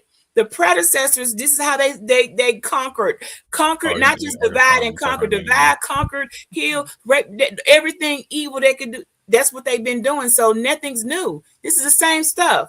So I would expect whoever in this country in leadership, I need you to be thinking more diabolical than the enemy, because they're going to do it to us anyway. So yes, I would, whether I like the president or not, I'll need them to operate in a spirit that thinks I got to be more evil than you. I need to be the bigger devil, because we all devils. So I'm gonna go with the bigger one, because at least I got a chance to make it with mine. So yeah, if we got a country running with a bigger devil who's willing to do more evil genius stuff to keep ourselves safe, so be it. I don't got no complaints about it, because it's gonna happen anyway. So yeah, you gotta be the bigger devil sometimes just to keep what you got against the other devils. That's not so rocket science to figure out. So no one's gonna be in a place where it's kumbaya, no evil is being done, everyone's living in peace, no murder, no assaults, no children being hurt. That place doesn't exist on this earth. Now somewhere else, yeah, but while we're here on this earth, this is what we got to deal with. So yes, please give me the bigger devil so I can make sure he operating more ruthlessly than the other people, so that I can stay in America and live with the luxuries that I have. That's how I feel, and I digress on that. And anybody thinking otherwise, then you go with the lesser team and the lesser devil and see how that works out with you. For you, probably not so well. That's just how it goes. I digress. So choose the bigger devil, not the less devil, not the one that's more righteous. Choose the bigger devil. Is Beachy's message. Thank you. Thank you for that, Beachy. Sharon, you about to end the show, because why you just let her yap like that for about 20 minutes? I'll let you yap for 20 minutes too. I know, but do I sound like a crackhead? Sometimes. All right, well, not today.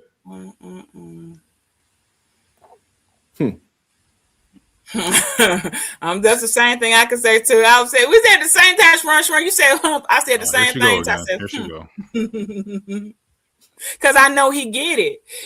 I know Sharon understood everything I said, and I get that you can't handle the people that really got something a little bit extra than you have with your fake higher than everybody else. You can't take it. So everybody got to be a drunk or something weird going on. When really the reality of it is, we call it like it is. We don't sugarcoat it and pretend I'm so surprised. Yeah.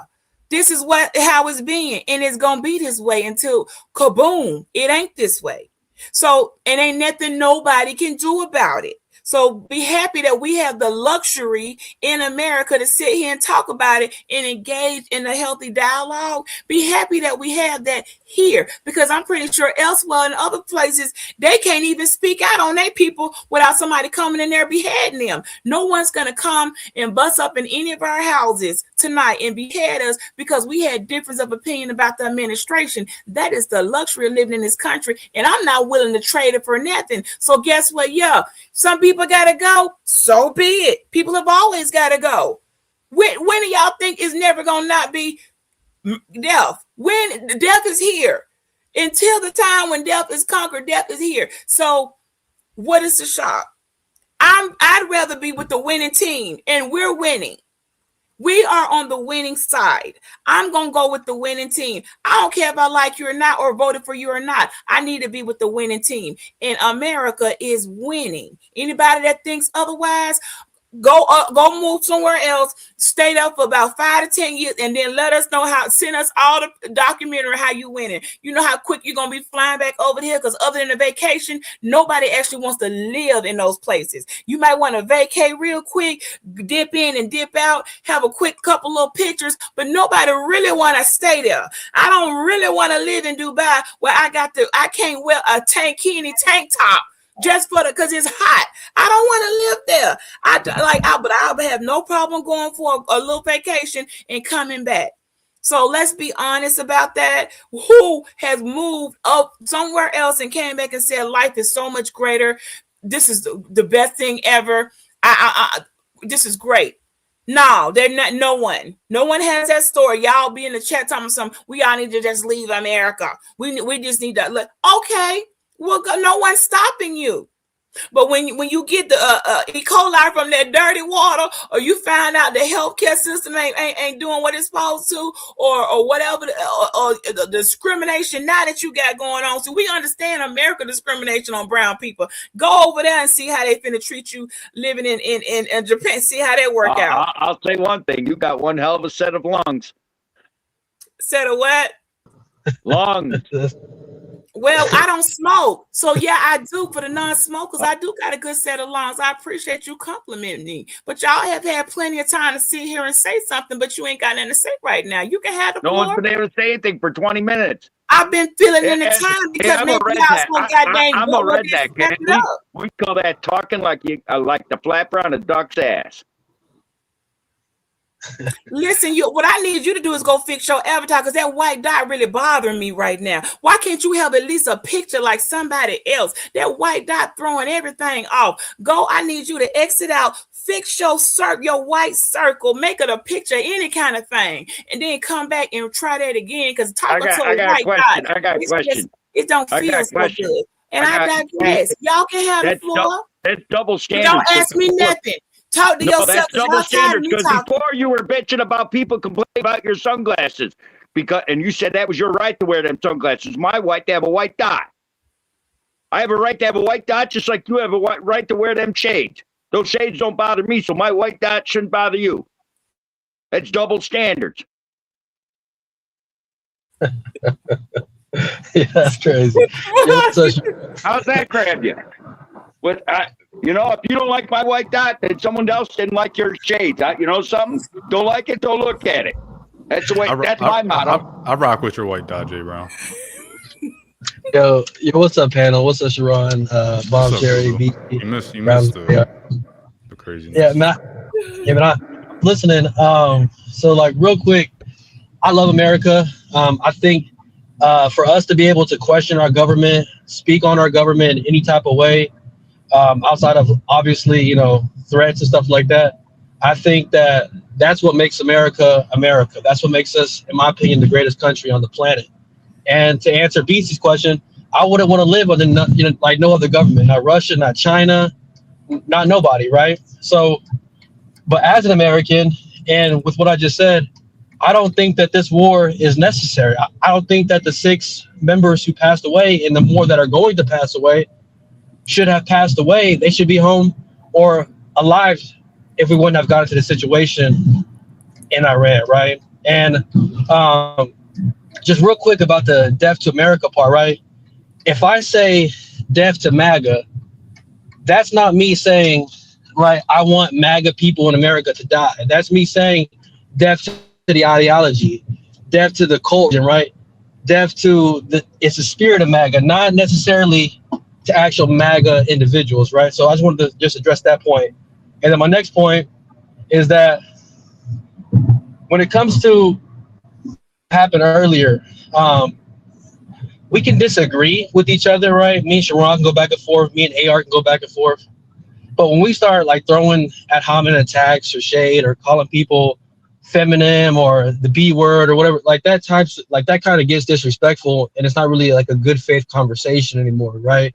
It's more so us trying to get one up on each other. And when I listen to the conversation, I appreciate what AR was saying. I appreciate what Brownsville, what Josh, what Sharon was saying, what Juice was saying. But if we could just keep it cordial, because we're all cool, and stuff like that, and we're all trying to better the conversation and inform each other, I definitely would appreciate that. But that was towards earlier. Yeah, but Kulu, the thing is, AR, you need to have a little bit more maturity. Go ahead, Brownsville. Yeah. The thing is, my brother Kulu, right? So on your second point, on a death to America point, right? You do understand that there are radicalized Islamic terrorists, right, that say death to America, and then they also, transpire to bring death to Americans, right? So we know that it's not just a saying, and they're just being hyperbolic. We know through evidence, right? Whether it's bombing U.S. embassies in Turkey or Jordan, or convincing people online to commit atrocities against Americans on U.S. soil. We have verifiable evidence that suggests that those people who are radicalized, when they say death to America, they mean it wholeheartedly, that they want to see death to Americans, right? So I'm not saying that everyone that says death to America means that that's what they want. But the problem is that when it comes to those radicalized Islamic terrorists, we can't give them the benefit of the doubt to determine who's who.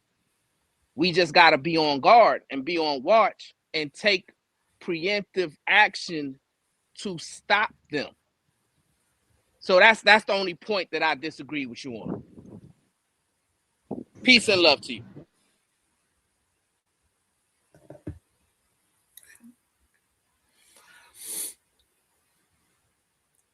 I'm open to any suggestions of anyone who thinks that they have. Justin, mute your mic. Yeah, my bad. So, I want to respond real quick to Brownsville. Peace, love, Brownsville, and I would agree with you if like the same standards were held to domestic terrorists or people within this country that do the same thing, right? So I sent a super chat earlier talking about Charlie Kirk.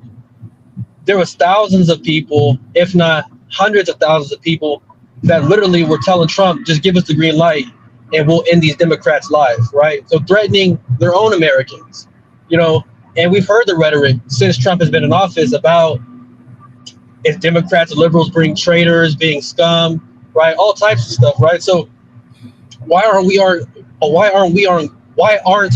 guard when it comes to individuals like that are threatening Americans inside of America? I get what like the Islamic and terrorists of the situation, but I just want the same standard being held to both sides, not just one side because they're Islamic and because a couple people within the movement have done something to America and shouting death to America.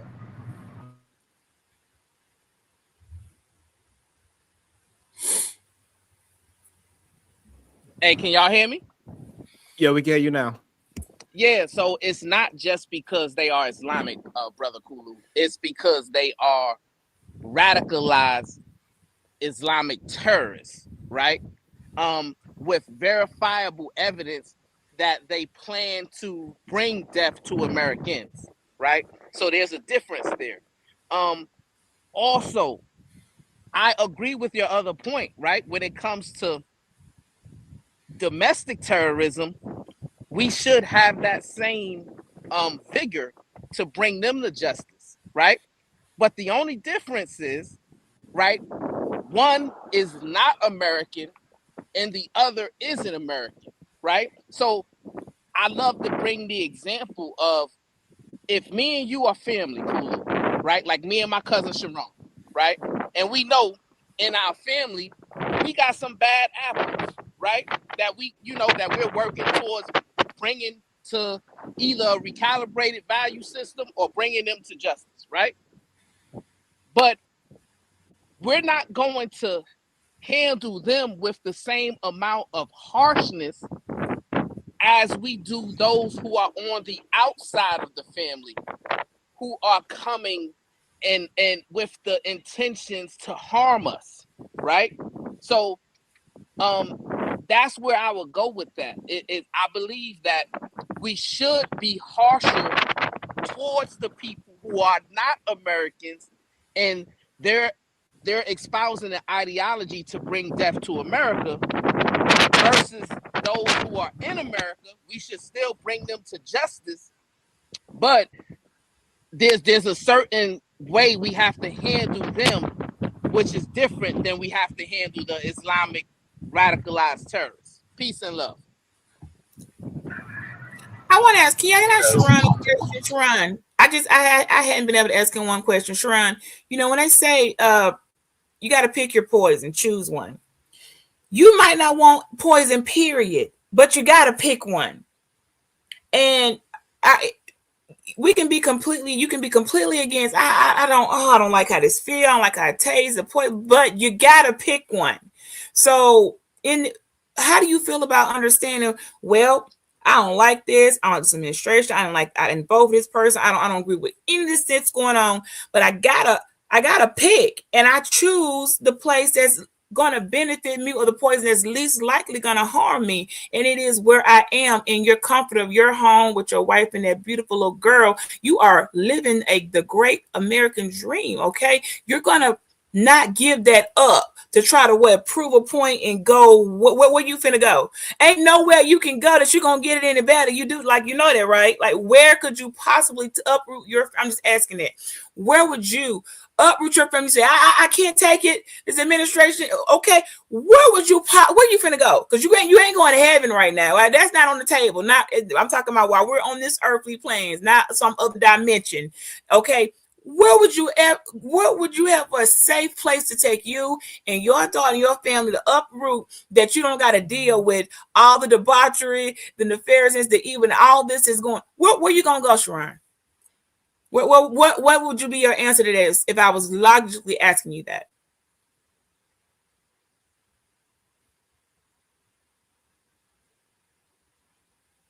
Sorry, you had to ask this the last part. I was doing something. It's okay. I was saying about choose your poison. When people say you got to pick your poison, choose wisely. And I was asking you, as a father, a husband, a beautiful daughter, so let's say you don't like this administration, you don't like what's going on, all this, that. Okay. But what would be your answer to that? Because you can't remove them. You can't do anything. Where would you pick up your pack up your backpack, because you can't take your house, your stuff with you? Are you gonna load up your backpacks, pack some tents? Where you finna take the wifey and the daughter that you're gonna have any better? Because you can't go to the skies, you can't go to heaven now.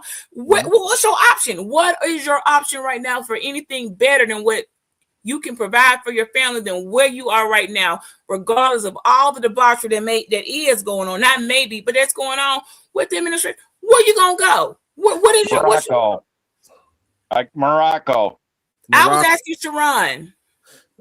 So what I would do is I would go and try to at least visit other countries and see what's going on there. Maybe even attempt to live there for a month, 2, 3, 9, 8 months or whatever. I would try different places and try to check out their culture, try to check out their laws and see what's going on, check out their banking system, actually attempt to see how it would be like living there. What is rent like there? What is work like over there? See if I have the skills.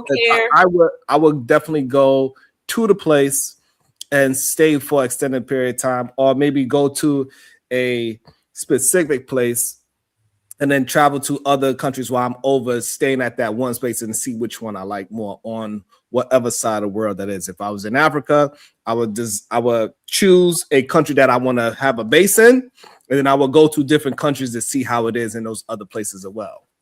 That's what I would do if I had a real thought to possibly leave. If you went to Morocco, you would never come back. Free healthcare, no income tax, and you could buy what would be a $500,000 house in the United States over there for $100,000. Hell yeah. Okay. Morocco is a place I would try to look into. Well, that's a good information. So that's what I would look into, where I can actually buy land. Well, who would give me some incentivize me to move to their country. I know there's a lot of countries that's willing to pay you to move to their country, but those places that's willing to pay you to move there, just like here, is usually a very rural place. And so, I would go and take my family there and see if I could actually deal with the people, the smells, just the way how the city moves, because it's easy to look at a city from afar and say, hey, I would like that. But once you actually in there, you smell, you see when they pick up garbage, that changes the whole thing. Good. That's an excellent answer. And I'll just add on to that. They recently, my son is in the Air Force. They offer him his next assignment is coming up, and they put a lot of stuff on the table in these really big houses for like so little money. And he's telling it to me like, Mom, I can get us all out here. We can live in these $1 million houses. Like they're gonna do all like the opportunity. I said, son, we don't know nothing about over there. I don't know no support system there. That sounds really great, and I'd be living like a whole queen and king. But I think you need to wait till you get there before you go making no decisions. See if because I know us. If it smell right, how rural it is, have you been until you touch ground and have been there for a few months and can say this something you can stick with. Don't sign nothing up to do that. Don't have us about to uproot everything here. Right. Study the land first, because you get there and realize ain't nothing around here. It ain't even I can't order stuff. I don't like how it smells. Like put on the ground first. Don't just it sound better. Yeah, and he's younger, so of course he's gonna be bedazzled by looking at it virtually, but until you put foot on the ground and like you said, had an extended amount of time, not just 2 weeks visiting, live there for a minute and then say, nah, this is not the place for a family. These people act weird. There's a lot. That's how you start to see what was really going on there. What's acceptable. You didn't know in that place. Oh wow, 12-year-olds are getting like things that you just you can't hear about. You got to live it. You got to experience it. Yeah. Realize. Never mind. For example, some countries like over here, like the square footage of your apartment is the square footage of your apartment. In some other countries, they use the square footage of the lobby as well as the apartment. So because they got their common space area, so say they have 1,000 square foot of common space where everybody that's in the building use, and say your apartment is 600 square feet, they would say you have 1,600 square feet of living. And not only that, that, right? Because Jay Brown mentioned Morocco, right? And what Jay Brown didn't, tell you is that Morocco doesn't really have a middle class, right? You're either rich or you're poor. Their unemployment is much higher, right? And there's a lot of people living below the poverty line relative to America, right? So that's the thing that we also have to consider, right? cost of living and whether or not you're going to be able to get a job and make enough money suitable to your lifestyle. You ever been to Morocco? Of these countries, the majority of these countries. Have you ever been to Morocco? Including Morocco, right? Have you been to Morocco? Including Morocco, Jay Brown. Here answer you, Jay. Right? Have you been to Morocco? Hold on, Jay. Let him finish his statement and then you can ask him. Yeah. Jay Brown, calm down just a little bit, my brother. All right. So including Morocco, right? A lot of these countries, you will be hard pressed to live the lifestyle that you live in the USA, depending upon how much money you're making, whether or not you can get a job. Peace and love. And you guys, you know, to be fair, okay, sorry about that. Let Jay Brown get a chance to just respond real quick. Go ahead, Jay. Have you ever been to Morocco? No, I've never been to Morocco. So you're talking shit you don't know. I tell you something, buddy. The average Social Security recipient in the United States is $12,000 a year. My neighbor moved to Morocco making $12,000 a year. She sold her house, moved to Morocco, bought a villa in Morocco, pays zero Social Security tax now. She lives like a friggin' king, and literally that $12,000 is like $100,000 in the United States. Until you've been there, don't talk shit because you've never been there. Wait, you can't go by Google. Google can say that Obama. Jay Brown, one question: have you lived in Morocco? Yes. How long have you lived in Morocco? I was in Morocco for 3 years when I had hip surgery because my sister and brother-in-law live in Morocco. Okay. When I had hip surgery, I'm 59 years old. I had double hip replacement about 3 years ago, and I lived there until I could come home and go back to work. And I'm going to tell you right now, it's a quarter of the cost of the United States. I've been there. I've lived there. You can't talk shit about something unless you've been there. Well, that's not true, right? And that just makes you sound very unintelligent because really. You know, no, it don't. It makes you sound intelligent. Can you take care of this? Y'all get on my nerves. All right, we'll see y'all later. Nothing wrong with being. Let me